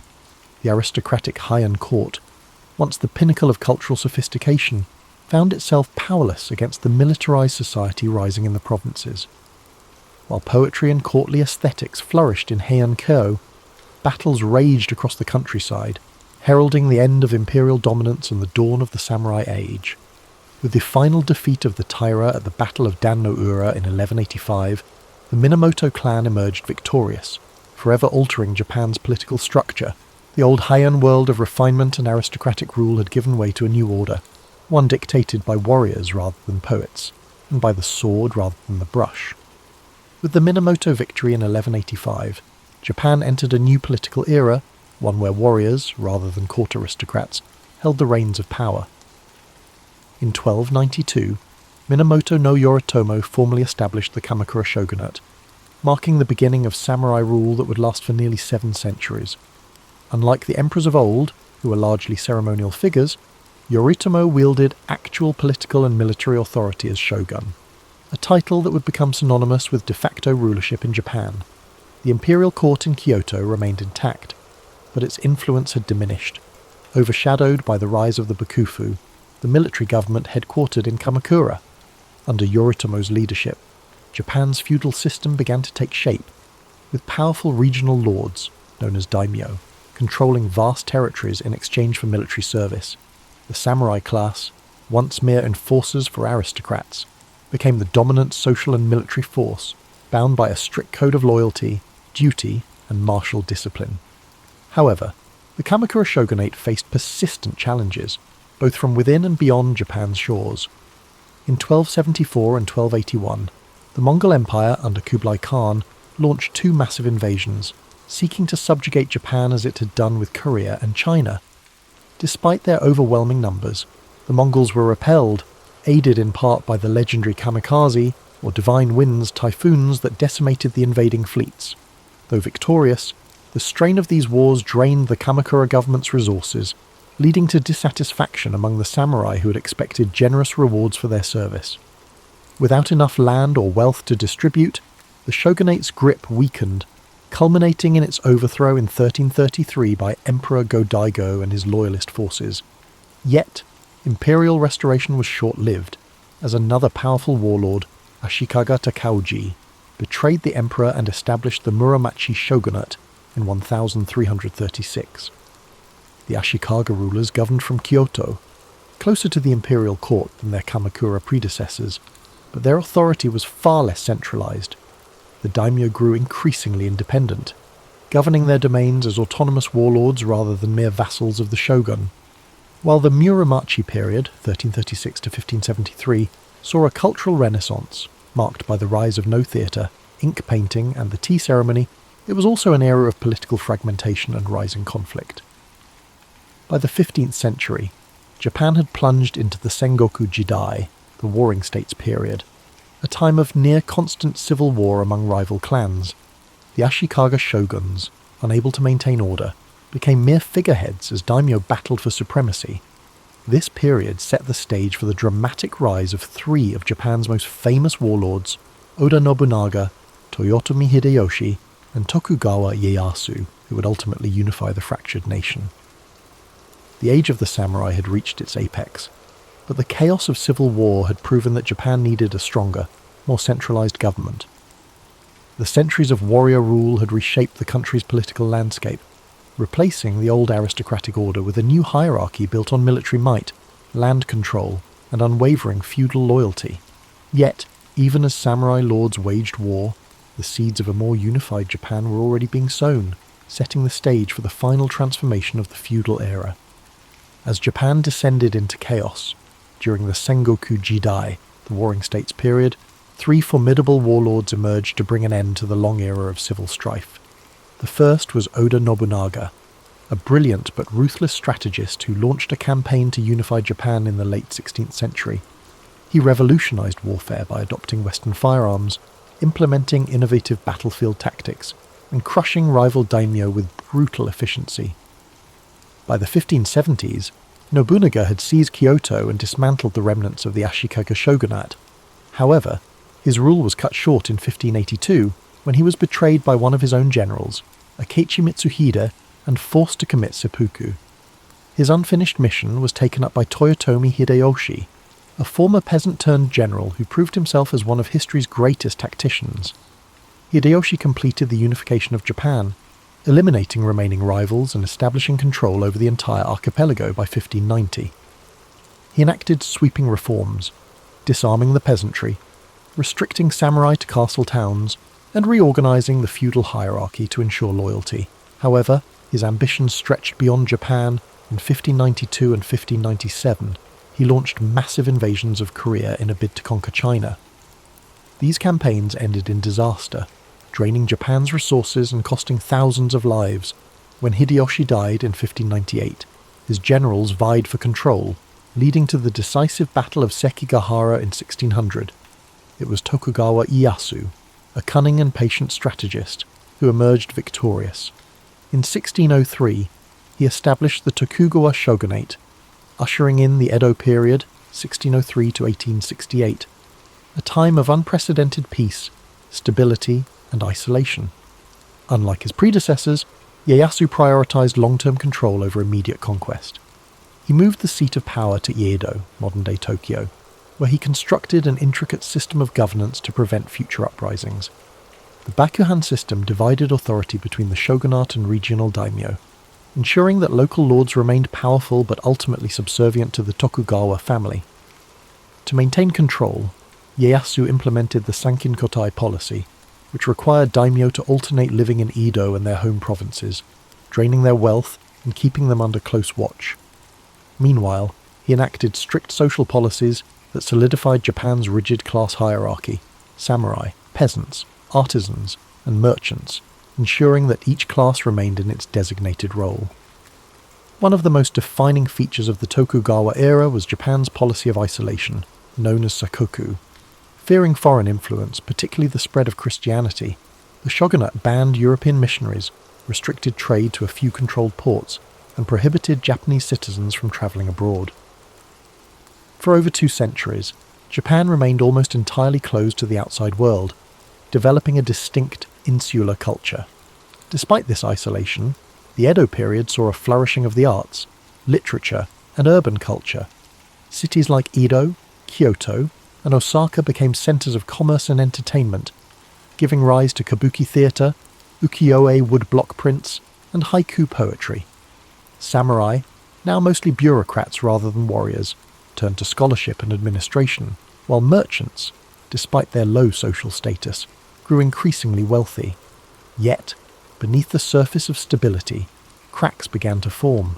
Economic strain, rigid social policies, and foreign pressure would eventually force Japan to reopen its doors in the 19th century, bringing an end to the Tokugawa era and ushering in the Meiji Restoration. Still, the unification efforts of Nobunaga, Hideyoshi, and Ieyasu had laid the groundwork for modern Japan. Their legacies endured, shaping the country's political structure, cultural identity, and samurai ethos long after the last shogun relinquished power. The centuries of war and bloodshed had finally given way to order, but the cycle of history ensured that change would come again. Long before the samurai became the most revered warriors in Japanese history, they began as mere enforcers for the noble class. In the early centuries of Japan's political development, power rested in the hands of the imperial court and aristocracy, with local disputes often settled by hired fighters rather than structured military forces. However, as the Heian period progressed, land ownership shifted from centralized control to private estates, shun, which gave rise to influential provincial lords who needed warriors to protect their holdings. These warriors, initially called saburao, meaning to serve, evolved into the samurai, a class of fighters who would one day dominate Japan's social and political order. Unlike the court nobles in Kyoto, these provincial warriors lived by the sword, honing their skills in mounted archery, swordsmanship, and disciplined military tactics. They were not just fighters, but strategists, trained in loyalty, duty, and honour, principles that would later be enshrined in Bushido, the code of the samurai. The imperial government's decline in the late Heian period accelerated the rise of the samurai, as noble families began relying more on military clans for protection. Among the most powerful of these emerging warrior families were the Minamoto and the Taira, two clans whose rivalries would shape Japan's history. Initially, these samurai were still seen as servants of the court, their status subordinate to the aristocracy. But that perception began to change as warriors gained influence through both battlefield prowess and political manoeuvring. By the 12th century, samurai were no longer just defenders of noble estates. They were power brokers in their own right, leading vast armies and commanding immense respect. The shift from noble rule to warrior rule was not sudden, but rather a gradual process driven by the failures of the imperial government to maintain order. As regional conflicts escalated and lawlessness spread across the provinces, the need for strong military leadership became undeniable. This transformation reached its climax in the Genpei War, 1180 to 1185, a brutal conflict between the Taira and Minamoto clans that determined the fate of Japan. The war was more than just a struggle for dominance. It marked the end of aristocratic rule and the beginning of samurai governance. The final battle at Dan-no-ura saw the complete destruction of the Taira, solidifying the Minamoto clan's control over Japan. In its aftermath, Minamoto no Yoritomo seized power and established the Kamakura shogunate in 1192, officially shifting Japan into a military government led by a shogun, a supreme warlord who ruled in the emperor's name. This event marked the true emergence of the samurai as the ruling class of Japan, their influence stretching beyond warfare into governance, law, and culture. No longer mere warriors in service to the court, they had become the backbone of the nation's power structure. But with power came responsibility, and the samurai soon found themselves navigating a delicate balance between loyalty, honour, and political ambition. The rise of the shogunate brought new challenges: clan rivalries, internal betrayals, and shifting allegiances that would test the samurai's resilience over the centuries. What had begun as a class of armed retainers had transformed into a military elite, shaping the destiny of Japan for generations to come. Their journey had only just begun, and the centuries ahead would see them not only rule Japan, but fight to keep their place at the top. With Minamoto no Yoritomo's rise to power in 1192, Japan entered the Kamakura period, 1185–1333, an era where the samurai became the governing class for the first time in history. Unlike the imperial court in Kyoto, which relied on bureaucracy and aristocratic privilege, the Kamakura shogunate was a military government that prioritized discipline, loyalty, and strength. Yoritomo's leadership introduced a new structure to Japan's political system, establishing a warrior-led government known as the Bakufu, where the shogun held supreme authority while the emperor remained a symbolic figure. This system formalized the samurai's dominance, granting them land in exchange for military service, creating a feudal order where loyalty between a samurai and his lord became the foundation of governance. However, maintaining control over a country filled with ambitious warlords and noble families was no easy task. To solidify his grip, Yoritomo established the Shugo and Jito, military governors and estate stewards, who ensured the shogunate's rule extended to the farthest reaches of Japan. Despite Yoritomo's careful planning, internal struggles soon threatened the stability of the Kamakura shogunate. After his death in 1199, his widow Hojo Masako maneuvered her family into power, ensuring that real authority rested with the Hojo regents rather than the shogun himself. Under Hojo rule, the shogunate became more of an oligarchy, where the regents controlled political decisions while the puppet shoguns remained figureheads.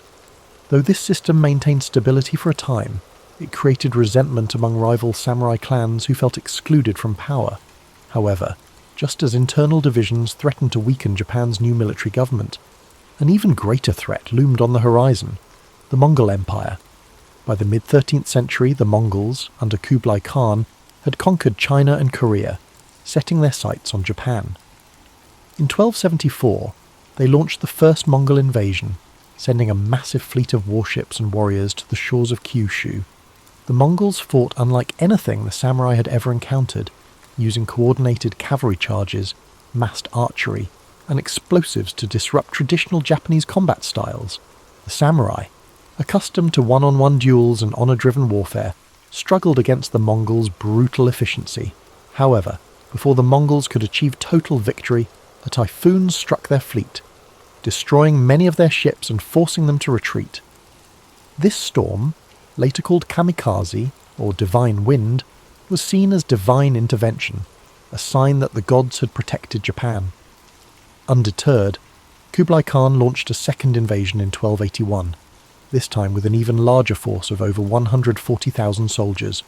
For months, the samurai defended Japan with relentless determination, holding back the Mongols in grueling coastal battles.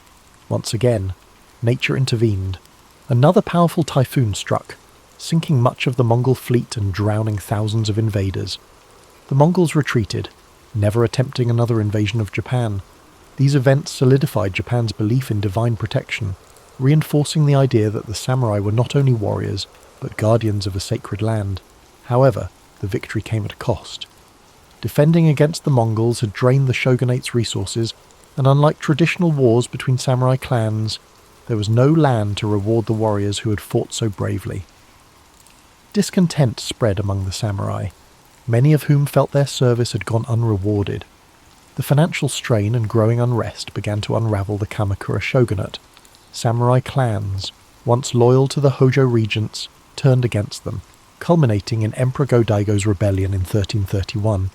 With the help of powerful warriors like Ashikaga Takauji, the imperial forces overthrew the Kamakura government in 1333, bringing an end to the first shogunate. However, this was not a return to imperial rule.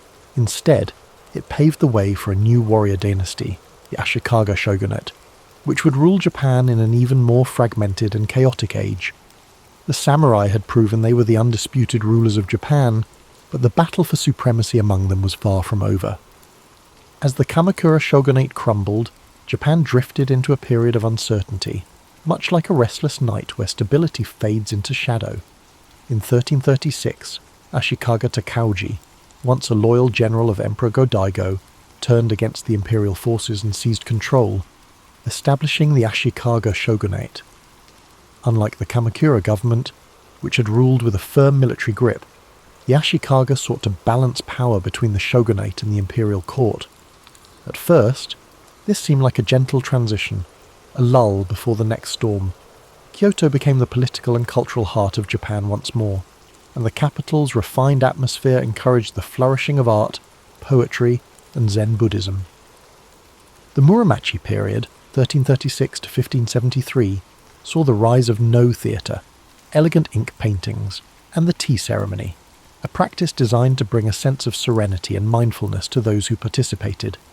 Yet, beneath this tranquil facade, Japan remained in turmoil, much like an unsettled dream where nothing is truly at peace.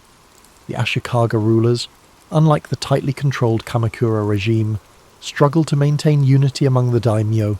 the powerful warlords who controlled vast territories across the country. The Bakufu had established its rule, but it was weaker than before, relying on fragile alliances that could crumble at any moment. The Onin War, 1467 to 1477, proved to be the breaking point, shattering the illusion of stability and plunging Japan into over a century of near-constant warfare. The once orderly world of feudal loyalty began to dissolve as samurai lords turned on one another in an unending battle for dominance. During this time of unrest, the samurai class continued to evolve, not just as warriors, but as enforcers of order in a world that had lost its balance. Their devotion to Zen Buddhism offered moments of quiet introspection amid the chaos, emphasizing meditation and mindfulness, much like the steady rhythm of breathing before sleep. Samurai sought peace within themselves even as war raged around them, practicing the art of the sword with the same precision and calmness as a monk arranging a rock garden. However, this inner tranquility could not prevent the collapse of the Ashikaga shogunate, which had become little more than a hollow shell of power. By the late 1500s, Japan had drifted into the Sengoku Jidai, the Warring States period, where no ruler held true control, and samurai warlords battled endlessly for supremacy. As the nights grew longer with uncertainty, the people of Japan awaited a leader strong enough to bring an end to the strife. The age of elegant courtly politics had faded, replaced by a time of battle, ambition, and relentless struggle. The country had become a storm-tossed sea, searching for the stillness of dawn. And soon, three remarkable figures, Oda Nobunaga, Toyotomi Hideyoshi, and Tokugawa Ieyasu, would rise from the chaos to forge a new era. But before peace could be restored, Japan would have to endure its most turbulent dreams of war. The Sengoku Jidai, 1467 to 1600, was a time when Japan existed in a state of endless night, a restless dream filled with the sounds of clashing swords and the distant echoes of battle drums. The Ashikaga shogunate had lost control, leaving the land divided among powerful daimyo, each ruling their own domain like kings of miniature kingdoms. Castles rose across the landscape, fortified strongholds where warlords plotted their next move, their sleepless ambition keeping Japan in a cycle of bloodshed. Alliances were made and broken like fleeting dreams, with battles erupting across the country in an endless struggle for supremacy. The once rigid feudal order dissolved into chaos, as samurai pledged their loyalty not to a shogun or emperor, but to those who could promise them land, power, or survival. But even in the darkest of nights, there is always the promise of dawn. From the turmoil of war, three figures emerged who would change the course of Japanese history: Oda Nobunaga, Toyotomi Hideyoshi, and Tokugawa Ieyasu. Each would play a role in bringing an end to the anarchy, shaping the future of Japan with their ambition, strategy, and sheer force of will. The first of these men, Oda Nobunaga, was unlike any warlord before him. Ruthless, innovative, and determined to unite Japan at any cost. He introduced new military tactics that shattered traditional samurai warfare. He embraced firearms, reorganized his armies for greater mobility, and crushed opposition with swift, merciless force. His victories over rival daimyo, including the powerful Takeda clan at the Battle of Nagashino in 1575, cemented his dominance. Yet, Nobunaga's dream of unification was cut short in 1582, when he was betrayed by one of his own generals and forced to take his own life. The mantle of leadership then passed to Toyotomi Hideyoshi, Nobunaga's brilliant general who had risen from humble beginnings. Hideyoshi completed what Nobunaga had started, bringing all of Japan under his control by 1590. He implemented sweeping reforms to ensure stability, disarming peasants to prevent uprisings, and restructuring the feudal system so that only samurai could bear arms. His leadership brought a brief moment of peace, a lull in the storm, yet his ambitions stretched beyond Japan. In 1592 and 1597, he launched massive invasions of Korea, hoping to conquer China as well. These campaigns ended in disaster, draining Japan's resources and weakening the fragile unity Hideyoshi had built. When he died in 1598, his generals turned on one another, plunging the nation into conflict once more. The final act of unification fell to Tokugawa Ieyasu, a patient and calculating leader who had bided his time while others fought for dominance. In 1600, at the Battle of Sekigahara, the largest and most decisive conflict in samurai history, Ieyasu crushed his enemies and seized control of Japan. 3 years later, in 1603, he established the Tokugawa shogunate, ushering in an era of stability that would last for over 250 years. The long and violent night of the Sengoku period had come to an end, and Japan could finally rest. But peace would come with a price. The Tokugawa shoguns would impose strict control over society, isolating Japan from the outside world and enforcing a rigid social order. The samurai, who had once fought for honour and ambition, would find themselves in a different world, where the battlefield was replaced by politics, and swords were more for display than war. As the country drifted into a new age of order, the samurai would have to adapt or fade into history like a forgotten dream. For now, though, the land could finally breathe, wrapped in the quiet embrace of a newfound peace. With Tokugawa Ieyasu's victory at Sekigahara in 1600 and his formal appointment as shogun in 1603, Japan entered a new era of stability, one that would last for more than 250 years. After centuries of chaos, the land could finally sleep. But this peace came at a cost. The Tokugawa shogunate established a system so controlled, so rigid, that it locked the entire country into a state of stillness, like a dream where time no longer moved forward. Ieyasu and his descendants implemented strict policies to prevent any future wars, ensuring that power remained in the hands of the Tokugawa family. The Bakuhan system divided governance between the central shogunate and the regional daimyo, but all power ultimately rested in Edo, modern-day Tokyo, where the shogunate ruled with an iron grip. To prevent rebellions, the shogunate imposed sankinkotai, a policy that forced all daimyo to spend every other year in Edo while their families remained there as hostages. This ensured that no warlord could gather enough strength to challenge Tokugawa rule. Samurai, once fierce warriors who had lived and died by the sword, found themselves trapped in an existence of bureaucratic duty, their blades more symbols of rank than tools of war. The class system was strictly enforced. At the top were the samurai, followed by peasants, artisans, and merchants at the bottom. No one could change their place in society. The structure was unshakable, like the walls of Edo Castle itself. One of the most defining aspects of the Tokugawa era was Sakoku, Japan's policy of complete isolation.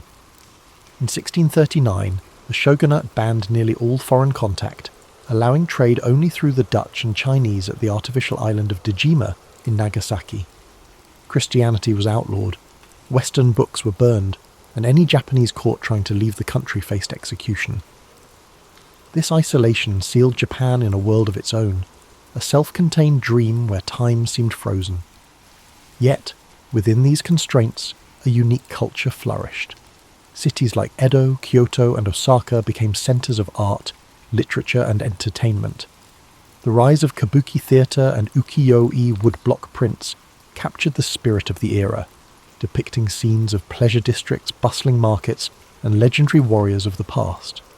The tea ceremony, once a samurai ritual, became a refined art form, offering a rare moment of stillness in an increasingly structured world. Despite this cultural blossoming, the cracks in the system slowly began to show. The samurai class, once noble warriors, struggled under economic strain, as their stipends remained fixed while merchant wealth grew. The once lowly merchants, despite their social status, accumulated great fortunes, funding theatres, art, and literature. With no wars to fight, many samurai fell into debt, forced to marry into merchant families or take up menial bureaucratic work to survive. Meanwhile, the peasantry, burdened with heavy taxes, faced famine and unrest. Though the Tokugawa rule was firm, beneath its surface, dissatisfaction simmered, like a restless sleeper waiting to wake. By the mid-19th century, foreign ships began appearing on Japan's shores, their presence an omen of change. The stillness of the Edo period could not last forever. Like the dawn breaking after a long and dream-filled night, a new era was approaching, one that would shake Japan from its slumber and thrust it into the modern world. For more than 250 years, Japan existed in a state of carefully maintained stillness, as if wrapped in an unbroken dream. The Tokugawa shogunate had built a fortress of peace, isolating the country from foreign influence and keeping strict order within its borders.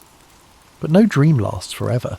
By the mid-19th century, change loomed on the horizon as black ships appeared in Japanese waters, ominous and foreign, like shadows breaking through the quiet of night. These were the vessels of Commodore Matthew Perry, an American naval officer who arrived in 1853 with demands that Japan open its ports to trade. The shogunate, so accustomed to control, found itself powerless against the superior firepower and technology of the Western world. The illusion of stability began to crack. In 1854, under pressure from Perry's fleet, the shogunate signed the Treaty of Kanagawa, officially ending Japan's policy of Sakoku. For the first time in over 2 centuries, foreign influence poured in, bringing modern weapons, new technologies, and unfamiliar ideas. Japan's people, once lulled into the predictability of Tokugawa rule, suddenly found themselves in an unfamiliar landscape. Western-style clothing and steamships appeared in the harbours. Telegraphs and railways disrupted the old rhythms of life. The samurai, once the unquestioned rulers of the land, now found themselves staring into an uncertain future, their way of life becoming obsolete. The cracks turned into fractures as discontent spread across the nation. The shogunate's inability to resist foreign pressure angered many, including powerful daimyo and young samurai who longed for a return to Japan's former strength. 2 factions emerged, those who wished to reform the shogunate and those who sought to restore the emperor as the true ruler. The conflict escalated into the Boshin War, 1868 to 1869, a final struggle between the forces of the Tokugawa and the imperial loyalists. At the Battle of Toba-Fushimi, the modernized imperial army, armed with rifles and Western artillery, overwhelmed the traditional samurai warriors, proving that the age of the sword had come to an end. In 1868, the victorious imperial forces declared the Meiji Restoration, and with it, the fall of the Tokugawa shogunate. The emperor was reinstated as the central figure of government, but this was no return to the past. Japan rapidly modernized, adopting Western-style governance, industry, and military tactics. In 1876, one of the final blows came, a law banning samurai from carrying swords in public, a symbol of their fading status.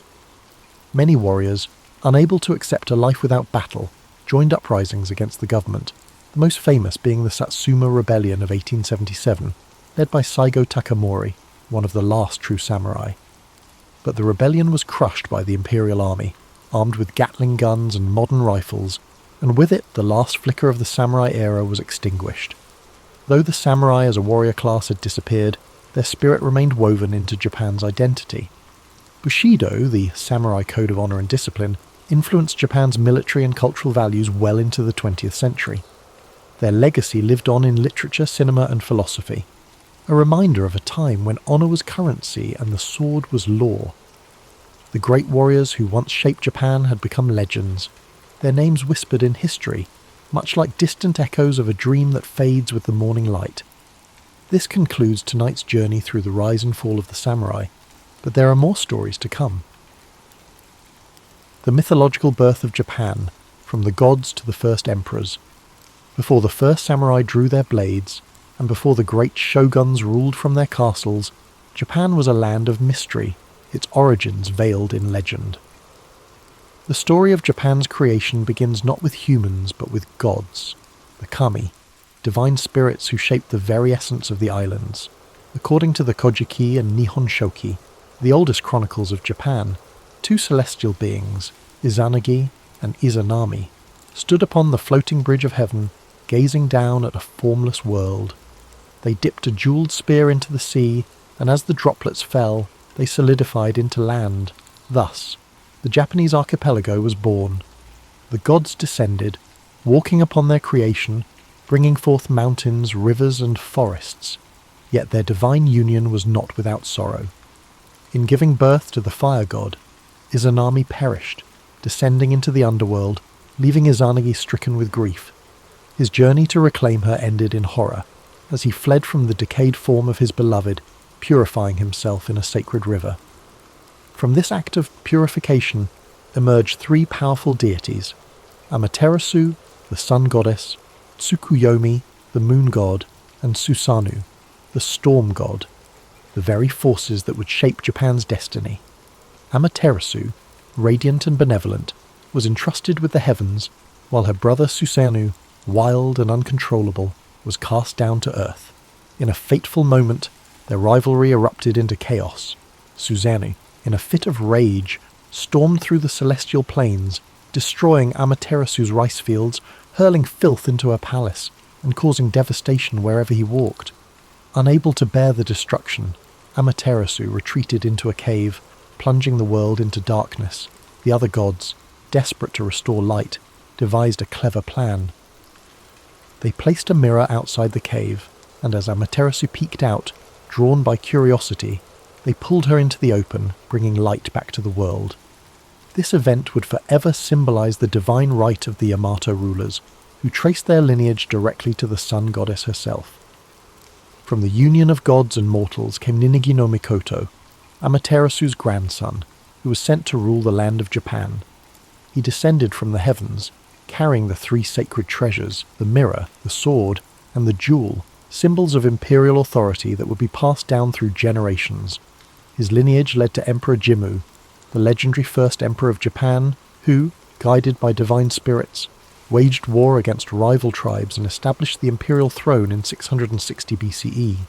Though historical evidence for Jimmu remains elusive, his legacy endures, his name enshrined in myth, his reign marking the beginning of a dynasty that still exists today. While the myths of Japan's creation provided a divine foundation, the reality was far more complex. The archipelago was home to early human settlers long before the first emperors emerged. The Jomon people, hunter-gatherers who lived in pit dwellings and created intricate pottery, thrived for thousands of years, their way of life shaped by the land's untamed beauty. But as the centuries passed, a new wave of migrants arrived, the Yayoi people, bringing agriculture, metalworking, and social hierarchy. Their arrival marked a turning point, as small tribal groups evolved into structured communities, laying the groundwork for the powerful clans that would one day shape Japan's destiny. Thus, the origins of Japan exist in two worlds, the realm of gods and the realm of men. One speaks of divine will, celestial battles, and the blessings of Amaterasu. The other tells of migration, adaptation, and the forging of society. Both intertwine to form the foundation of Japan's history, where mythology and reality stand side by side, their echoes still felt in the rituals, shrines, and traditions of the modern nation. The role of Shinto and the worship of the kami. In the earliest days of Japan's history, long before the samurai and shoguns, the land was shaped not just by rulers, but by the unseen forces of the kami, the spirits and deities that resided in every aspect of nature. Shinto, Japan's indigenous belief system, was not a structured religion with sacred texts and doctrines. Rather, it was an intricate tapestry of myths, rituals, and spiritual connections between the people and the natural world. Unlike the faiths of the West, Shinto had no singular founder or strict commandments. Instead, it was an evolving tradition woven into the daily lives of the Japanese people. Every mountain, river, tree, and shrine was believed to house a kami, and maintaining harmony with these spirits was essential for both individual well-being and the prosperity of the land. The imperial family, tracing its lineage to Amaterasu, used Shinto mythology to justify its divine rule, reinforcing the idea that Japan itself was a sacred land. The emperor was not merely a political leader, but a living bridge between the gods and humanity, performing rituals to maintain spiritual balance. Throughout the Yamato period and beyond, elaborate ceremonies were held at the Isegran Shrine, the most sacred site dedicated to Amaterasu, where only the highest members of the imperial line could serve as priestesses. These rituals were believed to ensure bountiful harvests, military victories, and protection from disasters. Over time, this divine connection was institutionalized, shaping the way Japan's government functioned. Political power was not only a matter of might, but also of spiritual legitimacy. Shinto beliefs also influenced the structure of Japan's early legal and moral codes. Laws were often intertwined with religious purity, and violations of harmony, be it crimes, natural disasters, or even personal misfortunes, were seen as disturbances in the spiritual balance. Priests and shrine maidens played an essential role in cleansing individuals of misfortune through purification rites known as misugi. ritual washing in rivers or at sacred waterfalls meant to purify both body and spirit. Festivals called matsuri were held throughout the year to honour the kami, ensuring their continued favour and protection. These festivals, filled with music, dance, and processions, were not just religious gatherings but also central social events that united communities under shared spiritual traditions. Beyond the imperial court, local clans and villages had their own kami, unique to their land and lineage. These local deities were believed to protect the crops, guide warriors into battle, and watch over the homes of their followers. Some kami were benevolent, offering blessings of health and fortune, while others were vengeful spirits requiring offerings and careful rituals to prevent their wrath. The concept of tsukumogami, objects that, after 100 years, gained spirits of their own, was rooted in the belief that the unseen world was constantly interacting with human life. Farmers prayed to Inari, the kami of rice and fertility, often represented by foxes, while warriors sought favour from Hachiman, the kami of war and divine protector of Japan. As Buddhism arrived from China and Korea in the 6th century, it did not replace Shinto but rather merged with it, forming the unique syncretic religious identity that would define Japan for centuries. Buddhist temples were built next to Shinto shrines, and many kami were identified as manifestations of Buddhist deities, ensuring that the new religion did not erase Japan's indigenous traditions but instead intertwined with them. This seamless blending of spiritual practices reflected the deep-rooted belief that all forces, gods, spirits, ancestors, and natural elements were interconnected in an ever-flowing cycle. Shinto was not merely a religion, it was a way of life, shaping everything from governance to warfare, from agriculture to art. It provided the framework through which Japan's early leaders justified their rule, the means by which communities found unity, and the spiritual force that connected the people to their land. Even in modern Japan, where Shinto no longer dictates the laws of the land, its echoes remain, in the towering torii gates that stand at shrine entrances, in the festivals that still mark the changing seasons, and in the quiet reverence for nature that lingers in the heart of the nation. Sacred sites, rituals, and the power of purification. In ancient Japan, where the natural world and the spiritual world intertwined, sacred sites were more than places of worship. They were living connections between humans and the kami. The most revered among them was the Izuguran Shrine, dedicated to Amaterasu, the sun goddess and divine ancestor of Japan's emperors. Nestled deep in the forests of Mie Prefecture, the shrine was rebuilt every 20 years in a centuries-old tradition, symbolizing renewal and the impermanence of all things. Only the imperial family and the highest-ranking priests were permitted to conduct rituals within its sacred grounds, ensuring that the emperor's divine link to the gods remained unbroken. Other major shrines, such as Izumo Taisha, dedicated to the storm god Okuninushi, and Fushimi Inari Taisha, home to the fox spirits of Inari, became centers of devotion, pilgrimage, and seasonal festivals that shaped the rhythm of life across Japan. At the heart of Shinto practice was the idea of purification, the belief that humans accumulated spiritual impurities through daily life and interaction with the physical world.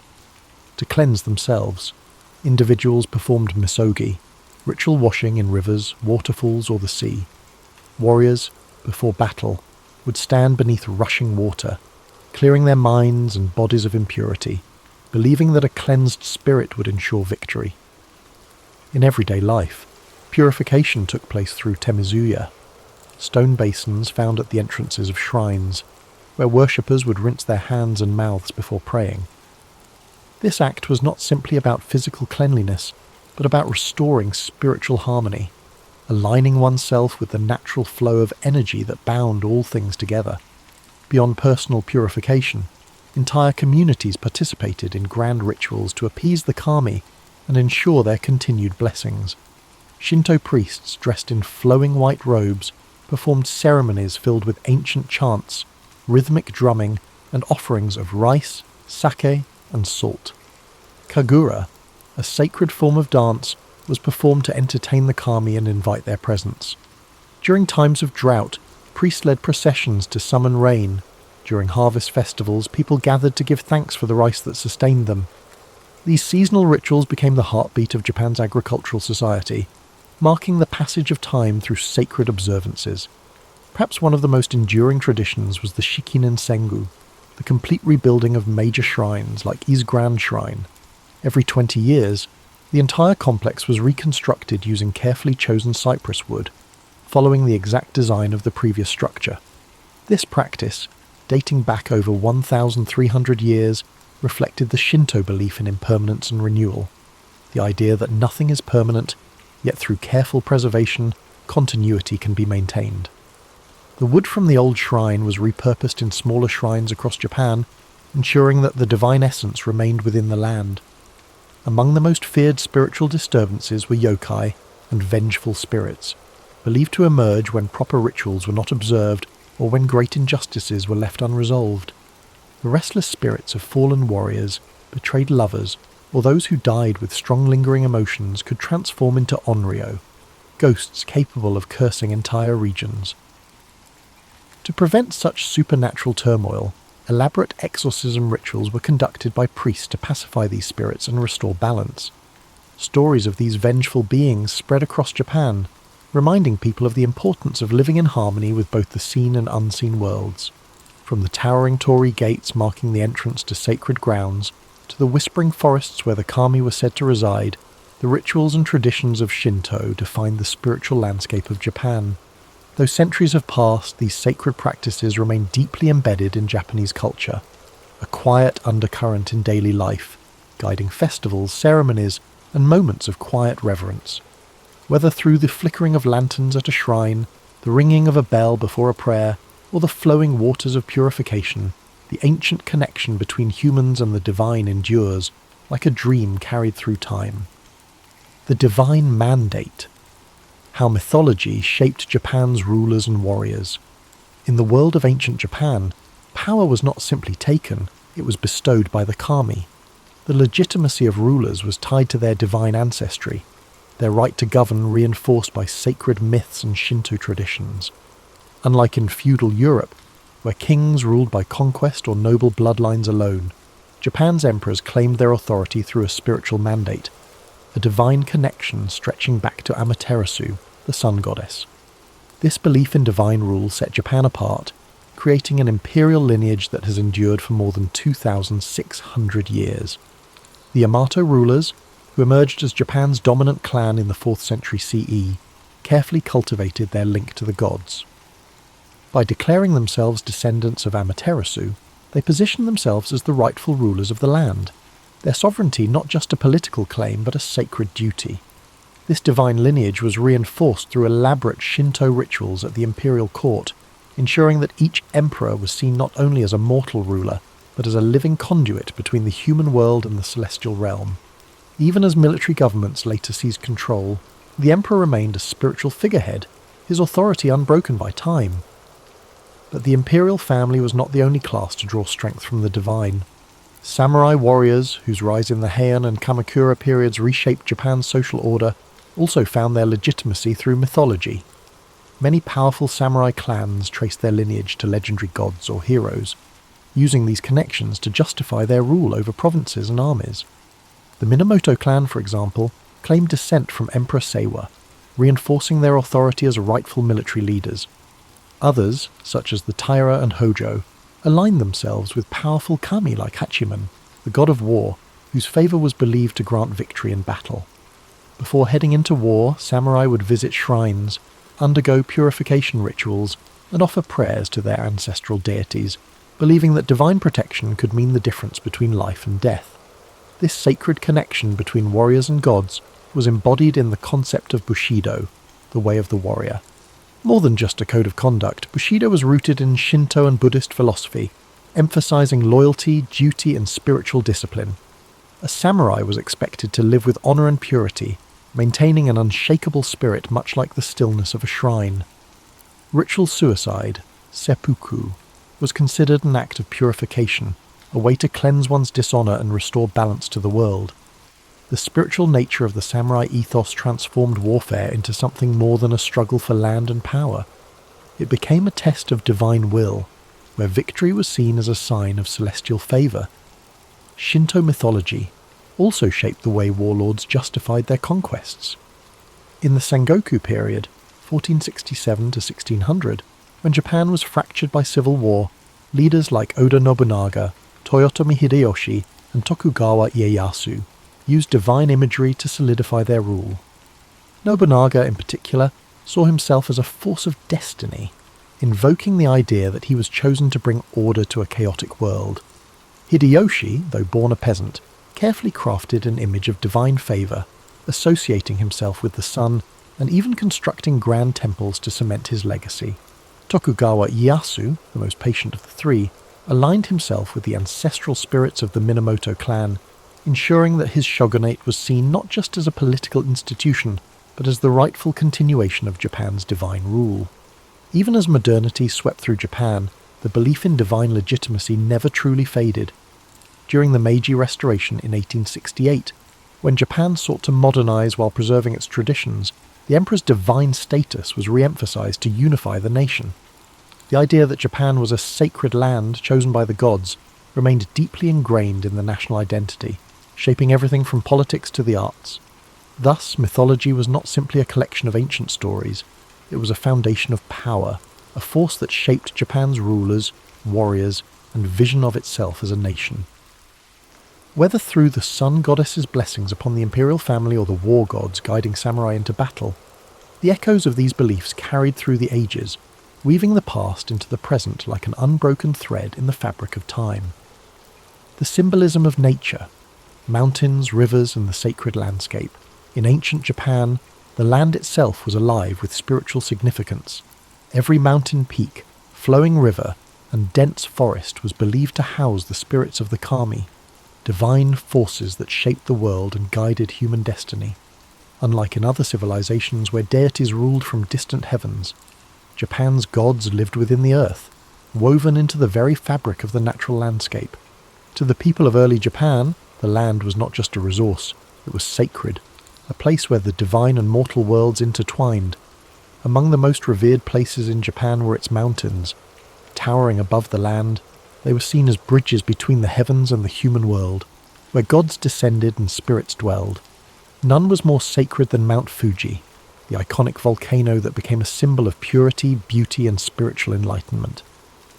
Legends tell of Fuji as the dwelling place of Konohana Sakuya Hem, the goddess of blossoming trees, whose fleeting beauty mirrored the delicate and transient nature of life. For centuries, monks and pilgrims ascended its slopes in search of divine wisdom, believing that reaching its summit brought them closer to the gods. Other mountains, such as Mount He and Mount Koya, became centers of religious devotion, home to Buddhist temples and Shinto shrines that further deepened their spiritual aura. Rivers and waterfalls also held profound spiritual importance. Flowing water was seen as a force of purification, a means of washing away physical and spiritual impurities. Ancient purification rituals known as misoji were often performed in cold rivers or beneath waterfalls, where monks, warriors, and common people alike cleansed themselves before engaging in religious ceremonies or battle. One of the most famous sacred waterfalls was Nachi Falls, where Shinto priests conducted elaborate rituals to honor the water spirits.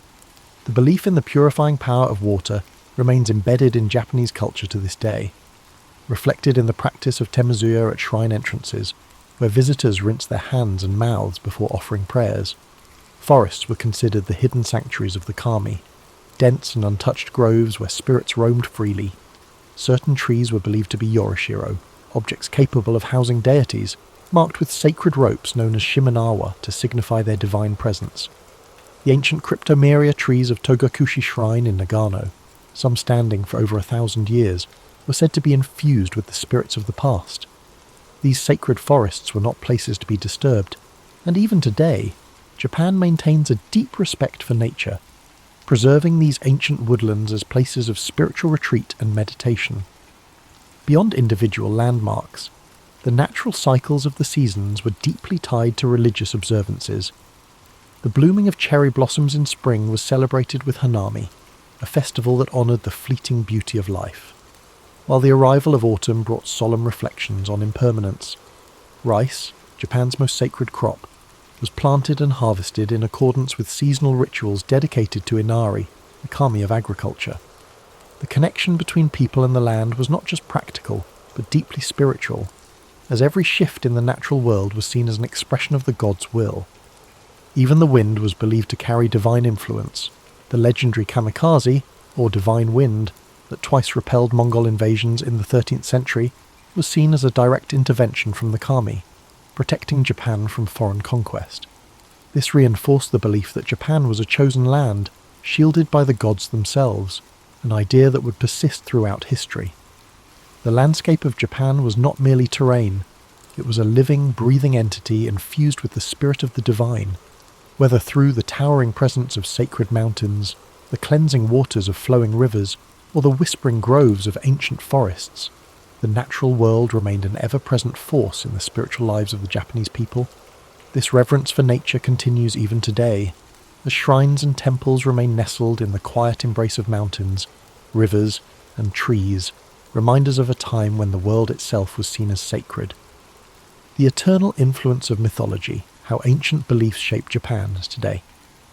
Though centuries have passed since the first emperors claimed divine ancestry and the first warriors sought the favour of the kami, the echoes of Japan's mythological past continue to shape its culture, traditions, and national identity. The stories of Izanagi and Izanami, Amaterasu, and Susanoo are not simply relics of ancient belief.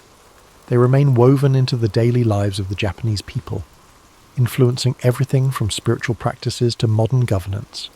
Even in an era of technological advancement, Shinto rituals persist, torii gates still stand as silent guardians of the sacred, and the belief in unseen forces continues to influence Japan's cultural landscape. One of the most striking ways mythology endures is through the imperial family. Despite the fall of shogunates, military governments, and the rise of democracy, the Japanese emperor still holds a unique position as a symbol of national unity. Though his political power has faded, his role as the spiritual descendant of Amaterasu remains a fundamental aspect of Japanese identity. Even modern enthronement ceremonies involve ancient Shinto rites, where the emperor offers prayers to the kami and affirms his role as a divine mediator between the gods and the people. The continuity of the imperial line, from the legendary Emperor Jimmu to the present day, reinforces the idea that Japan itself is a sacred land chosen by the gods.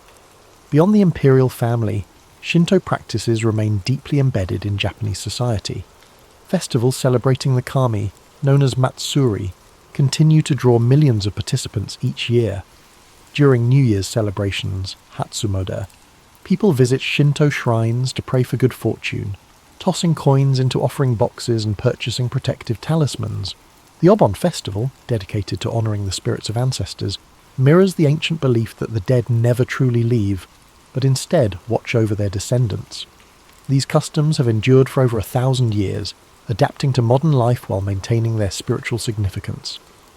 The belief in supernatural forces also thrives in Japan's folklore and popular culture. The presence of yokai, spirits and creatures of myth, remains strong in art, literature, and entertainment.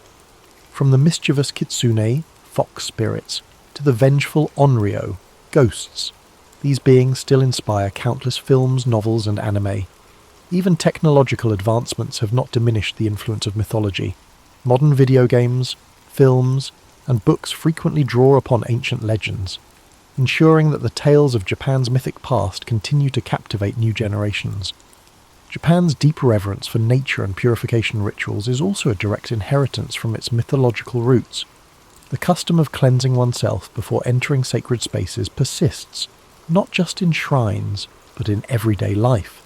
Whether through bathing culture in onsen, hot springs, or the symbolic washing of hands before meals, the idea that nature is sacred continues to influence conservation efforts, reflected in carefully preserved forests around shrines and the nation's commitment to protecting natural landscapes.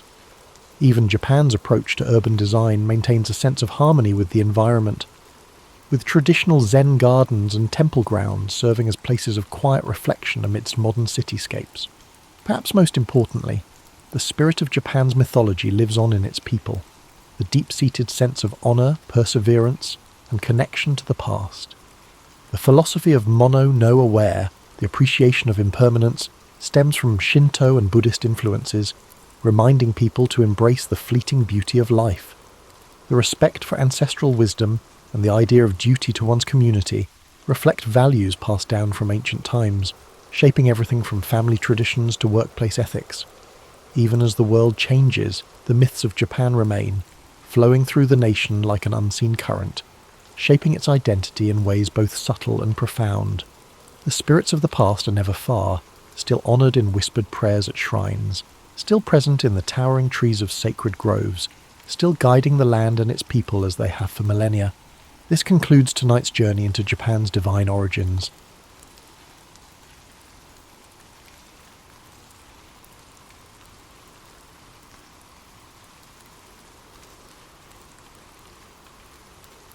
Born on January 4th, 1643, in Woolsthorpe, Lincolnshire, England, Isaac Newton arrived into the world during a time of great upheaval. The English Civil War was in full swing, and the country was caught between monarchies, republics, and revolution. But Newton's arrival wasn't anything extraordinary. He was born prematurely and was so small and fragile that his mother reportedly said he could have fit inside a small mug. In fact, it's said that Newton was not expected to survive his early days, yet he defied those odds, growing up to become one of the most influential figures in science and mathematics. As a child, Newton's family life was complicated. His father, also named Isaac Newton, passed away 3 months before he was born, leaving his mother, Hannah Ayscough, to raise him alone.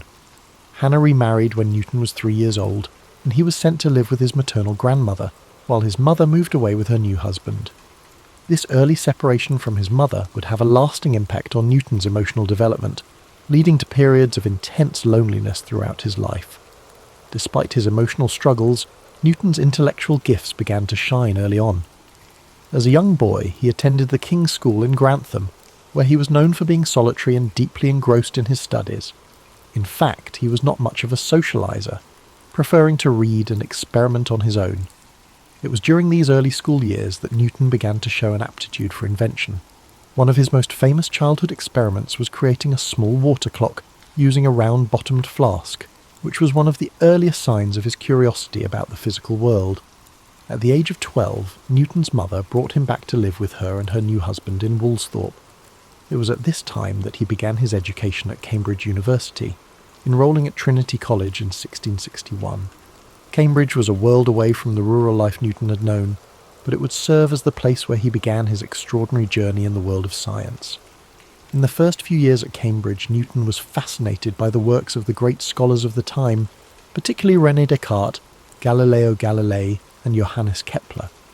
These men had made groundbreaking contributions to mathematics, physics, and astronomy, and Newton was eager to learn from their ideas. He was particularly drawn to the study of mathematics and soon became obsessed with solving problems in geometry, algebra, and calculus. However, Newton's journey wasn't without its challenges. The world was entering a tumultuous period during Newton's years at Cambridge. The Great Plague of 1665 struck London, causing the university to close temporarily. Newton, like many others, returned home to Woolsthorpe. It was during this time away from Cambridge, in the isolation of the countryside, that Newton's mind truly began to flourish. This period, known as his Annus Mirabilis, or Year of Wonders, was when Newton made some of his most groundbreaking discoveries. He began to develop his theories on calculus, an entirely new field of mathematics that would allow him to understand the behaviour of motion and change. The concepts that would later shape his laws of motion and universal gravitation were born during these isolated months. He also worked on optics, conducting experiments with light and prisms, leading to his discovery that white light could be split into the colours of the rainbow. But perhaps the most famous story from this period is the one about the falling apple. According to legend, Newton was sitting in his garden in Woolsthorpe when he saw an apple fall from a tree. This simple observation sparked a profound question in his mind. Why did the apple fall straight down, rather than sideways or in some other direction? This moment of curiosity would lead him to formulate his law of universal gravitation, which states that every mass attracts every other mass in the universe with a force proportional to the product of their masses and inversely proportional to the square of the distance between them. Returning to Cambridge in 1667, Newton's reputation as a mathematician and physicist began to grow. He soon became a fellow at Trinity College, and over the next several years he began to refine his ideas. In 1687, he published his groundbreaking work, Philosophia Naturalis Principia Mathematica, or simply the Principia.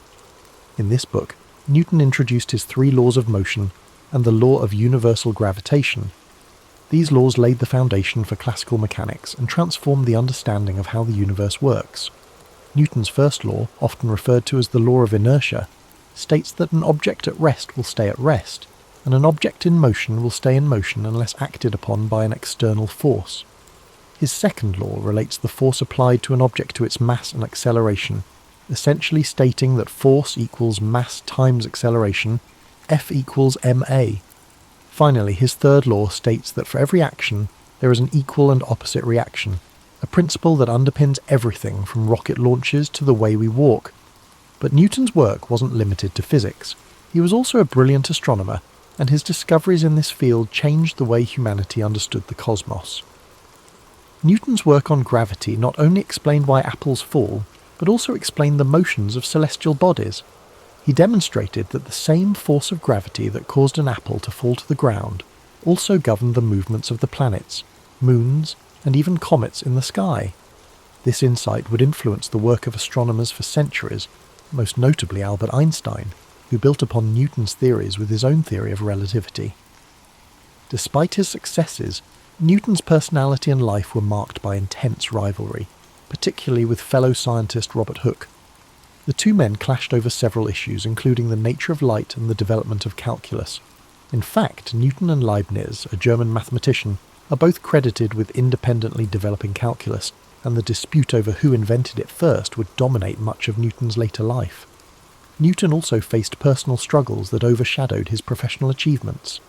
He was known for his solitary and obsessive nature, often working for days on end without rest, sometimes even forgetting to eat or sleep. He had few close relationships, and his social interactions were limited. He also struggled with periods of paranoia, especially concerning his rivals. Despite all his success, it's said that Newton didn't feel truly content in his later years. As he aged, Newton also grew increasingly involved in the administrative aspects of science. He served as the president of the Royal Society and was a member of Parliament for a time, though he rarely spoke during his time in government. In his final years, Newton turned his attention to alchemy and religious studies, subjects that are less well known but were still important to him. He wrote extensively on biblical chronology and alchemical theories, though these writings were largely unpublished during his lifetime. Isaac Newton died on March 31, 1727, at the age of 84. He was buried in Westminster Abbey, a fitting tribute to a man whose work had fundamentally shaped the world. His tomb, inscribed with a Latin epitaph, honours the incredible mind that unlocked the secrets of the universe. Newton's legacy endures to this day, not only in the fields of mathematics and physics, but also in the very way we understand the natural world. The laws he formulated are still used to this day in everything from engineering to space exploration. His work laid the foundation for much of modern science, and his name has become synonymous with genius. As we reflect on Newton's life, it's clear that his work didn't just influence his own time, but it has rippled through history, shaping the way we understand the universe. But Newton's legacy wasn't built in a vacuum. His ideas were, in part, shaped by the scientific revolution that was unfolding during his lifetime. His works on calculus, light, and gravity weren't just products of his brilliance, but also of a changing world eager for new ways of thinking. In fact, Newton's time at Cambridge was also a time of profound intellectual transformation. The scientific revolution, which had been set in motion by figures like Copernicus, Galileo, and Kepler, was gathering speed. These thinkers had dared to challenge long-held beliefs about the universe, shifting the focus from a geocentric model, where the Earth was the centre of everything, to a heliocentric one, where the Sun was at the centre of the universe. It was within this context that Newton's work on gravity and the laws of motion became revolutionary. He unified the heavens and the earth under one set of physical laws. Newton's ability to integrate ideas from multiple disciplines, mathematics, physics, and astronomy, was a key element of his genius.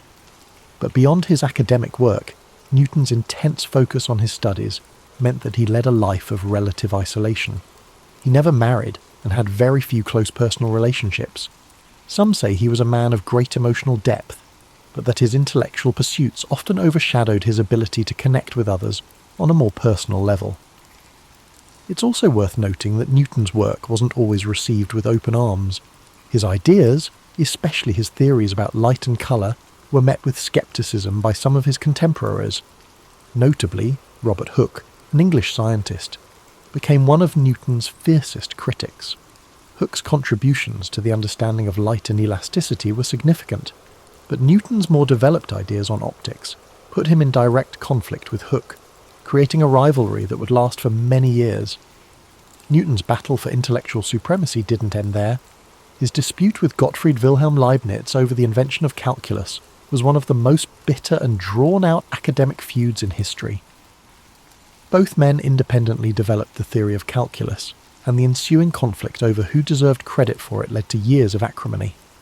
The battle was not just personal, it had a significant impact on the development of mathematics in Europe. Despite these controversies, Newton's work would ultimately be validated by history. By the time of his death in 1727, he had already established himself as one of the foremost intellectual figures of the Western world. His contributions to mathematics, physics, and astronomy became foundational to the development of modern science, and his Principia is still considered one of the greatest works ever published in the history of science. Now, when we think about Newton's lasting legacy, we cannot overlook the sheer scale of his influence on the way we live today. His laws of motion and the law of universal gravitation are still applied in everything from engineering to space exploration. The space missions that carry astronauts and satellites into orbit rely heavily on Newton's work. The trajectory calculations used to send spacecraft to distant planets, such as the Mars rovers, are based on his principles. His equations have been the bedrock upon which countless scientific advancements have been built. And even though Newton's theories on gravity have been refined and expanded upon by later scientists, such as Albert Einstein with his theory of general relativity, the core ideas about the forces that govern motion and the behaviour of celestial bodies are still grounded in Newtonian mechanics. In a sense, Newton's work provides the framework within which later theories are tested and developed. In addition to his scientific contributions, Newton's influence extended into philosophy, religion, and even the political sphere. As president of the Royal Society, he played a significant role in shaping the direction of scientific research in England. Newton's work helped elevate science to a position of great prestige, laying the groundwork for the Enlightenment, a period in history marked by an emphasis on reason, logic, and scientific inquiry. But despite his global fame, Newton remained a man of contradictions. He was intensely private and could be quite bitter towards those who challenged his ideas. He was known to be secretive, often withholding his work until he felt it was perfect, and sometimes even to the point of being paranoid about rivals. There are stories of him working for days on end without sleep, consumed by his theories, losing touch with reality. This obsessive nature also manifested in his work on alchemy and biblical chronology, fields which seem unrelated to his scientific work but were important to him nonetheless. His pursuit of alchemy, for instance, is one of the lesser-known aspects of his life. Alchemy, an ancient practice that combined elements of chemistry, metallurgy, and mystical thought, was a passion of Newton's. He wrote hundreds of thousands of words on the subject, but his alchemical works remained largely unpublished during his lifetime. It's said that he viewed the pursuit of alchemy as a way to unlock deeper truths about the universe, but this side of his personality was overshadowed by his more well-known scientific work. In the realm of religion, Newton spent considerable time studying the Bible, attempting to decode its messages and understand the natural world through a spiritual lens. While many of his contemporaries were devoutly religious, Newton's religious views were a mix of traditional Christianity and personal, unorthodox beliefs. He believed that the natural world was a reflection of God's design, and that studying the laws of nature was a way to understand the divine order of the universe. Newton's later years were marked by a mixture of public service and intense personal reflection.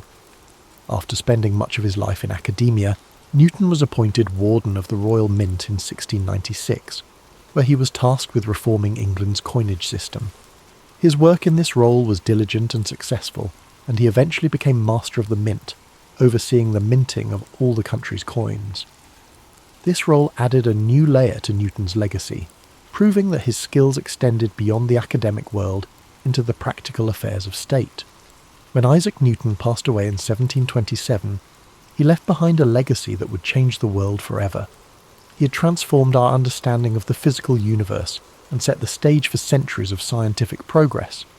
His discoveries continue to be celebrated and studied to this day, with his laws of motion and universal gravitation forming the backbone of much of modern physics and engineering. Today, we remember Newton not just as a scientist, but as a symbol of human curiosity and determination. He was a man who sought to understand the fundamental laws of nature, and in doing so, changed the way humanity sees the world.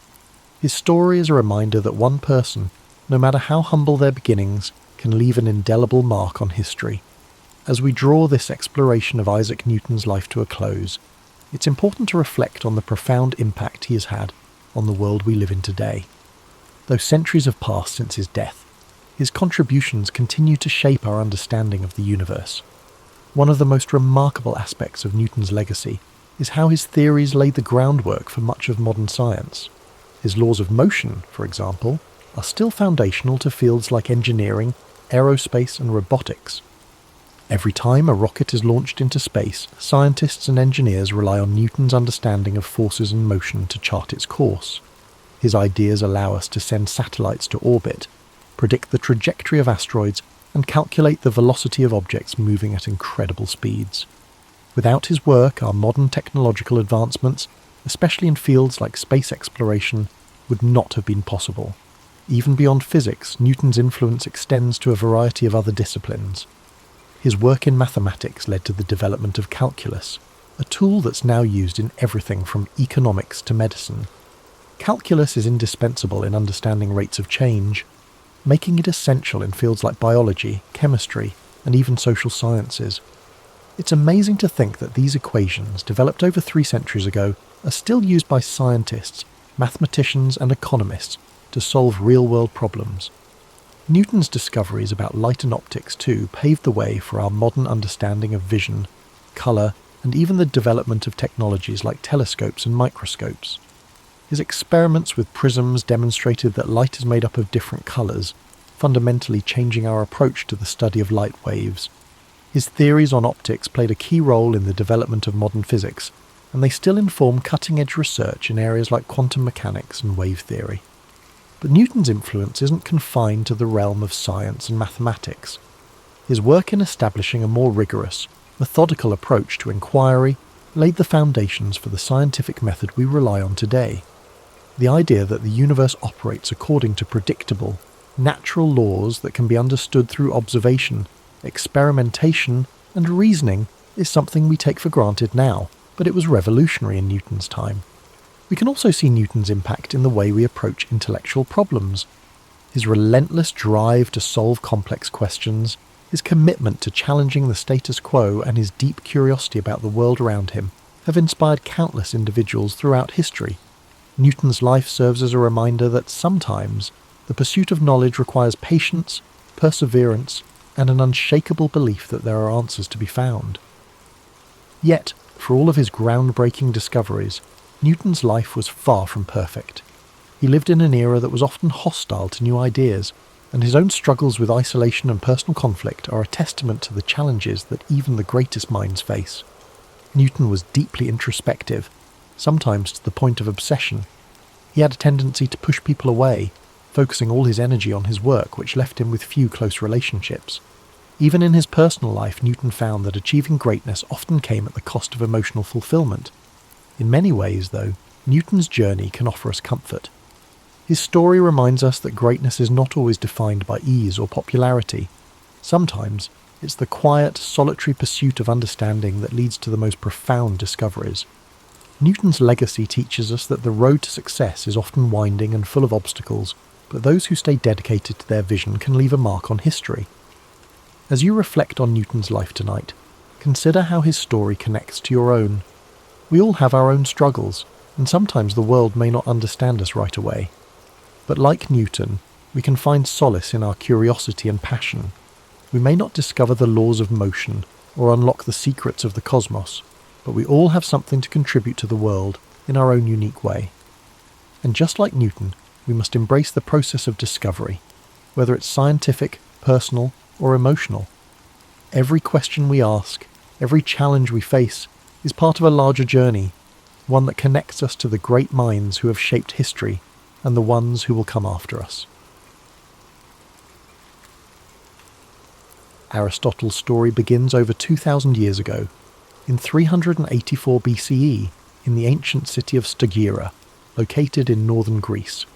Born to a physician named Nicomachus and his wife Phaestis, Aristotle came into the world surrounded by a mix of science, medicine, and tradition. His father's role as the physician to the royal court of Macedon meant that Aristotle grew up in an environment deeply rooted in observation, inquiry, and the natural sciences. Even as a child, he showed a curious and inquisitive nature, traits that would come to define his life and work. However, Aristotle's early life was not without hardship. His parents passed away when he was still a boy, leaving him orphaned at a young age. Despite this loss, he was taken in by a guardian and received an education that emphasized both discipline and exploration. His early exposure to the workings of the natural world, combined with the structured environment of his upbringing, set the stage for his intellectual journey. At the age of 17, Aristotle travelled to Athens, the intellectual and cultural centre of the ancient world. There, he enrolled in Plato's Academy, a prestigious school founded by the renowned philosopher Plato. Aristotle quickly distinguished himself as a brilliant student, one whose mind seemed boundless in its capacity for inquiry. For 20 years he studied under Plato, immersing himself in philosophy, mathematics, and the natural sciences.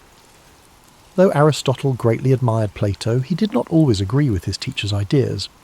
While Plato focused on the realm of ideal forms, Aristotle's mind was drawn to the tangible, the observable, and the concrete. He believed that understanding the world required examining it directly, through observation and experience. This difference in approach would later define Aristotle's own philosophy, setting it apart from that of his mentor. After Plato's death, Aristotle left Athens and began a period of travel and teaching. He journeyed across the Greek world, sharing his knowledge and expanding his understanding of different cultures and environments. During this time, he also married a woman named Pythias, with whom he would have a daughter.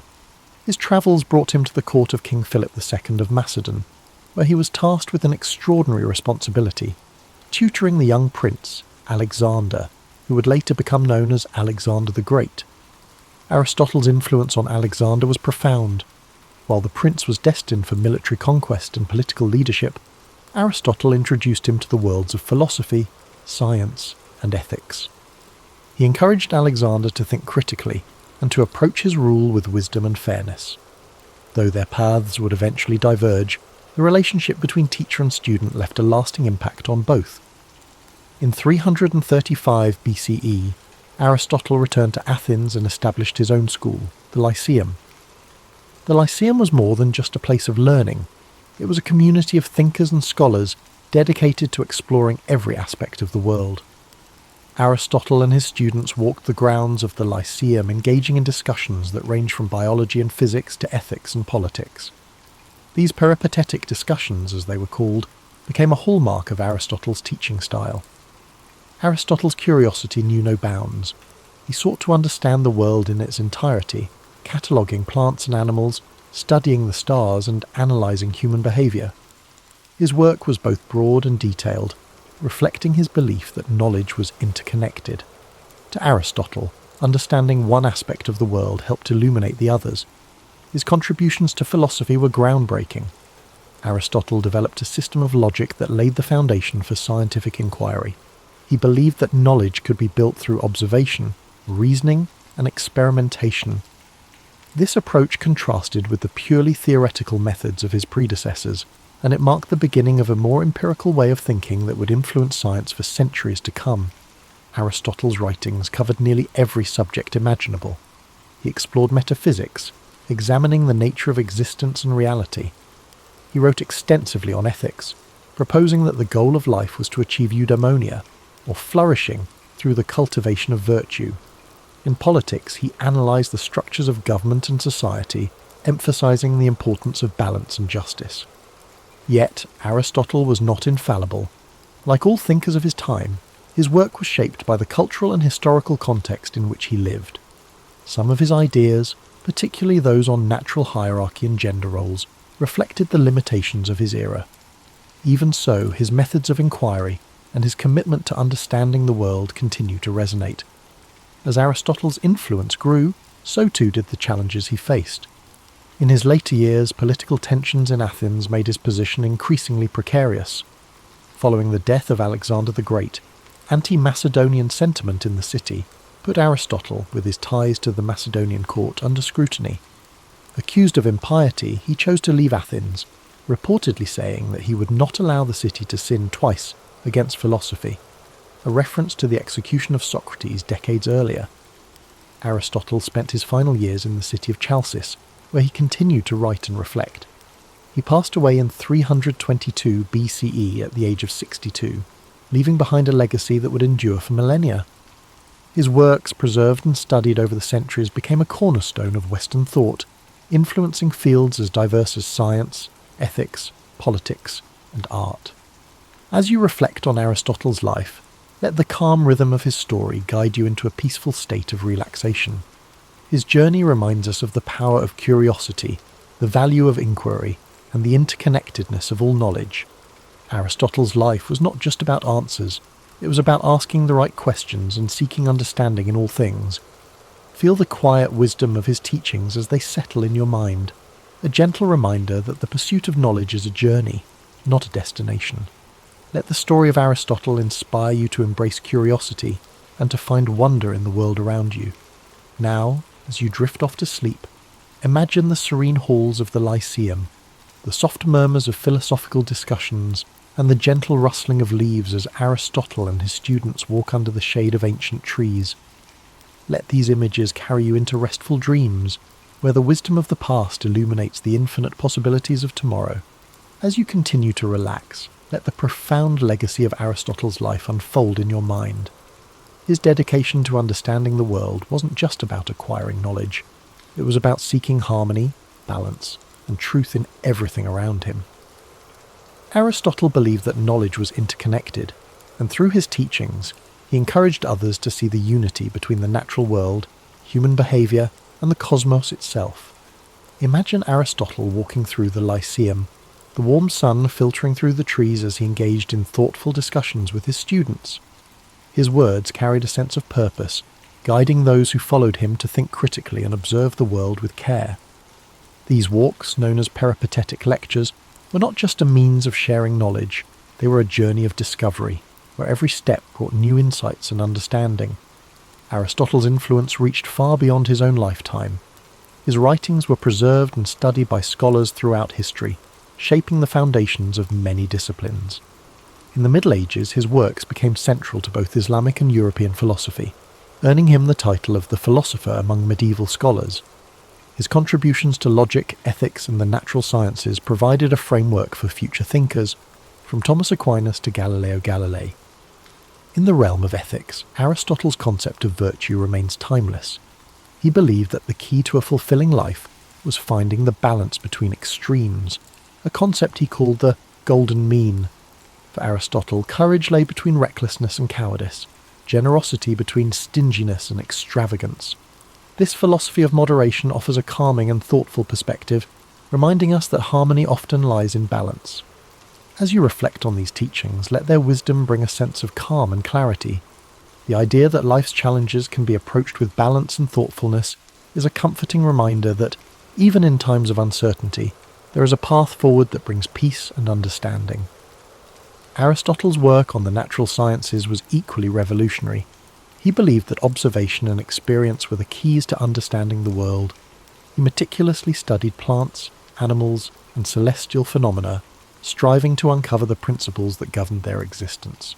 His efforts to categorize and explain the natural world laid the groundwork for modern scientific inquiry, inspiring countless generations of researchers to follow in his footsteps. Picture Aristotle seated in quiet contemplation, surrounded by scrolls and diagrams, his mind alight with questions about the universe. The gentle hum of the world around him, the rustling of leaves and the distant chirping of birds served as the backdrop to his endless curiosity. This serene image reminds us of the beauty of learning and the quiet joy of discovery. In his exploration of politics, Aristotle emphasized the importance of community and the role of government in promoting the common good. He studied different forms of governance, analyzing their strengths and weaknesses. His belief that humans are political animals underscores our innate desire for connection and cooperation. Aristotle's insights into the nature of society encourage us to think deeply about the ways we interact with one another and the systems we create to support our collective well-being. As the rain falls gently outside your window, imagine the ancient world Aristotle inhabited, a world filled with wonder, where the mysteries of existence invited exploration and understanding. Let his story remind you that curiosity is a gift, one that opens the door to endless possibilities. Now, as you drift deeper into relaxation, picture the stars shining above the Lyceum, their light guiding Aristotle and his students as they pondered the mysteries of life. The gentle rhythm of their footsteps, the soft murmur of their voices, and the stillness of the night create a peaceful atmosphere, one that invites you to find rest and serenity in your own journey. Aristotle's life was a testament to the power of inquiry, the joy of discovery, and the interconnectedness of all things. His teachings remind us that knowledge is not just about understanding the world, it's about finding our place within it and striving to live in harmony with ourselves and others. Let the quiet wisdom of Aristotle's journey settle into your thoughts as you rest.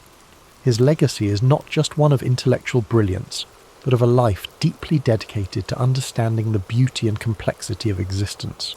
Aristotle saw the world not as a collection of separate pieces, but as an intricate tapestry, where each thread is connected to the others in profound and meaningful ways. Imagine the calm serenity of ancient Greece, the golden sunlight cascading over the white stone columns of the Lyceum as Aristotle strolled its pathways, surrounded by students eager to learn. They debated, questioned, and explored every aspect of life, from the nature of the stars above to the behaviour of the animals in the fields nearby. Their conversations were filled with curiosity and wonder, a reflection of Aristotle's belief that every question, no matter how simple or complex, was worth pursuing. Aristotle's ability to bridge different disciplines was one of his greatest strengths. He saw no boundary between science and philosophy, ethics and politics, or art and nature. To him, everything was interconnected, part of a greater whole that deserved to be studied and understood. This holistic view of the world is a reminder of the beauty that lies in seeing the bigger picture, in understanding that each small piece contributes to something far greater than itself. As you drift further into relaxation, let the harmony of Aristotle's teachings bring you peace.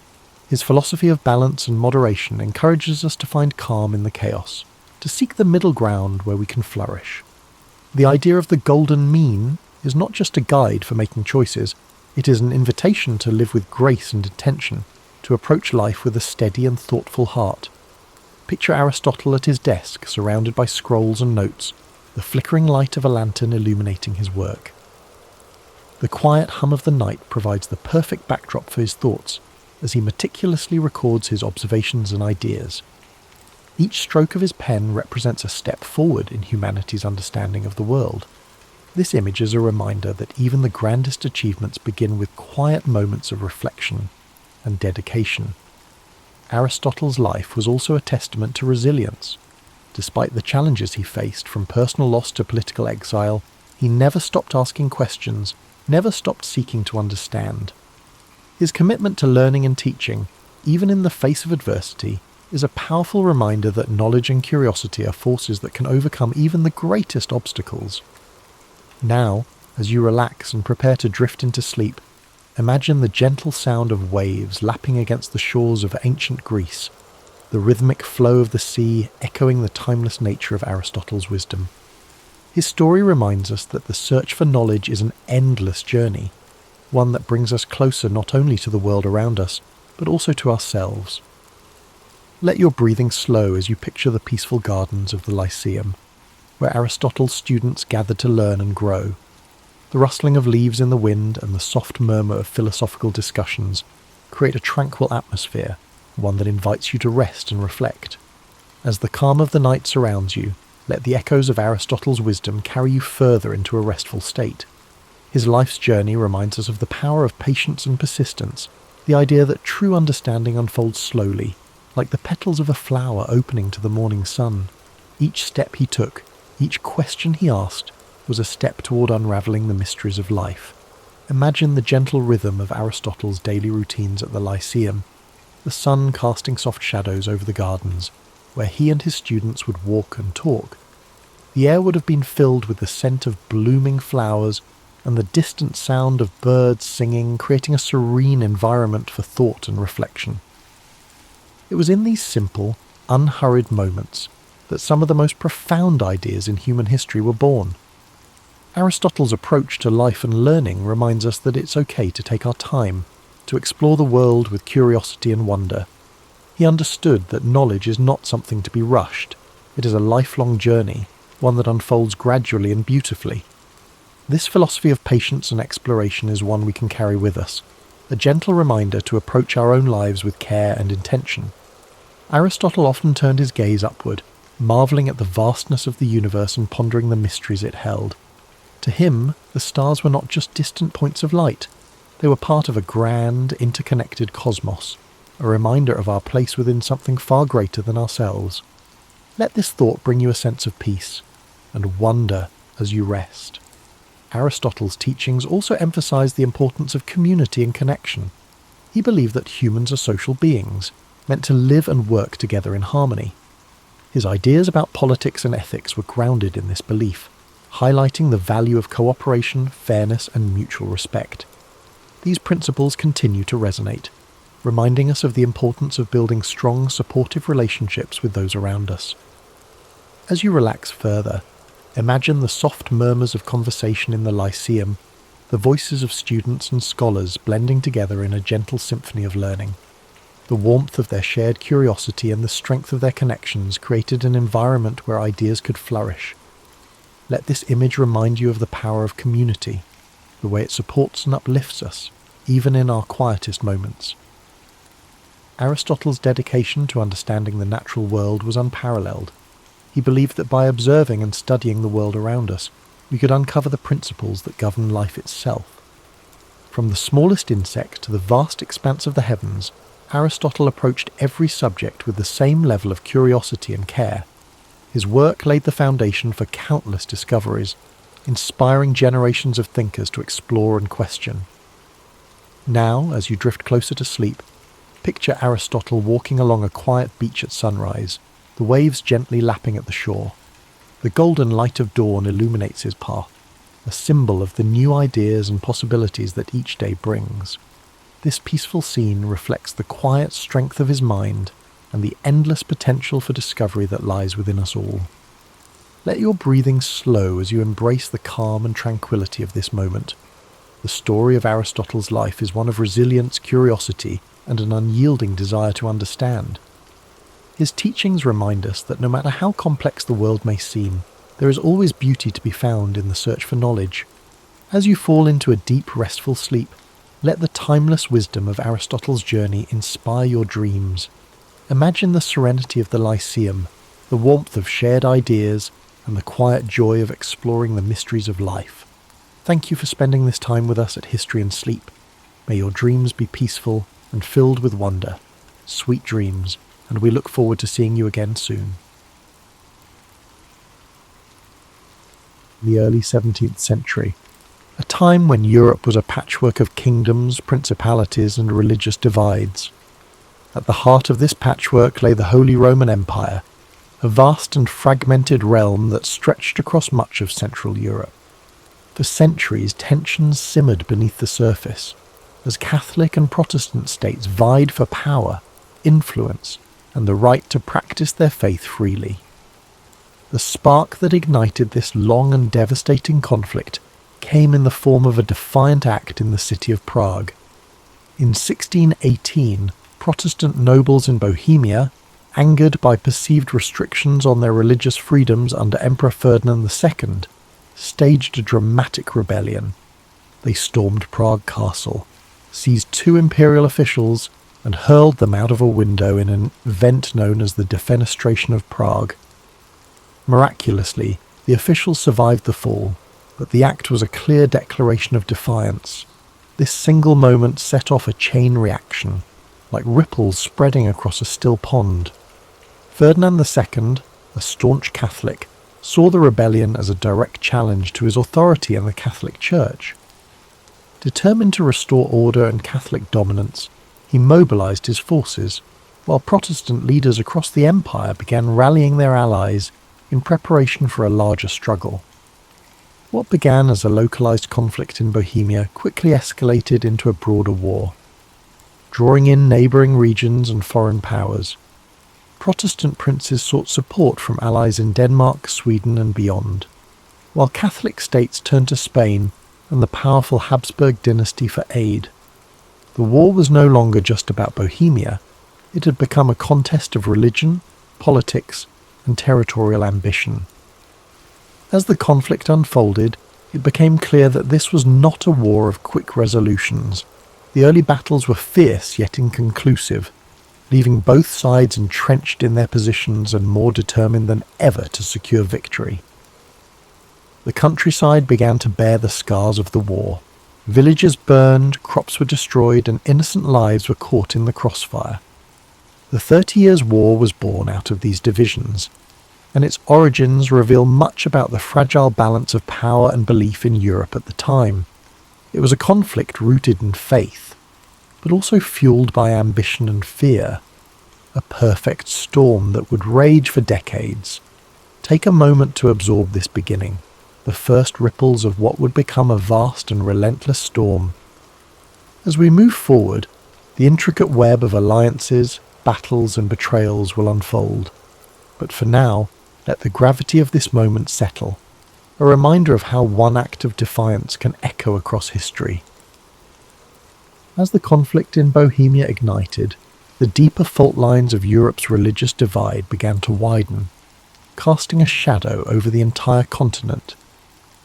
At its core, the 30 Years' War was fueled by the tensions between Catholics and Protestants, a struggle that had simmered since the Reformation in the 16th century. The Peace of Augsburg in 1555 had attempted to create harmony by allowing rulers within the Holy Roman Empire to determine their state's religion, whether Catholic or Lutheran.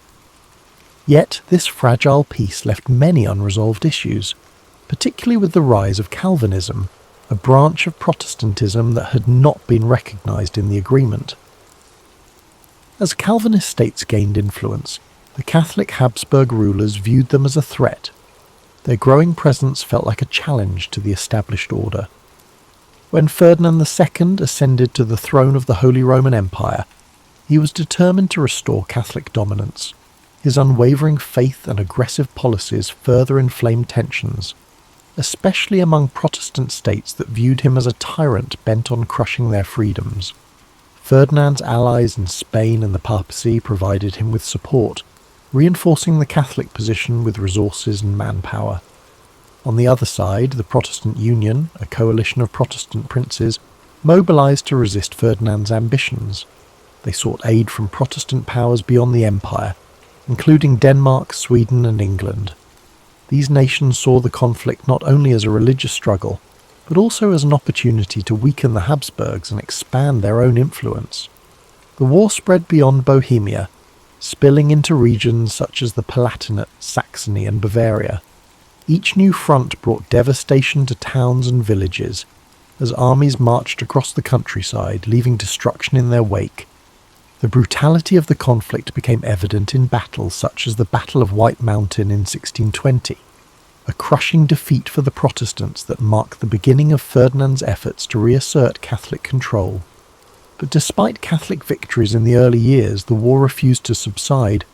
Protestant leaders rallied, drawing on the resources and military expertise of their allies. Sweden, under King Gustavus Adolphus, emerged as a formidable force. His disciplined armies breathed new life into the Protestant cause. The balance of power began to shift and the war escalated further. This was no longer a simple struggle between Catholics and Protestants. It became a war of ambition and survival. Smaller states and mercenary armies joined the fray, drawn by promises of plunder and pay.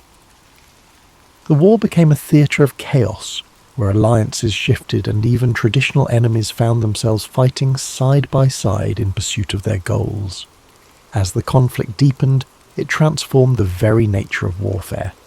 The 30 Years' War was one of the first conflicts where civilian populations suffered as much as, if not more than, the soldiers. Famine, disease, and displacement became common, as entire communities were uprooted or destroyed. The war's religious roots became intertwined with the politics of power, and its escalation revealed the fragility of peace in a divided world. As we move to the next chapter, consider the human cost of these divisions, the lives touched by a conflict that seemed endless, yet always teetered on the edge of resolution. By the late 1620s, the Protestant cause seemed to falter, their forces weakened by defeats and dwindling alliances. But the entry of Sweden into the war, under the leadership of King Gustavus Adolphus, marked a turning point that would reshape the conflict. Gustavus Adolphus was not just a ruler, he was a visionary military leader whose innovations in strategy and tactics would leave a lasting legacy on warfare. Gustavus Adolphus believed deeply in the Protestant cause, but his intervention was also driven by Sweden's strategic interests. The Habsburgs' growing influence threatened Swedish dominance in the Baltic region, making the 30 Years' War a matter of survival and sovereignty for his nation. With the backing of France, which sought to undermine Habsburg power despite being Catholic, Sweden entered the fray in 1630, bringing with it a disciplined and modernised army. The Swedish forces brought a new energy to the Protestant struggle. Gustavus Adolphus introduced revolutionary military tactics, emphasising mobility, coordination, and the use of combined arms, integrating infantry, cavalry, and artillery into a cohesive fighting force. These methods gave his troops a significant edge over the larger but less organised armies of the Catholic League. The Battle of Breitenfeld in 1631 was a defining moment, a stunning victory for the Swedes and their Protestant allies. Gustavus Adolphus's army decimated the Catholic forces, demonstrating the effectiveness of his strategies. This victory not only bolstered Protestant morale, but also drew new allies to their cause, shifting the balance of power in the war. Under Gustavus Adolphus's leadership, the Protestant forces began to reclaim territory lost in earlier phases of the war. They advanced deep into the heart of the Holy Roman Empire, challenging Ferdinand II's dominance and threatening the stability of the Habsburg realms. Gustavus Adolphus's charisma and tactical brilliance earned him the loyalty of his troops and the respect of his enemies. But his triumphs were not without cost. In 1632, at the Battle of Lutzen, Gustavus Adolphus achieved another critical victory, but lost his life in the process. His death was a severe blow to the Protestant cause, yet his legacy endured. The momentum he had generated allowed Sweden to remain a dominant force in the war, and his military innovations continued to influence the strategies of both sides. As Sweden's intervention reshaped the war, the conflict grew even more complex. Religious divides began to blur as political ambitions took centre stage, with Catholic France supporting Protestant Sweden to counterbalance Habsburg power. This shifting landscape of alliances revealed the deeper currents driving the war, a struggle not just of faith, but of power and control over Europe's future. Gustavus Adolphus's role in the 30 Years' War is a testament to the transformative power of leadership and innovation. His contributions brought hope to a fractured alliance and altered the course of a seemingly endless conflict. Yet, his death also reminded the world of the fleeting nature of triumph in the face of war's relentless toll. As we prepare to move to the next chapter, take a moment to reflect on the determination and vision it takes to bring change amid chaos. In the darkest times, even a single leader can leave an indelible mark, and yet the storm of history moves forward, carrying all in its wake. As the 30 Years' War stretched into its second decade, the conflict expanded beyond its original boundaries, engulfing nearly all of Europe in its relentless grasp. Nations that had once remained on the sidelines found themselves drawn into the fray, whether by alliances, ambitions, or the sheer inevitability of the war's momentum. The entry of France in 1635 marked a dramatic shift. Though a Catholic nation, France allied with Protestant powers like Sweden to counterbalance the Habsburgs' influence. This decision underscored how the war had evolved from a religious conflict into a broader struggle for political dominance in Europe. The stage was set for what would become one of the most destructive periods of the war. As alliances grew ever more complex and battles became increasingly brutal. Across the continent, the toll of the war was staggering. Cities were besieged and burned. Fields were left barren and lifeless, and villages were emptied as civilians fled the advancing armies. Mercenary forces, often poorly paid and motivated by survival, resorted to pillaging and looting, leaving devastation in their wake. Famine and disease swept through war-torn regions, taking more lives than the battles themselves. As you listen to this story, let the gravity of these events drift gently through your thoughts, but not linger. Imagine the chaos of the time slowly fading into the background, replaced by a sense of quiet reflection. Feel the weight of the war's hardship giving way to an understanding of resilience, a reminder of humanity's enduring strength even in its darkest hours. The conflict's scope seemed endless, with battles erupting in regions as far-reaching as the Rhineland, the Netherlands, and northern Italy. Yet amid the turmoil, moments of diplomacy and negotiation emerged, offering brief glimpses of hope. Peace talks began to take shape, though they were slow and fraught with challenges, reflecting the deep divisions and mistrust among the warring parties. Let these moments of negotiation remind you that even in the midst of chaos, there are always efforts toward resolution. Allow yourself to relax further, your breath steady and calm, as if tracing the contours of history's slow march toward peace. As we move deeper into the story, the resilience of the people and the shifting tides of war remind us of the impermanence of struggle. Take this moment to let your mind ease. Let the complexity of the 30 Years' War unravel gently, leaving you with a sense of quiet perspective and peace. After nearly 3 decades of relentless conflict, Europe began to seek an end to the devastation. The 30 Years' War had taken a toll unlike any before it. Economies were ruined, lands were ravaged, and millions of lives had been lost. By the early 1640s, the warring nations realized that no decisive victory was in sight. The war had devolved into a stalemate of exhaustion. Thus began the long and complex journey toward peace, through the negotiations that would culminate in the Peace of Westphalia. The Westphalian negotiations were unprecedented in their scope and ambition. For the first time in European history, nearly all major powers gathered to discuss terms of peace. Delegates from Catholic and Protestant states, as well as representatives from France, Sweden, Spain, and the Holy Roman Empire, met in the towns of Münster and Osnabrück. These talks would last for years, reflecting the complexity of the issues at hand and the deep mistrust between the parties. As the negotiations unfolded, the participants wrestled with questions of religion, sovereignty, and the balance of power. The Peace of Westphalia sought to establish a new order in Europe, one that would recognize the religious and political realities that had emerged from the war. Protestant and Catholic states agreed to a form of mutual tolerance, reaffirming the principle that rulers could determine their state's religion, while also granting greater freedoms to minority faiths. The treaty also redefined the concept of sovereignty. It marked the beginning of the modern state system, where nations recognized each other's territorial boundaries and agreed not to interfere in one another's internal affairs.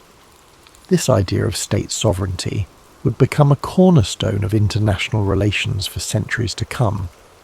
While the Peace of Westphalia brought an end to the 30 Years' War, its provisions were not without compromise. No side emerged as a clear victor, and many of the underlying tensions remained unresolved. Yet, the treaty succeeded in ending the immediate bloodshed and creating a framework for coexistence in a fractured Europe. As you listen to the conclusion of this chapter, let the idea of resolution fill your thoughts. Picture the weary negotiators, coming together after years of strife, finding common ground in the hope of a better future. Let this image remind you that even in the most challenging times, peace is always within reach. The road to peace was long and arduous, yet it proved that dialogue and compromise can overcome even the deepest divisions. Allow this lesson to settle within you as you relax further, your mind at ease, as the echoes of war fade into the calm promise of resolution. As the Peace of Westphalia brought an end to the 30 Years' War, Europe began to rebuild from the ashes of its most devastating conflict. The war left an indelible mark on the continent, shaping the course of history in profound ways. Nations that had been battered and broken emerged with new identities, while the concept of sovereignty laid the foundation for the modern nation-state system. The war's legacy extended beyond politics and borders. It changed the way conflicts were waged, highlighting the immense cost of prolonged war and the devastating impact on civilian populations. The lessons of the 30 Years' War echoed across generations, reminding humanity of the importance of diplomacy, tolerance, and restraint. This story of destruction and eventual reconciliation carries a timeless message. Even in the darkest of times, there is always a path forward, a path forged through perseverance, negotiation, and the willingness to find common ground. The 30 Years' War may have scarred Europe, but it also served as a turning point, proving that peace, though hard won, is always worth striving for. As we close this chapter of history, take a moment to reflect on the resilience of the human spirit. Let the story of the 30 Years' War remind you of the strength found in unity and the power of resolution. Think of the nations and individuals who rebuilt after so much loss, their journey, though difficult, leading to a more stable and interconnected future. Now let the soothing sounds of rain guide you to a place of peace and relaxation. Imagine gentle raindrops falling softly on leaves, washing away the echoes of history's struggles. Feel the rhythm of the rain bringing calm to your mind and a sense of quiet to your soul. The American Civil War didn't happen overnight. It was the result of tensions that had been building for decades, tensions rooted in profound differences between the North and South. At the heart of it all was the issue of slavery. In the South, slavery wasn't just an institution, it was their economy. Cotton fields stretched as far as the eye could see, and the labour of enslaved people made the South incredibly wealthy. But it came at an unbearable cost, the humanity of millions denied, their voices silenced. In the North, things were changing. The Industrial Revolution was taking hold, and with it came growing calls to abolish slavery. People were starting to speak out more, questioning how a nation built on the idea of liberty could allow such a system to exist. This wasn't just a difference of opinion, it was a clash of values, one that only grew louder as time went on. Then there was the question of states' rights. Southern leaders believed they had the right to govern themselves without interference, especially when it came to slavery. They feared that the federal government, growing stronger by the year, would strip them of their autonomy. On the other side, many in the North believed that a united country required a strong central government, one that could uphold the principles of freedom and equality. The country tried to hold itself together through compromise. The Missouri Compromise, the Compromise of 1850, these were like bandages on a wound that just wouldn't heal. Each new agreement seemed to deepen the mistrust between the North and South. By the 1850s, things were nearing a breaking point. Laws like the Fugitive Slave Act demanded that even people in free states help capture runaway slaves, and that outraged abolitionists. Books like Harriet Beecher Stowe's Uncle Tom's Cabin brought the horrors of slavery to light, stirring emotions on both sides. Then came politics. The Republican Party was formed, with a platform that directly opposed the expansion of slavery. When Abraham Lincoln was elected president in 1860, it was the final straw for the South. His victory wasn't just a political loss, it felt like a direct threat to their way of life. Southern states began to secede from the Union, forming the Confederate States of America, and just like that, the country reached its breaking point. The differences that had been simmering for so long finally boiled over, leading to a conflict that would redefine what it meant to be an American. As you think about these divisions, take a deep breath. Picture the people living through this time, the fear, the hope, the uncertainty. Let the weight of their struggles soften as you relax, knowing that history is full of lessons about resilience, progress, and the power of moving forward. By the spring of 1861, the tensions that had been tearing the nation apart finally reached a boiling point. In Charleston, South Carolina, a small Union garrison stationed at Fort Sumter found itself surrounded by Confederate forces. The fort had become a symbol of defiance for the Union and a test of legitimacy for the Confederacy. Both sides knew that what happened there could set the tone for what was to come. After weeks of tense standoff, Confederate forces under the command of General P.G.T. Beauregard demanded that the Union troops surrender the fort. When Major Robert Anderson, the Union commander, refused, the Confederate forces opened fire on April 12, 1861. For 34 hours the cannons roared, lighting up the harbour with fiery streaks and deafening booms.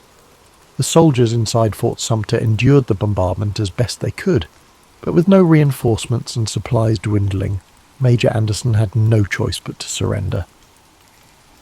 The fall of Fort Sumter was more than just the opening act of the Civil War. It was a spark that ignited the passions of both the North and South. News of the attack spread like wildfire, stirring anger and determination on both sides. In the North, President Abraham Lincoln issued a call for 75,000 volunteers to suppress the rebellion. The response was overwhelming, with men from towns and cities across the Union stepping forward, ready to fight for the preservation of the nation. In the South, the bombardment of Fort Sumter was seen as a declaration of independence. More states, including Virginia, North Carolina, Tennessee, and Arkansas, joined the Confederacy. The divide was now complete, the lines drawn between two very different visions of America. The early days of the war were marked by a sense of optimism on both sides. Many believed the conflict would be brief, with one decisive battle bringing it to an end. Young men marched off to war with confidence, their families cheering them on with flags and songs. But beneath the surface, the reality of what was to come was far graver than anyone could imagine. As you think about the beginnings of this war, allow your mind to soften its grip on the tension. Picture the soldiers standing on the shores of Charleston Harbour, their breaths visible in the cool dawn air, their thoughts uncertain but resolute. Imagine the cannon fire fading into silence, replaced by the gentle rhythm of waves lapping against the shore. Let this moment remind you that even in the face of division, hope and resolve can endure. As the war moved from the hopeful marches of its early days to the grim reality of prolonged conflict, the battles became larger, bloodier, and more devastating than anyone could have imagined.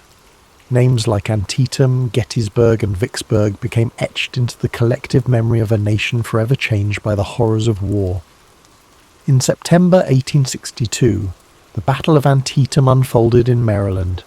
It was a single day of unimaginable carnage. Soldiers clashed in cornfields and along winding roads, with cannon fire and musket shots tearing through the air. By the end of the day, more than 22,000 men were dead, wounded, or missing.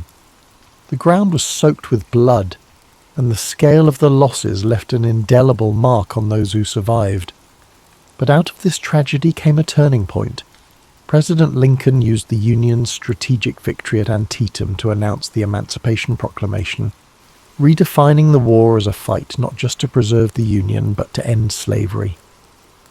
Then came Gettysburg, the battle often seen as the turning point of the war. For 3 days in July 1863, Union and Confederate forces clashed in the rolling hills and fields of Pennsylvania. The stakes were enormous and the fighting relentless.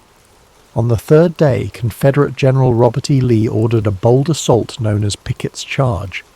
Thousands of Confederate soldiers marched across an open field under withering Union fire. the charge failed, leaving the Confederate army battered and retreating.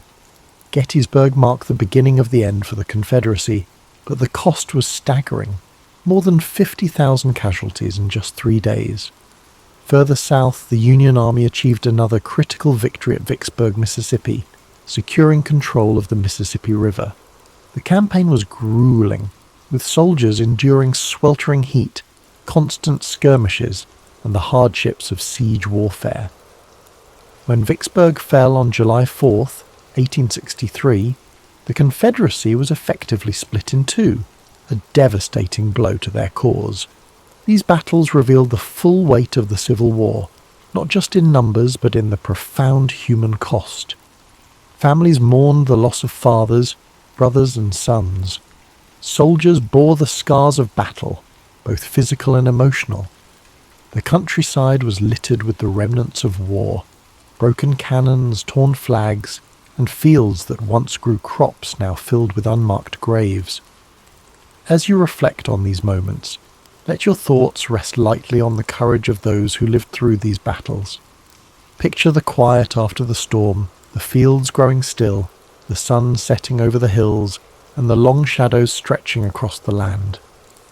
Let this image of stillness and resilience bring a sense of calm to your own thoughts, reminding you that even in the darkest times, there is always a path to healing.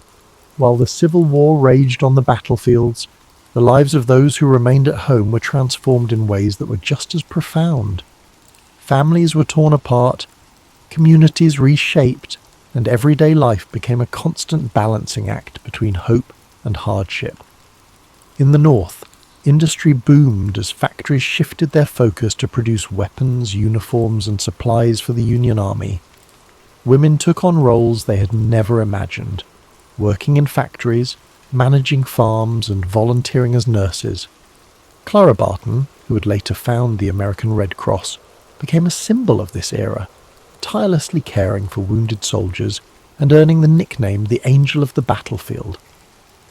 But even as the war effort created new opportunities, it brought heartache, with families anxiously awaiting news from the front lines. In the South, the war brought devastation. Cities like Atlanta and Richmond were transformed into hubs of Confederate military activity, but as Union forces advanced, they left a trail of destruction in their wake. Fields that once grew cotton and tobacco now stood fallow or burned. With so many men away fighting, women and children were left to manage farms, often without the resources they needed. Food shortages became common, and Confederate currency quickly lost its value, plunging families into poverty. Both sides experienced the emotional toll of war. Letters became lifelines, offering glimpses of love, worry, and resilience. Soldiers wrote about the hardships they faced, while their families wrote back with words of encouragement and longing. These letters carried the weight of entire relationships, connecting lives separated by hundreds of miles. In addition to the physical and emotional struggles, the war also brought questions of identity and purpose. Enslaved people in the South began to seize opportunities for freedom as Union forces advanced. Some escaped to the North, while others joined the Union Army, fighting for their own liberation and the promise of a new life. The Emancipation Proclamation, announced in 1862, gave their efforts a powerful voice, transforming the war into a fight not just for unity but for justice. Amid all this upheaval, communities found moments of solace.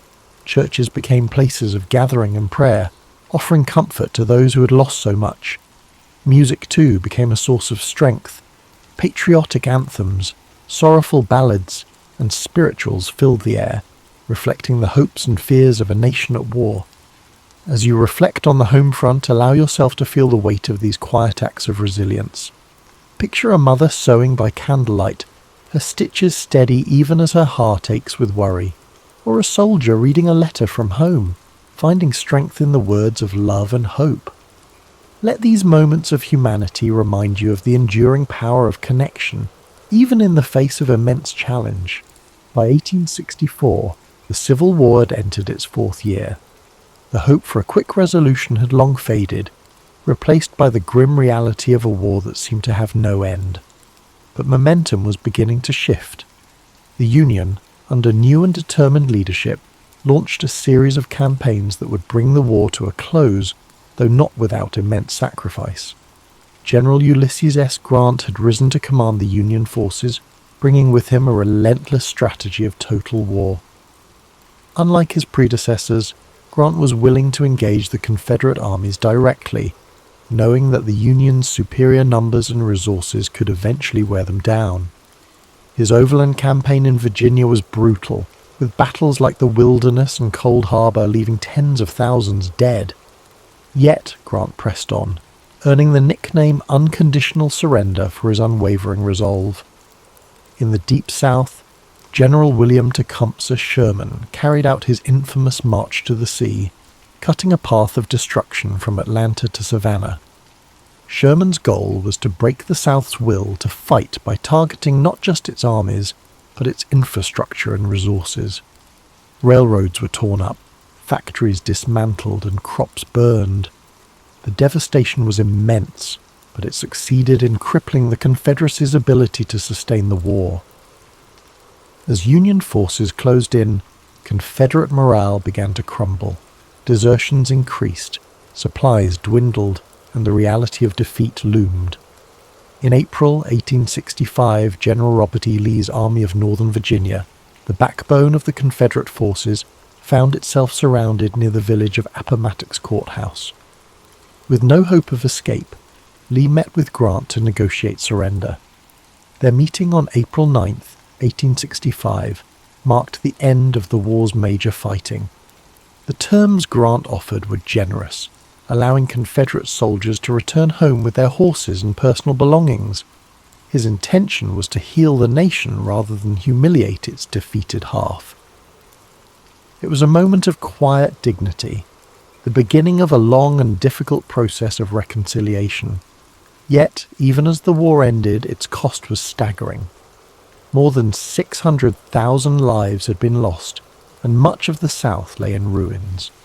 President Abraham Lincoln, who had guided the Union through its darkest hours, would not live to see the fruits of his efforts.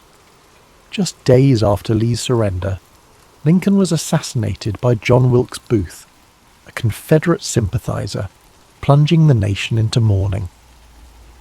The war had answered two critical questions. The Union would endure and slavery would not, but it left behind deep scars, both physical and emotional, that would take generations to heal. The Reconstruction era that followed was fraught with challenges, as the nation struggled to rebuild and redefine itself. As you reflect on the end of this monumental conflict, let the weight of its lessons rest gently in your thoughts. Imagine the quiet after the surrender, the weary soldiers returning home, the fields gradually returning to life, and the first rays of hope shining through the darkness. Let these images remind you of the strength it takes to rebuild and the enduring resilience of the human spirit. When the guns fell silent and the soldiers returned home, the United States was a changed nation. The Civil War had been a crucible, testing the very foundation of the country and reshaping its identity forever. Though the fighting was over, the legacy of this monumental conflict continued to echo through the generations, shaping the path forward for a fractured but hopeful nation. One of the most profound outcomes of the war was the abolition of slavery. The Emancipation Proclamation had begun this process, but it was the 13th Amendment, ratified in December 1865, that formally ended the institution that had defined so much of the nation's conflict. Millions of formerly enslaved people began new lives, but the road ahead was steep. The promises of freedom were met with resistance, and the Reconstruction era revealed just how deep the division still ran. The war also redefined the relationship between the states and the federal government. No longer would the question of secession hang over the Union. The victory of the North solidified the idea that the United States was not just a collection of states, but a single, indivisible nation. It was a hard-fought truth, one that cost countless lives but ultimately preserved the Union. Yet the scars of war were everywhere. the South faced immense physical and economic devastation. Cities had been reduced to rubble, and entire communities were struggling to rebuild. The loss of so many men left families broken and towns forever changed. Even in the North, where victory was celebrated, the weight of the sacrifices made was impossible to ignore. For the soldiers who fought, the war left an indelible mark. Some returned home to rebuild their lives, carrying memories of camaraderie and courage. Others bore wounds, both seen and unseen, that would shape the rest of their days. Memorials began to rise in towns across the country, honouring the fallen and reminding future generations of the cost of conflict. The Civil War also left a legacy of storytelling. Veterans shared their experiences, songs from the era became part of the cultural fabric, and writers like Walt Whitman and Ambrose Bierce captured the emotional depth of the war in poetry and prose. These stories served not only to remember, but to help a nation heal, to bridge the gaps between North and South, and to offer lessons for the future. As you reflect on the legacy of the Civil War, let the enormity of its lessons settle softly in your thoughts. Imagine the strength of a people rebuilding from such a devastating chapter, the resilience to start anew, the courage to face an uncertain future, and the hope that guided them toward a brighter horizon. Let these reflections fill you with a quiet sense of gratitude and peace. Paris in the 1920s was alive, champagne corks popping, jazz clubs buzzing, and fashionable Art Deco lights twinkling. To astute visitors, Paris offered endless possibilities. Travellers flocked to the Seine at night, British tourists with their pastel-coloured suits, American expatriates, and European industrialists with fat wallets. It was perfect for a resourceful con man with a convincing story to sell. For Victor Le Renard Le Maire, the city vibrated with cigarette smoke and colourful posters. He was not always Le Renard or in Paris. Born in a small village on the Austrian border, he was captivated by the world beyond the mountains. While other boys herded sheep, Victor watched travellers in their streamlined car. He saw that the most persuasive could sell peasants anything, from worthless medicines to bewildering life insurance. Young Victor discovered that a good tale was worth more than gold. That's when locals dubbed him Le Renard, the fox, after he exchanged worthless trinkets for a prized hunting rifle. In a village of rumours, that tale spread quickly. As a boy, he learned to shape people's perceptions to see what he wanted. By adulthood, his skill was sharp. He mastered languages, studied psychology, and honed his sophisticated demeanour. He'd earned a tidy fortune from his swindles across Europe, letter forgery, impersonating nobility at social events, and selling near-new antiques. Each time he was being investigated by the authorities, he'd vanish, reappearing in Vienna, Milan, or Berlin, a step ahead. Victor arrived in Paris following the Great War with a suitcase and a shy smile. He had settled in within a month after reading an article about the cost of keeping the Eiffel Tower standing. It was built for the World's Fair in 1889. It was costly to maintain, and some people did not appreciate its appearance. There were strong protests against its demolition, despite the fact that it was popular among visitors. Victor learned of this news. He spent days in Champs-Élysées cafes hearing conversations on city projects. He learned that bureaucratic decisions were bogged down by red tape and that the city lacked money. He considered if he persuaded someone that the government of Paris was planning to dismantle the Eiffel Tower to sell it as scrap, he could become rich. It was a wild scheme. Failure would turn him into a laughingstock. But a success was possible. Victor considered it for a night. He figured the more ridiculous the scam, the more people might be made to believe it. Who would fake the sale of France's most iconic landmark? He thought it needed high bureaucratic flair, like forged papers and stamps. Rumour and secrecy would be at his side. If he succeeded, he'd vanish, rich and legendary. He spent the next few days poring over the engineering wonder, absorbing facts such as its metal mass, elevator upkeep, and the way the tower accommodated activities ranging from tourism to radio reception.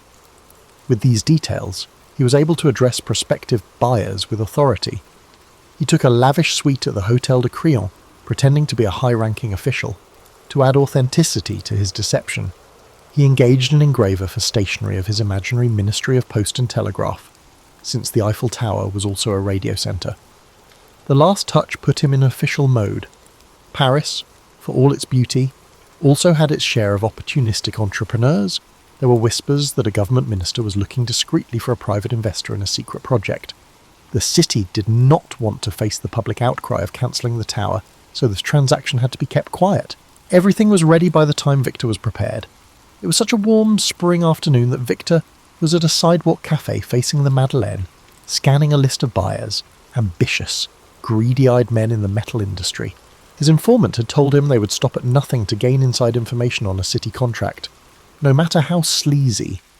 Breathing deeply of the scent of warm croissants and enjoying the hush as upscale Parisians walked past, Victor was filled with confidence. He could practically feel his win. He was more than a criminal in his own eyes. He was a performer with a bigger act than ordinary morals. He finished his coffee, concealed his notes, and rose to his feet. The greatest scam of his life was ready to start. Victor began by sending elegantly handwritten invitations on forged ministry stationery to half a dozen influential scrap metal merchants. He requested their presence at the prestigious Hôtel de Crillon for a most confidential discussion of national importance.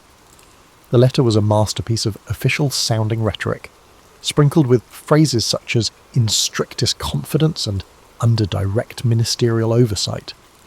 Anyone who read it would have believed it came straight from the desk of a high-ranking bureaucrat. He scheduled a single day of interviews, meeting each merchant individually. He wanted them to feel hand-picked and privileged, reinforcing the notion that the city wanted to keep this matter tightly under wraps. From the start, curiosity and greed twinkled in their eyes.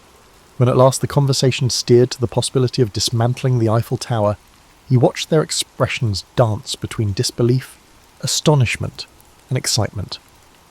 Victor's calmly stated reasoning was that the maintenance fees had become prohibitive, and certain parties in government felt the tower no longer served its original purpose. To all of them, he leaked the same inside track. The city would soon finalise a discreet agreement for the tower's metal, but public backlash was a real concern. The city planned to avoid any uproar by finalising the deal quickly, so confidentiality was paramount. By the time the meeting ended, each merchant was fully enthralled. Victor had left them with the impression that they were among the few chosen to bid on the opportunity. Their own imaginations did much of the work from there, conjuring up fantasies of staggering profit. However, Victor soon identified a prime mark: André Dubois, a mid-level scrap metal businessman whose ambition often overshadowed his common sense. Dubois was known to be insecure about his place among the big players in the industry. If he could land a deal that secured him exclusive rights to the Eiffel Tower's metal, he believed he'd rise overnight into an elite echelon.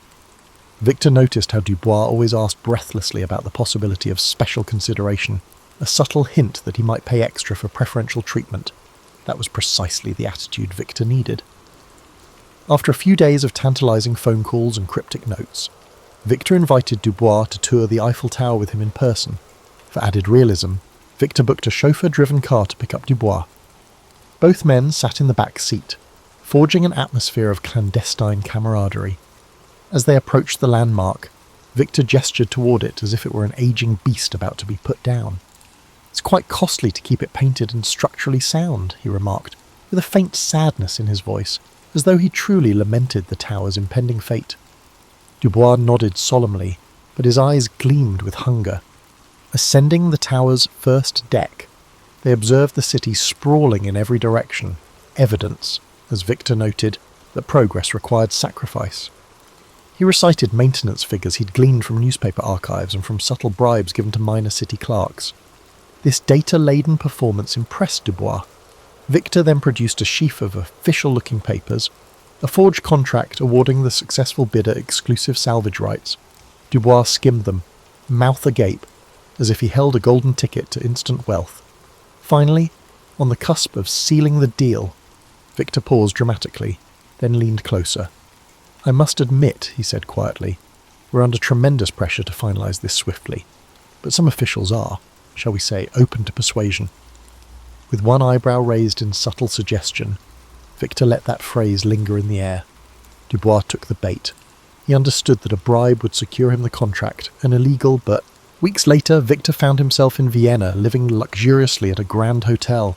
He enjoyed idle afternoons at the imperial cafes, reading about the flurry of rumours swirling in Paris.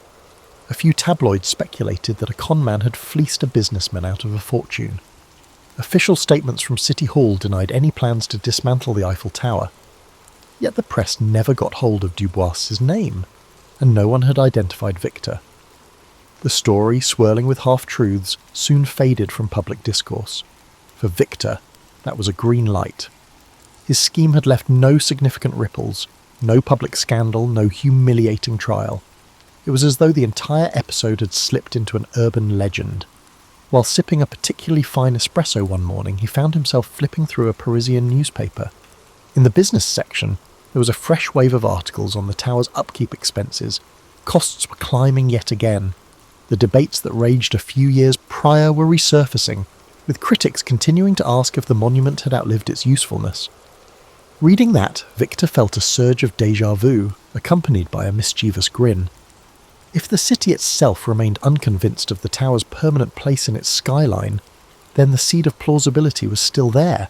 The more he mulled it over, the more irresistible the idea became. Selling the Eiffel Tower once was bold. Selling it twice, that would be legendary. Of course, every repeat performance carries an elevated risk. Con artistry thrives on the unexpected. Victor was no stranger to the concept that lightning rarely strikes the same place twice. And yet, as he weighed his options, he recognised one key advantage. The first victim, Dubois, never went public. The scheme was still cloaked in rumour. Furthermore, the ephemeral nature of public memory in a bustling city like Paris worked in his favour. People had moved on to the next scandal. Victor decided that with a few adjustments, the plan could work again. He returned to Paris incognito, adopting the persona of a minor diplomat from a small Eastern European country. He took a suite at a different upscale hotel near the Opéra Garnier, careful not to retrace his steps exactly. He updated his forged documents, upgrading his fictitious role to an intergovernmental liaison dealing with municipal real estate transitions.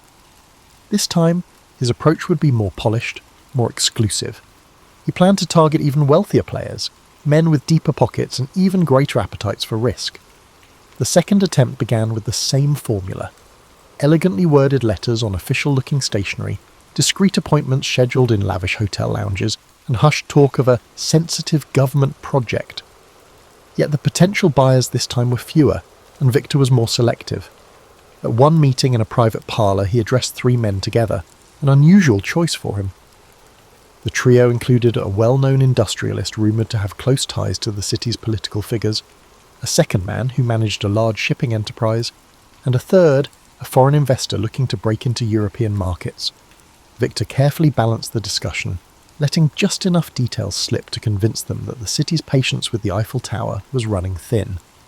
But if the first sale had gone astonishingly smooth, the second was fraught with unexpected snags. One of the potential buyers was far more astute than Victor anticipated.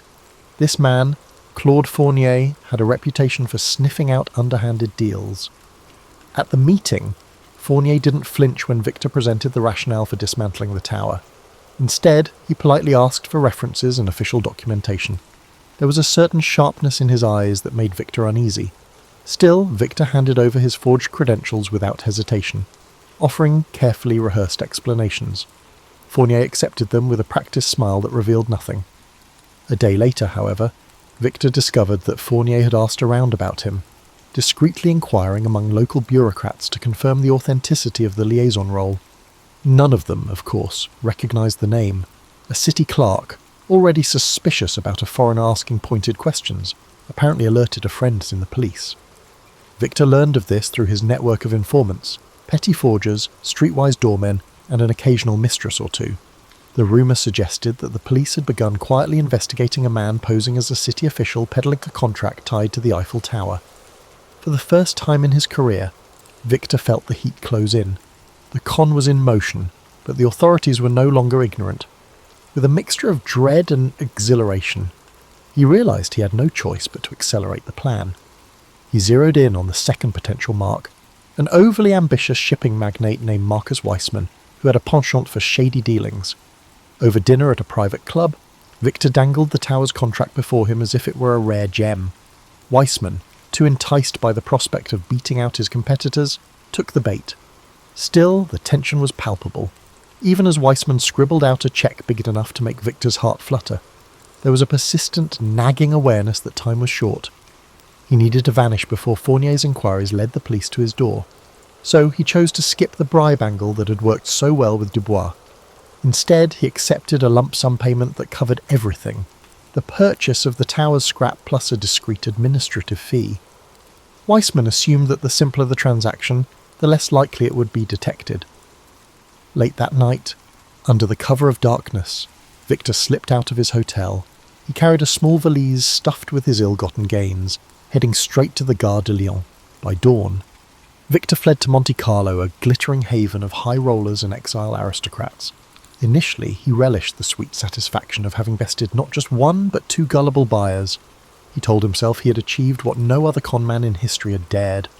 Alone in a lavish suite overlooking the Mediterranean, he replayed the final moments in Paris, the anxious hurry to collect Weissman's cheque, the furtive glances at the station, and the first sunrise that found him safely out of reach. Now, with the sea breeze caressing his face, he figured it was only a matter of time before rumours of the second sale caught up to him. For a few months, he maintained a low profile. He frequented the Monte Carlo casino under a false identity, staying clear of any large wagers that might draw attention. He used coded telegrams to stay in touch with his forgers and informants back in Paris. From them, he learned that Fournier had indeed pressed the police for an investigation. Weissman, facing public humiliation and potential legal woes, tried to keep the matter as quiet as possible, hoping to recover his money through any means short of a public scandal. Still, the police smelled something big. They had never heard of such an audacious swindle, and that alone piqued their interest enough to keep them digging. Eventually, investigators uncovered the faint tracks Victor left behind, receipts at the hotel, witnesses who recalled a confident, well-dressed man with a foreign accent. They pieced together the timeline of his meetings, even found traces of his forged stationery.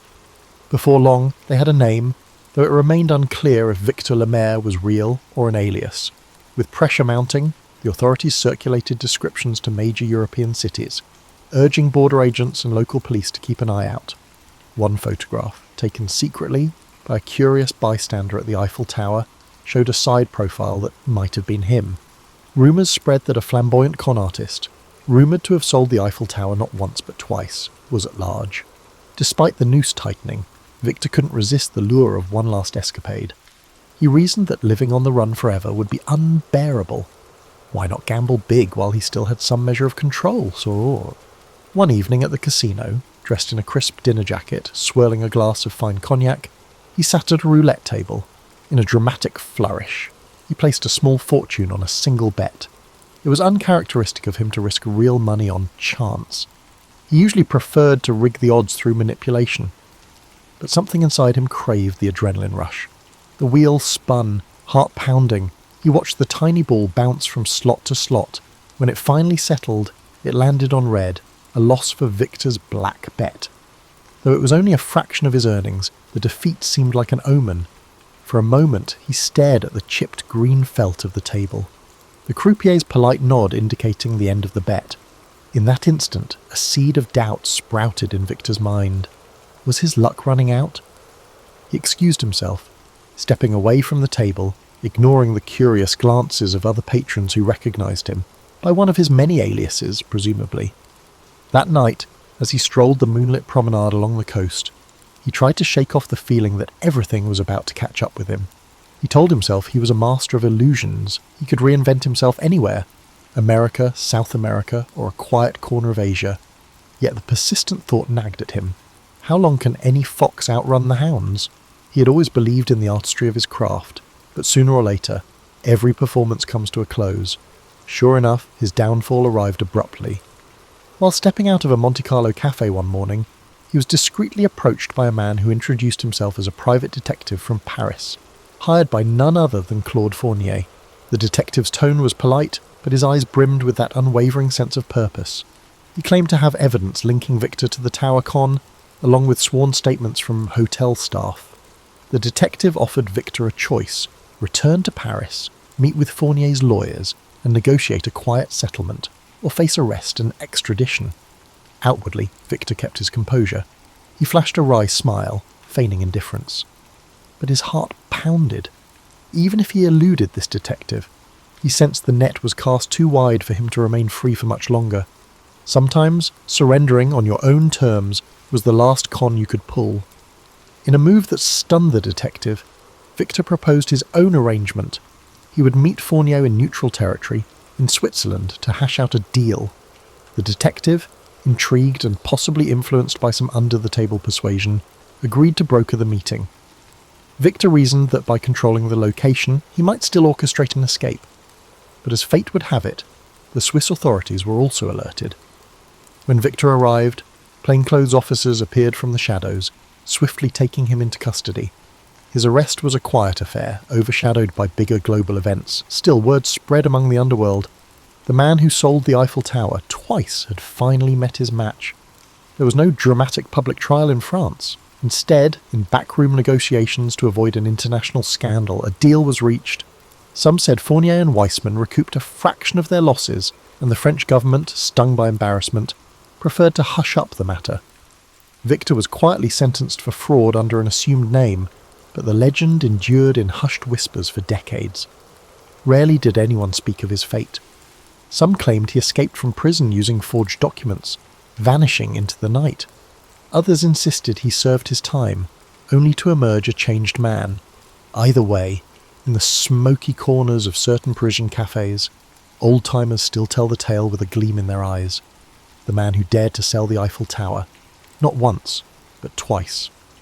It remains a testament to the power of audacity, the allure of ambition, and the strange truth that the bigger the lie, the more people want to believe it. And so the story endures, a monument to the enduring thrill of a great impossible scam.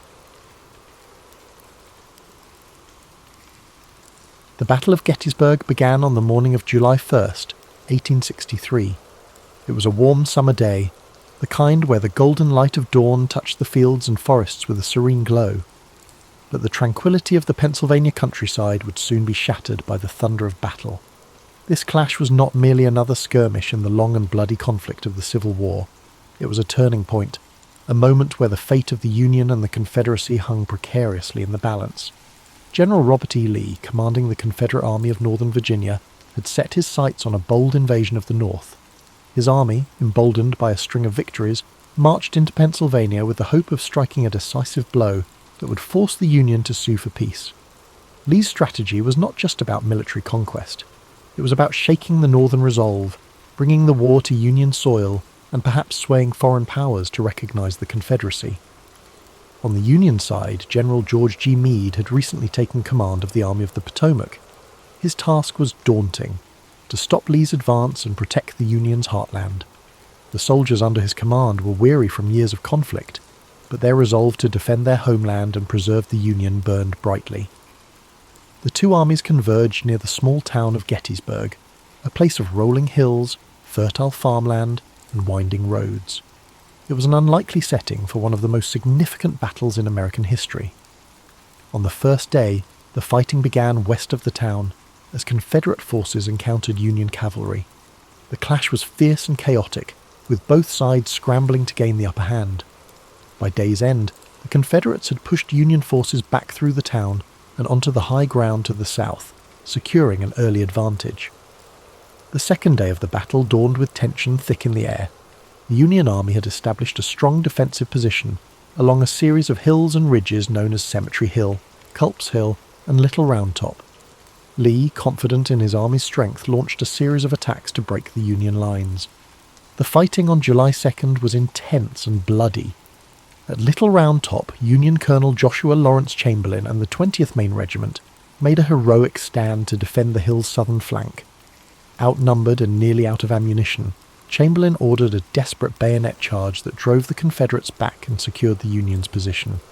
It was a moment of extraordinary courage, one that would later be remembered as a turning point in the battle. Elsewhere, the fields of wheat and peach orchards became killing grounds, their beauty scarred by the carnage of war. The air was thick with smoke and the cries of the wounded. Soldiers on both sides fought with ferocious determination, knowing that the stakes were higher than ever. By the end of the day, the Union lines had held, but at a terrible cost. The third and final day of the battle, July 3rd, brought the infamous assault known as Pickett's Charge. Lee, believing that a concentrated attack on the Union center could break their lines, ordered 12,500 Confederate soldiers to march across open fields under heavy Union artillery fire. The sight of that charge was both awe-inspiring and harrowing. The Confederate soldiers advanced in tight ranks, their banners waving, their determination unyielding. But the Union defenders, entrenched on Cemetery Ridge, unleashed a devastating barrage of cannon and musket fire. The fields became a scene of chaos as men fell by the hundreds. Despite their bravery, the Confederate soldiers could not overcome the Union's defences. The charge was repelled, and the fields were littered with the fallen. As the sun set on July 3rd, the Battle of Gettysburg came to an end. Lee, realising that his army could not sustain another assault, began the long retreat back to Virginia.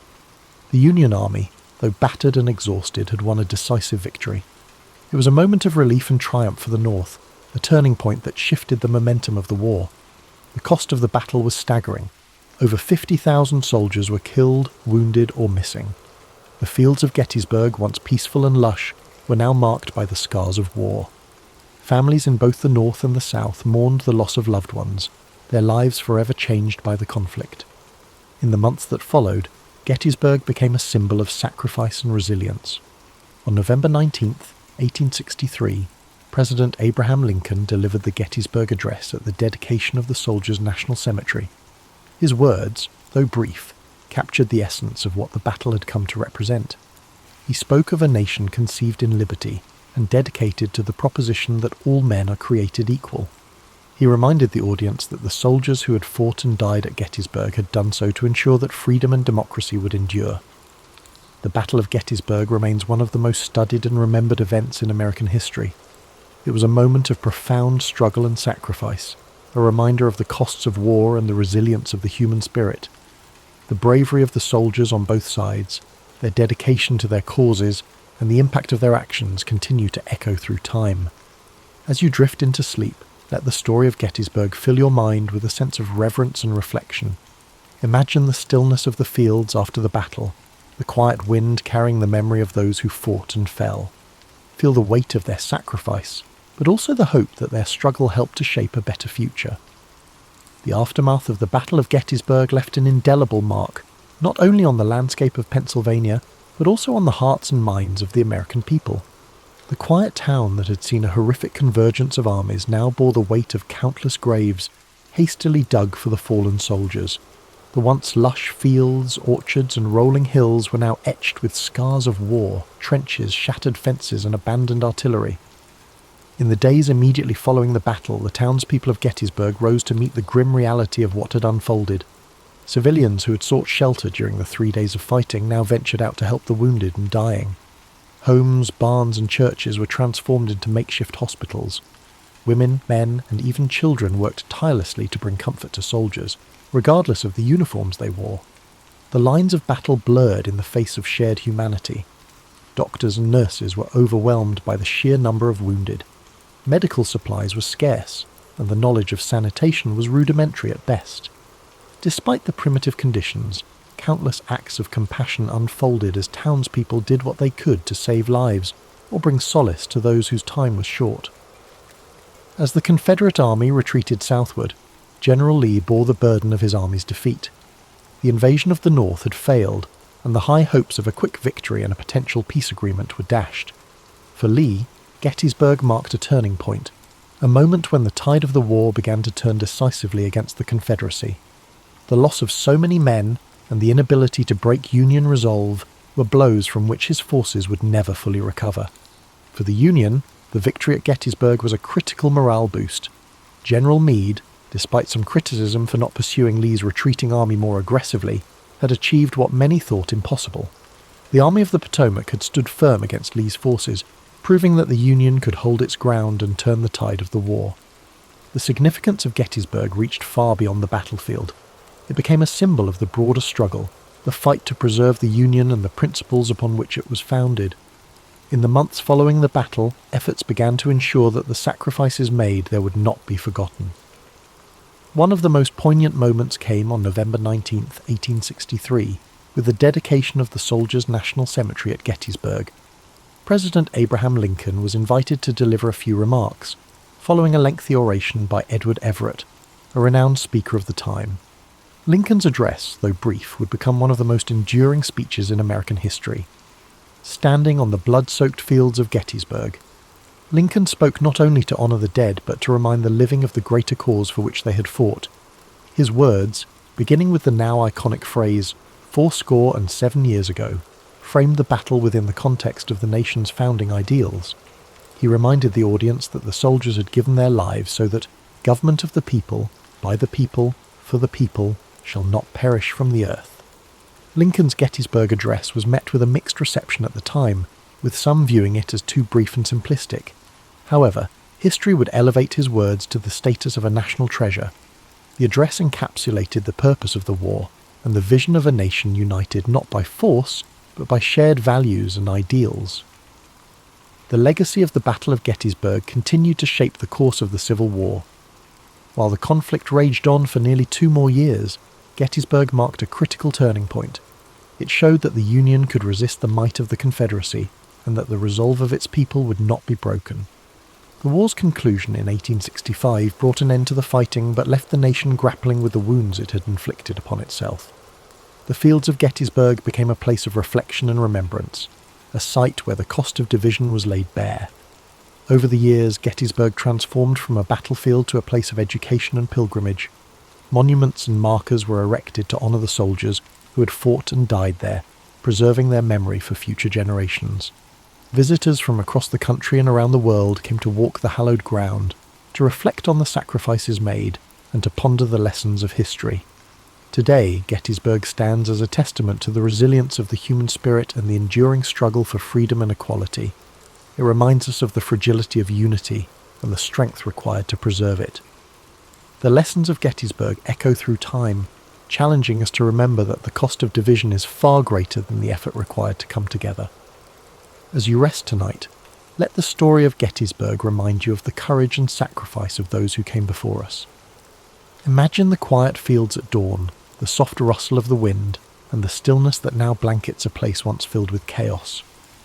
Let the strength of their resolve bring you a sense of peace, and may their legacy inspire hope and understanding in your heart. The legacy of Gettysburg extends far beyond the battlefield itself. It remains a cornerstone of American history, not only as the site of a pivotal clash during the Civil War, but also as a symbol of the nation's enduring struggle to reconcile its ideals with its realities. The battlefields and memorials at Gettysburg now stand as a reminder of the courage, sacrifice, and humanity displayed by those who fought there, as well as the immense costs of division and conflict. In the years following the Civil War, Gettysburg became a focus for national healing. Veterans from both the Union and the Confederacy returned to the site to honour their comrades and reflect on the events that had shaped their lives. These reunions, particularly those held on significant anniversaries of the battle, fostered a sense of reconciliation and shared purpose. Despite the lingering wounds of war, these gatherings underscored a shared humanity that transcended the divisions of the past. One of the most moving examples of this came during the 50th anniversary of the battle in 1913. Veterans from both sides, now old men, came together to remember their shared history. The event culminated in a symbolic handshake across the stone wall at the site of Pickett's charge, a powerful gesture that reflected the desire for unity and peace. These reunions were not without their complexities, but they marked an important step in the nation's journey toward healing and understanding. Over time, Gettysburg evolved into a place of education and reflection. The Gettysburg National Military Park, established in the late 19th century and further developed in the 20th, preserves the battlefield and its many monuments, ensuring that future generations can walk the same paths and learn the same lessons. The park's museum and visitor centre provide context and insight into the events of the battle, offering a deeper understanding of its significance and the people who shaped it. The Gettysburg Address, too, continues to resonate as a defining moment in American history. Lincoln's words, spoken with such clarity and purpose, serve as a reminder of the ideals upon which the United States was founded. They challenge us to honour the sacrifices of those who fought by striving to create a more just and equitable society. Today, Gettysburg stands as a living testament to the enduring importance of history. It draws visitors from across the globe who come to honour the past, reflect on the present, and consider the future. The battlefield, with its rolling hills, stone walls, and quiet woods, invites contemplation.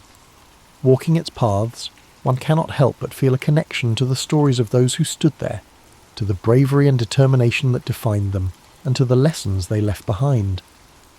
The Battle of Gettysburg teaches us that even in the darkest times, there is hope for redemption, for reconciliation, and for a brighter tomorrow. It reminds us of the costs of division and the strength required to build unity. It challenges us to live up to the ideals of liberty and equality, to honour the sacrifices of those who came before us by working to create a better world. As you settle into rest tonight, let the story of Gettysburg fill your heart with a sense of reflection and gratitude. Picture the fields bathed in the soft light of the setting sun, the gentle rustle of leaves in the breeze, and the quiet peace that now blankets the land. Let the echoes of courage and sacrifice guide your thoughts, and may their legacy inspire hope and understanding in your dreams. The story of Gettysburg is not only about the battle itself, but also about the enduring lessons it offers. It is a story of courage under fire, of ordinary people facing extraordinary challenges, and of a nation striving to find its way through the darkness of conflict. Gettysburg reminds us that history is not just a series of dates and events, but a tapestry of human experience, woven with threads of sacrifice, resilience, and hope. As we reflect on Gettysburg, we are reminded of the power of unity and the dangers of division. The Civil War, of which Gettysburg was a turning point, was born out of deep-seated disagreements and unresolved tensions. The soldiers who fought at Gettysburg came from different walks of life, different regions and different perspectives, but they shared a common humanity. Their bravery and sacrifice speak to the strength of the human spirit, even in the face of unimaginable hardship. In the years following the battle, the memory of Gettysburg became a source of inspiration for those working to rebuild and reconcile a fractured nation. The scars of war ran deep, but so too did the determination to heal. Gettysburg became a symbol of what could be achieved when people came together to confront their shared challenges and embrace their common humanity. The stories of the individuals who fought at Gettysburg add depth and texture to the history of the battle. From generals like Robert E. Lee and George Meade, whose decisions shaped the course of the conflict, to the rank-and-file soldiers who carried out those orders with bravery and resolve, each story adds a layer of understanding to the larger narrative. These men, from both the Union and Confederate armies, faced unimaginable adversity with courage and dignity. One of the most enduring legacies of Gettysburg is its role in shaping the collective memory of the Civil War. The battlefield, now a serene and solemn place, serves as a reminder of the costs of war and the value of peace. Monuments and markers dot the landscape, each telling a story of the men who fought and the sacrifices they made. Visitors to Gettysburg are often struck by the quiet beauty of the place, a stark contrast to the violence that once engulfed it. The Gettysburg Address, delivered by President Lincoln just months after the battle, continues to resonate as a call to action and a statement of purpose. Lincoln's words remind us of the importance of dedication, of recommitting ourselves to the principles of freedom and equality. His speech, though brief, captures the essence of what Gettysburg represents, not just a battle, but a turning point in the ongoing struggle to create a more perfect union. Today, Gettysburg remains a place of pilgrimage for those seeking to understand the complexities of the past and draw inspiration for the future. The stories of those who fought there, the lessons of unity and perseverance, and the enduring call to honour their sacrifices continue to guide us. Gettysburg is not just a place on a map, it is a symbol of resilience, a reminder of what we can achieve when we come together to face our challenges. As you drift off to sleep tonight, let the story of Gettysburg wrap around you like a warm blanket of reflection and peace. Imagine the stillness of the battlefield at dawn, the quiet hum of nature reclaiming a place once filled with chaos. Let the courage and sacrifice of those who stood there inspire you, reminding you that even in the darkest times there is light to be found. Thank you for spending this time with us on History and Sleep. May the story of Gettysburg bring you a sense of calm, perspective and hope. Sleep well, and may your dreams be filled with peace, understanding, and the enduring strength of the human spirit. Sweet dreams. For over a millennium, Constantinople stood as a marvel of human ingenuity and resilience. Perched strategically at the crossroads of Europe and Asia, its location made it a hub for trade, culture, and power. The city's imposing walls, originally constructed by Emperor Theodosius II in the 5th century, were considered nearly impregnable. These triple-layered fortifications, stretching for miles, were the pride of the Byzantine Empire and the bane of invaders. By the mid-15th century, however, the Byzantine Empire was a shadow of its former self, reduced to the city of Constantinople and a few scattered territories. The once mighty empire that had ruled vast regions now found itself encircled by the rising power of the Ottoman Empire. To the east, Sultan Mehmed II, an ambitious and brilliant leader, had set his sights on conquering the city, seeing it as the key to solidifying his rule and expanding his domain. Inside the walls of Constantinople, Emperor Constantine XI Palaiologos faced an uncertain future. With only a few thousand defenders, comprised of weary Byzantine soldiers and a handful of foreign allies, the city was woefully underprepared for the onslaught that loomed. Supplies were dwindling, and the population, though fiercely loyal, lived under the constant shadow of impending doom. Yet, despite the odds, the emperor refused to surrender. He was determined to fight to the end. As the Ottomans prepared for their siege, they brought with them an arsenal unlike anything the world had seen before. Among their weapons was a massive cannon, constructed by a Hungarian engineer named Orban. This cannon, capable of hurling enormous stone projectiles, was designed to breach even the strongest walls.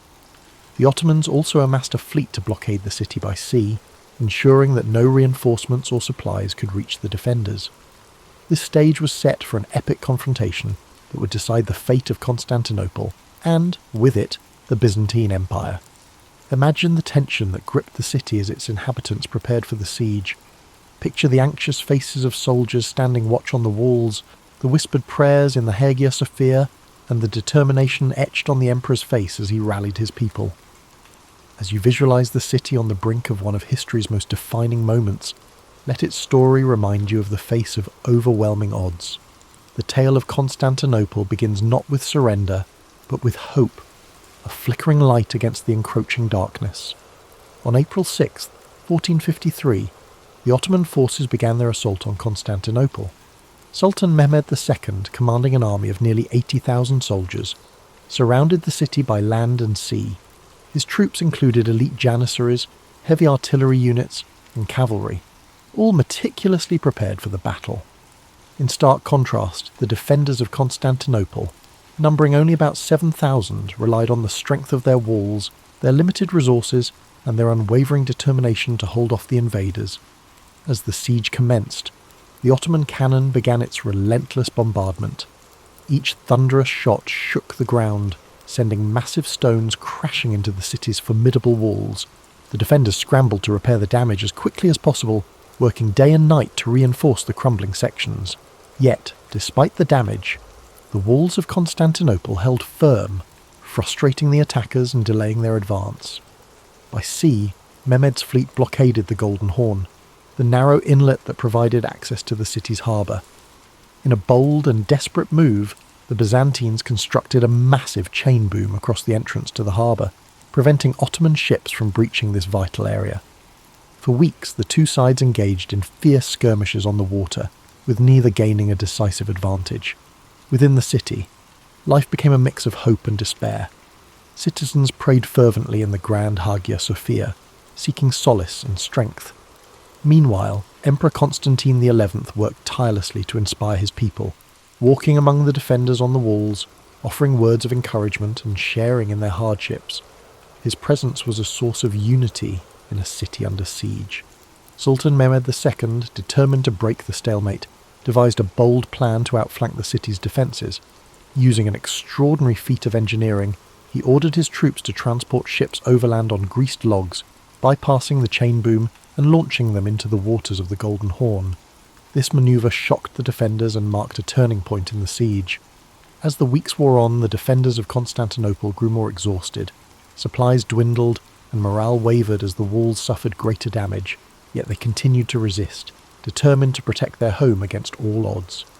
Imagine the long nights spent on the battlements, the glow of torches illuminating weary faces, and the echoes of cannon fire reverberating through the air. The siege was becoming a battle of attrition, with both sides pushing their limits. The city remained a symbol of defiance, even as the odds seemed increasingly insurmountable. the question lingered: how much longer could Constantinople hold out? As April turned to May, the siege of Constantinople escalated into a relentless struggle. The Ottoman bombardment grew fiercer, cannons fired day and night, chipping away at the once mighty Theodosian walls. Dust and debris filled the air, coating the streets and homes of the city. Despite the constant destruction, the defenders worked tirelessly to repair breaches, often under the cover of darkness. Every stone they placed was an act of defiance against the overwhelming forces pressing in around them. Inside the city, the mood shifted between grim determination and quiet fear. Emperor Constantine XI continued to rally his people, addressing soldiers, citizens and priests alike. His words were simple but powerful, reminding them that they were fighting not just for their lives but for their culture, faith and history. Families huddled together in their homes, offering whispered prayers for protection. In the Hagia Sophia, the city's spiritual heart, the clergy led solemn services, their chants echoing in the grand dome chamber. Outside the walls, Sultan Mehmed II adjusted his strategy. Recognizing the defenders' stubborn resistance, he ordered his engineers to dig tunnels beneath the city's walls in an effort to weaken their foundation. Byzantine forces countered this threat by sending teams of sappers to intercept the tunnels, leading to deadly confrontations beneath the ground. These underground battles, fought in narrow, dimly lit passageways, added another layer of desperation to an already harrowing siege. The Ottomans also intensified their efforts on the Golden Horn. The fleet, now partially inside the harbour thanks to Mehmed's audacious manoeuvre, launched a series of attacks on the Byzantine navy. The defenders fought valiantly, using fire ships and skilled tactics to hold off the superior Ottoman fleet. But their resources were stretched thin, and each victory came at a high cost. The city's residents faced growing hardships. Food supplies dwindled, forcing strict rationing and leading to widespread hunger. The constant noise of the siege, cannon blasts, the clash of swords, and the cries of battle made restful sleep nearly impossible. And yet, the people endured, drawing strength from their shared purpose and their leaders' unyielding resolve. As May progressed, the city's defenders began to realize that relief from the outside was unlikely. The Venetian and Genoese fleets, though sympathetic to the Byzantine cause, were entangled in their own conflicts and slow to act. Constantinople stood alone against the might of the Ottoman Empire. The stage was set for a climactic confrontation. The city was battered but unbroken, its defenders refusing to yield despite the impossible odds. The Ottomans, frustrated by the slow progress of the siege, prepared for an all-out assault to breach the walls and claim their prize. The air was heavy with tension, every moment pregnant with the possibility of triumph or tragedy. As the final days of the siege approached, one could feel the weight of history bearing down on Constantinople. The city's fate hung in the balance, and the world watched, waiting to see how this epic struggle would end. Yet as the cannon blasts faded into the distance and the days turned into long, quiet nights, imagine the peaceful stillness settling over the defenders of the city. The weight of the struggle seemed to lift, replaced by a soft calm that allowed weary eyes to rest, even amidst the constant pressure of the siege. Slowly, the heartbeat of the city began to quiet, like a soft lullaby in the air, gently easing the soul into a place of quiet surrender. As you picture these final moments, let the rhythm of the battle fade into the background, replaced by the peaceful embrace of rest. Feel your breath deepen, your body relax, and your thoughts drift like the gentle breeze over the sea. Sleep now as the city too prepares for the quiet of its inevitable change. On May 29th, 1453, after nearly 2 months of relentless bombardment and siege, Sultan Mehmed II ordered his forces to make their final push. The battered walls of Constantinople, once thought impenetrable, could no longer hold against the might of the Ottoman army. As the sun rose on that fateful morning, the air was thick with tension, and the distant rumble of approaching soldiers could be heard over the stillness of the city. The defenders, though exhausted and outnumbered, had one final opportunity to hold the line. Emperor Constantine XI, fully aware of the gravity of the moment, donned his armour and walked once more among his soldiers. His face, normally calm and composed, now carried the weight of his kingdom's fate. The emperor's rallying cry was simple: freedom or death, and he urged his soldiers to fight for their city and for their lives. Meanwhile, on the Ottoman side, Sultan Mehmed II had prepared for this day with meticulous care. His engineers worked tirelessly to breach the walls using battering rams, and his elite Janissary troops positioned themselves to take the city by force. A final, massive cannon barrage rang out across the city as the Ottomans made their move. With each blast, the walls of Constantinople groaned, and the defenders scrambled to repair what they could, but the damage had taken its toll. At the same time, the Ottoman fleet, now fully in position within the Golden Horn, moved to blockade the last remaining escape routes by sea. Constantinople, once a beacon of power and culture, was now a city trapped. Its streets, filled with the sounds of combat, became narrow avenues of despair and defiance. As the battle raged in the city, the defenders fought valiantly, but it was clear that the odds were stacked against them. The walls were crumbling. The artillery had breached a gap large enough for the Ottoman forces to swarm in. The fighting grew fiercer, house by house, street by street, as the city's residents and soldiers tried to push back the invaders, but there were too many Ottomans, and their determination to conquer the city was overwhelming. As the day wore on, the fate of Constantinople was sealed. By afternoon, the Ottomans had broken through the walls, and the city began to fall. Emperor Constantine XI, realizing that the end was near, fought bravely until the very last. But when the Ottoman forces entered the city, they found no mercy. The city was overrun, and its defenders, exhausted and outnumbered, were either captured or slain. The fall of Constantinople was not just the fall of a city, it was the end of an era. The Byzantine Empire, which had once been a powerful force in Europe and Asia, was no more. The city, now in Ottoman hands, would be renamed Istanbul and become the new capital of the Ottoman Empire. As you reflect on the fall of this great city, imagine the silence that followed the chaos of battle. The cries of the defeated soldiers faded into quiet, and the city, now under new rule, began its transformation. The once grand buildings, the churches, and the bustling marketplaces were left to be reborn into something new. Let the stillness of this moment wash over you, as the world that once was fades away, and a new world takes its place. As you feel the weight of this chapter settle into the quiet of the night, let the sounds of the world outside fade into a soft background hum. Close your eyes and feel the peace of history unfolding, letting the past gently drift away. Sleep now, as time itself slows, and the city's story becomes a part of your dreams. The fall of Constantinople marked the end of one era and the beginning of another, reverberating far beyond the walls of the ancient city. As the Ottomans took control, they reshaped not only the city's physical appearance, but also its cultural, political, and religious landscape. The Byzantine Empire, which had once been the protector of Christian Orthodox traditions, was gone. The city of Constantinople, now Istanbul, would become the heart of a new empire, the Ottoman Empire, bringing with it a wave of change that would echo through history for centuries. The fall of Constantinople was a pivotal moment for Europe, signalling the end of the medieval period and the start of the Renaissance.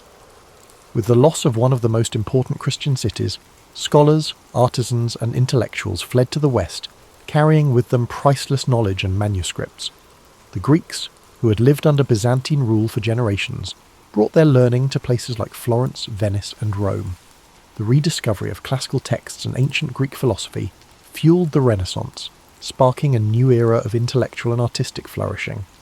But the impact of the city's fall was not just felt in the West. For the Ottomans, capturing Constantinople was a moment of immense pride and significance. Sultan Mehmed II, now known as the Conqueror, solidified his legacy and the Ottoman Empire's power. He established a new capital that would rival all other cities in the world, renaming it Istanbul, and began transforming it into a thriving metropolis. The Hagia Sophia, once a Christian cathedral and a symbol of Byzantine glory, was converted into a mosque, and the city's skyline would be dominated by the grand minarets of Ottoman mosques. The Ottomans also began to expand their empire, pushing further into Europe, Asia, and Africa.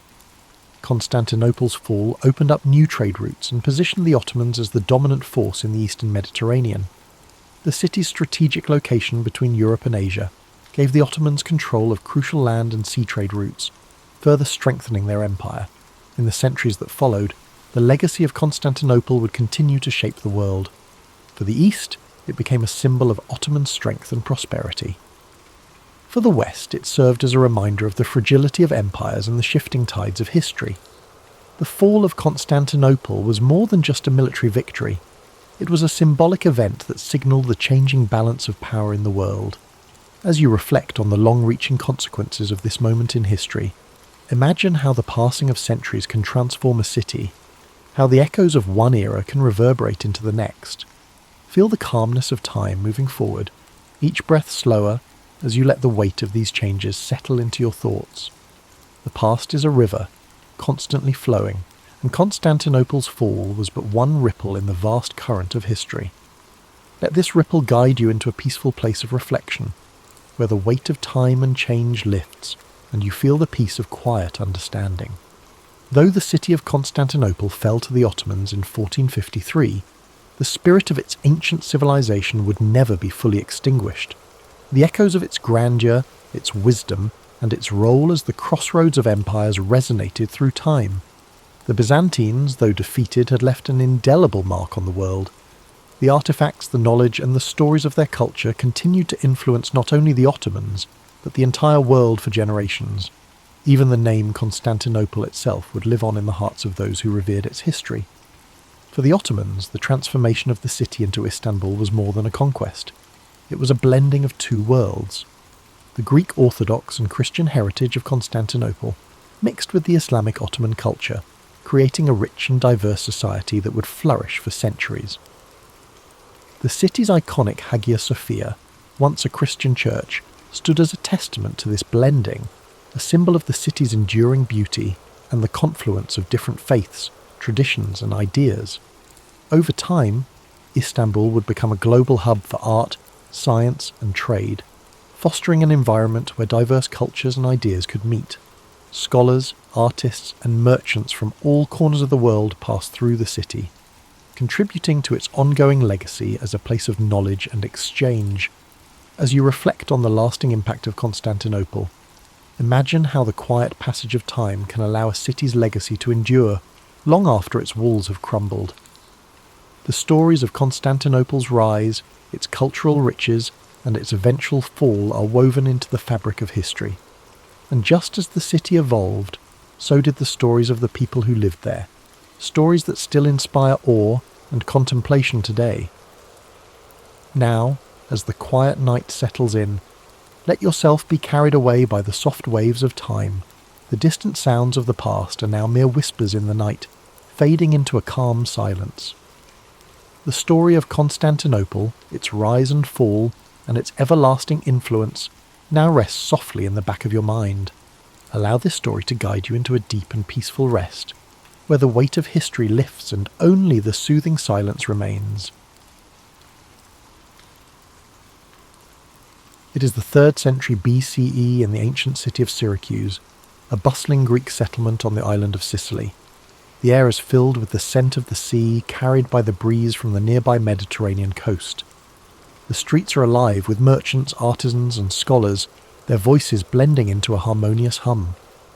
Among these people walks a young boy, his eyes bright with curiosity, his mind constantly searching for answers to questions most people do not think to ask. This boy is Archimedes. Born to a family of intellect and privilege, Archimedes' father, Phidias, is an astronomer who nurtures his son's love for learning. From a young age, Archimedes is fascinated by the world around him. The way the stars move across the night sky, the precise mechanics of gears and levers, the simple yet profound mysteries of numbers, all of these captivate his developing mind. He spends his days asking questions, pondering problems and seeking answers in the natural world. As Archimedes grows, his thirst for knowledge takes him beyond the borders of Syracuse.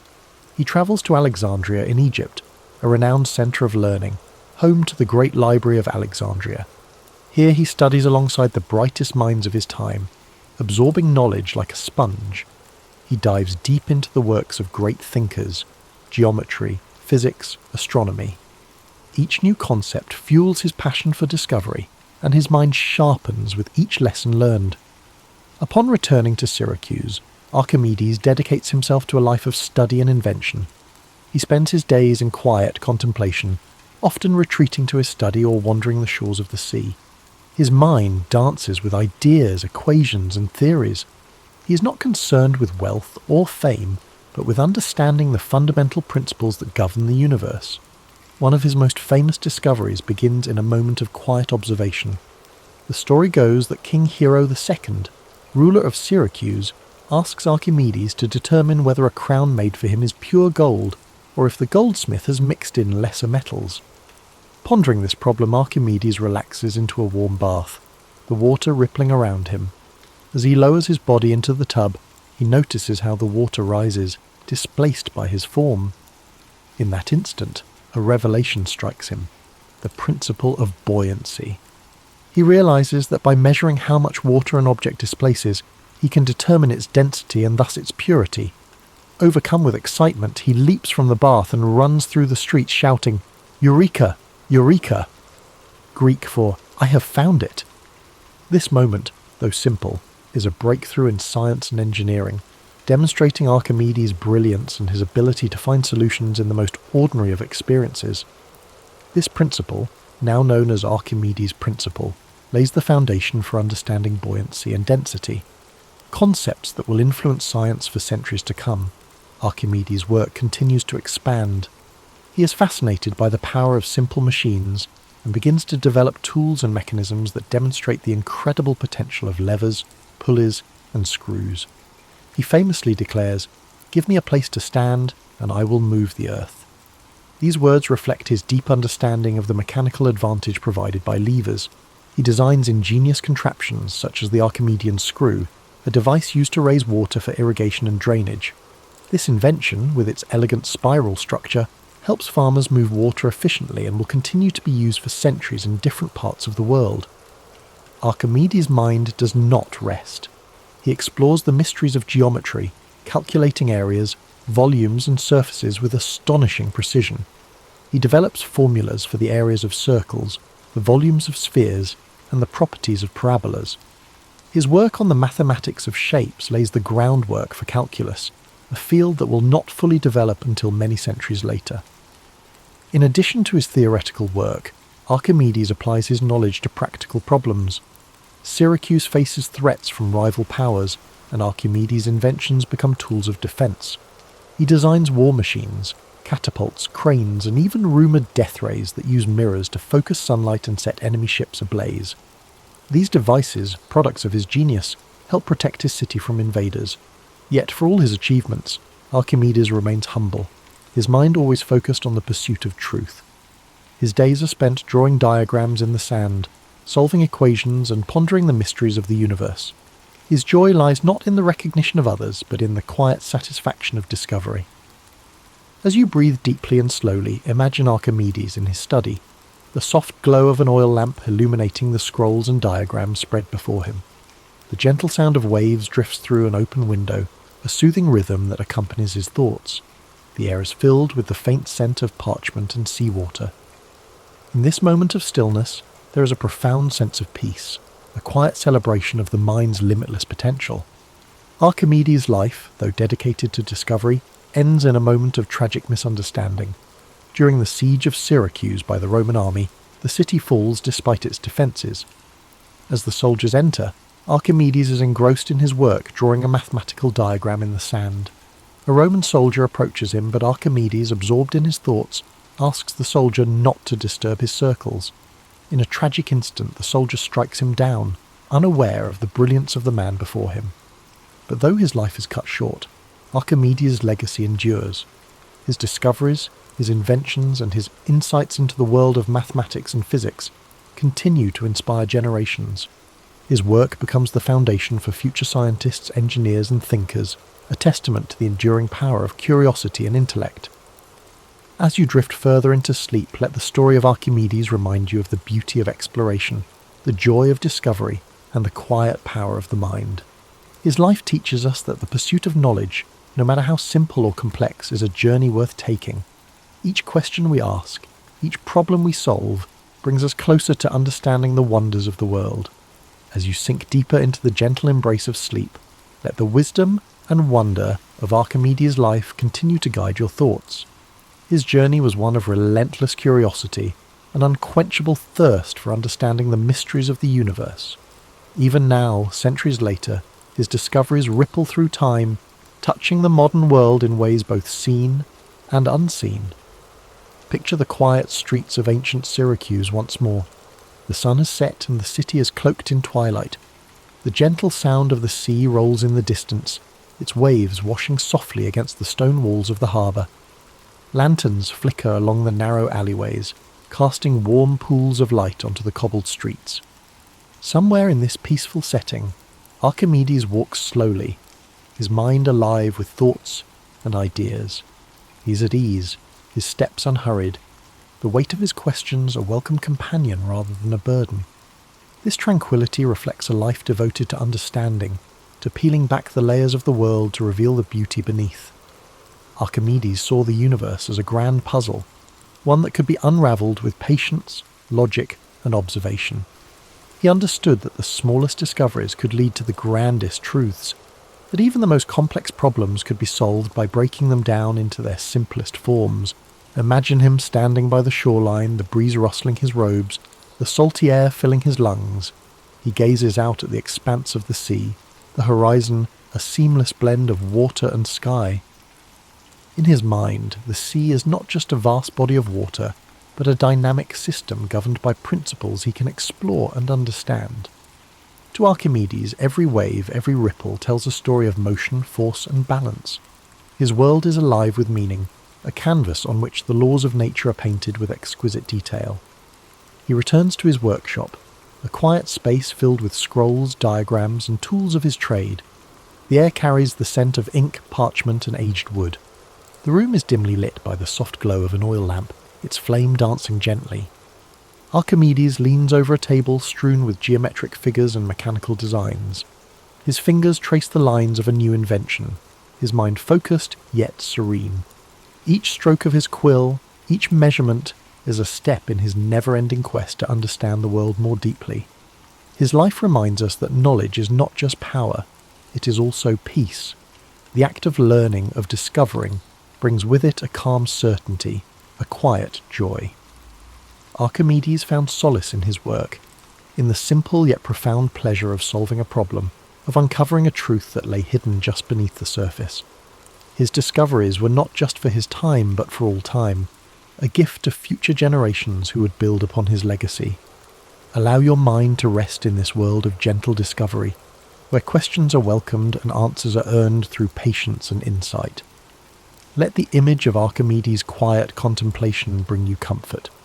His life shows us that there is beauty in thought, in exploration, in the pursuit of knowledge. No problem is too large, no challenge too daunting when faced with a calm and determined mind. As you breathe slowly and deeply, feel a sense of calm curiosity settle over you. The worries of the day drift away, replaced by the stillness of this moment. The gentle rhythm of your breath becomes the heartbeat of your own quiet discoveries. Like Archimedes, you're free to explore the depths of your thoughts, to wonder, to question, and to dream. The soft lapping of waves on the shore echoes in the distance, a soothing sound that anchors you to a place of peace. The stars twinkle faintly above, each one a reminder of the infinite possibilities that lie before you. Archimedes understood that the universe, vast and mysterious, is a place of endless wonder. And as you drift further into sleep, you too are part of that wonder, a being of thought, curiosity, and potential. Imagine the warmth of a gentle sun rising over the horizon, casting its golden light across the quiet city of Syracuse. The world awakens slowly, the streets coming to life with the soft sounds of morning. Archimedes' study is filled with the gentle glow of dawn, his scrolls illuminated by the first rays of light. The work continues, the questions remain, and the journey of discovery goes on. In this moment, you're wrapped in a blanket of peace and possibility. The story of Archimedes whispers to you that the pursuit of knowledge is a path without end, a journey that brings fulfillment and joy. His life is a reminder that even the smallest insights can lead to the greatest understandings, that patience and curiosity are the keys to unlocking the universe's secrets. As you drift deeper into the serene embrace of sleep, Let the story of Archimedes continue to weave through your thoughts like a gentle current. His life reminds us that the universe is filled with puzzles waiting to be solved, and each quiet moment of reflection brings us closer to understanding its secrets. The night is calm now, and the echoes of his discoveries linger softly in your mind. Imagine the gentle rhythm of the sea, the waves rising and falling in a soothing eternal dance. The moon casts a silvery light upon the water, its reflection shimmering and rippling with each movement. This same sea, with its endless motion, once inspired Archimedes to develop theories of fluid mechanics, his brilliant mind observing patterns and laws hidden in the simplest of things. To him, the sea was more than just water. It was a universe of knowledge, a place where physics, geometry and nature met in perfect harmony. Allow yourself to float upon this tranquil sea, the waves cradling you with their soft, steady motion. The worries of the day dissolve, carried away by the tides. Each breath you take is like the rise and fall of the waves, a rhythm of life, of peace, of calm. You're held safely in this space of quiet discovery, where the world's complexities fade into simplicity, and every thought leads you closer to rest. Picture Archimedes seated on a sun-warmed rock by the shoreline, a piece of parchment resting on his knee. The wind tousles his hair as he sketches shapes and equations with a steady hand. His eyes are focused, yet there is a deep peace in his expression. The world is his canvas, and with every observation, every calculation, he adds a stroke to the masterpiece of human knowledge. His mind is a sanctuary, a place where curiosity flows freely, unencumbered by doubt or fear. In your own mind, you too have this sanctuary, a place where thoughts drift like clouds, where questions are welcomed, and where answers are like stars twinkling softly in the night sky. There is no need to rush, no pressure to understand everything at once. The act of wondering, of exploring is enough. This quiet space within you is a reflection of Archimedes' own calm, thoughtful mind, a place where peace and discovery coexist. As the night deepens, the sounds of Syracuse fade into stillness. The bustling markets, the clink of hammers in workshops, the calls of merchants, all grow quieter, like the world itself is gently falling asleep. The only sounds that remain are the whispering of the sea and the soft sigh of the breeze. Archimedes continues his work, his mind at ease, immersed in the beauty of the world's mysteries.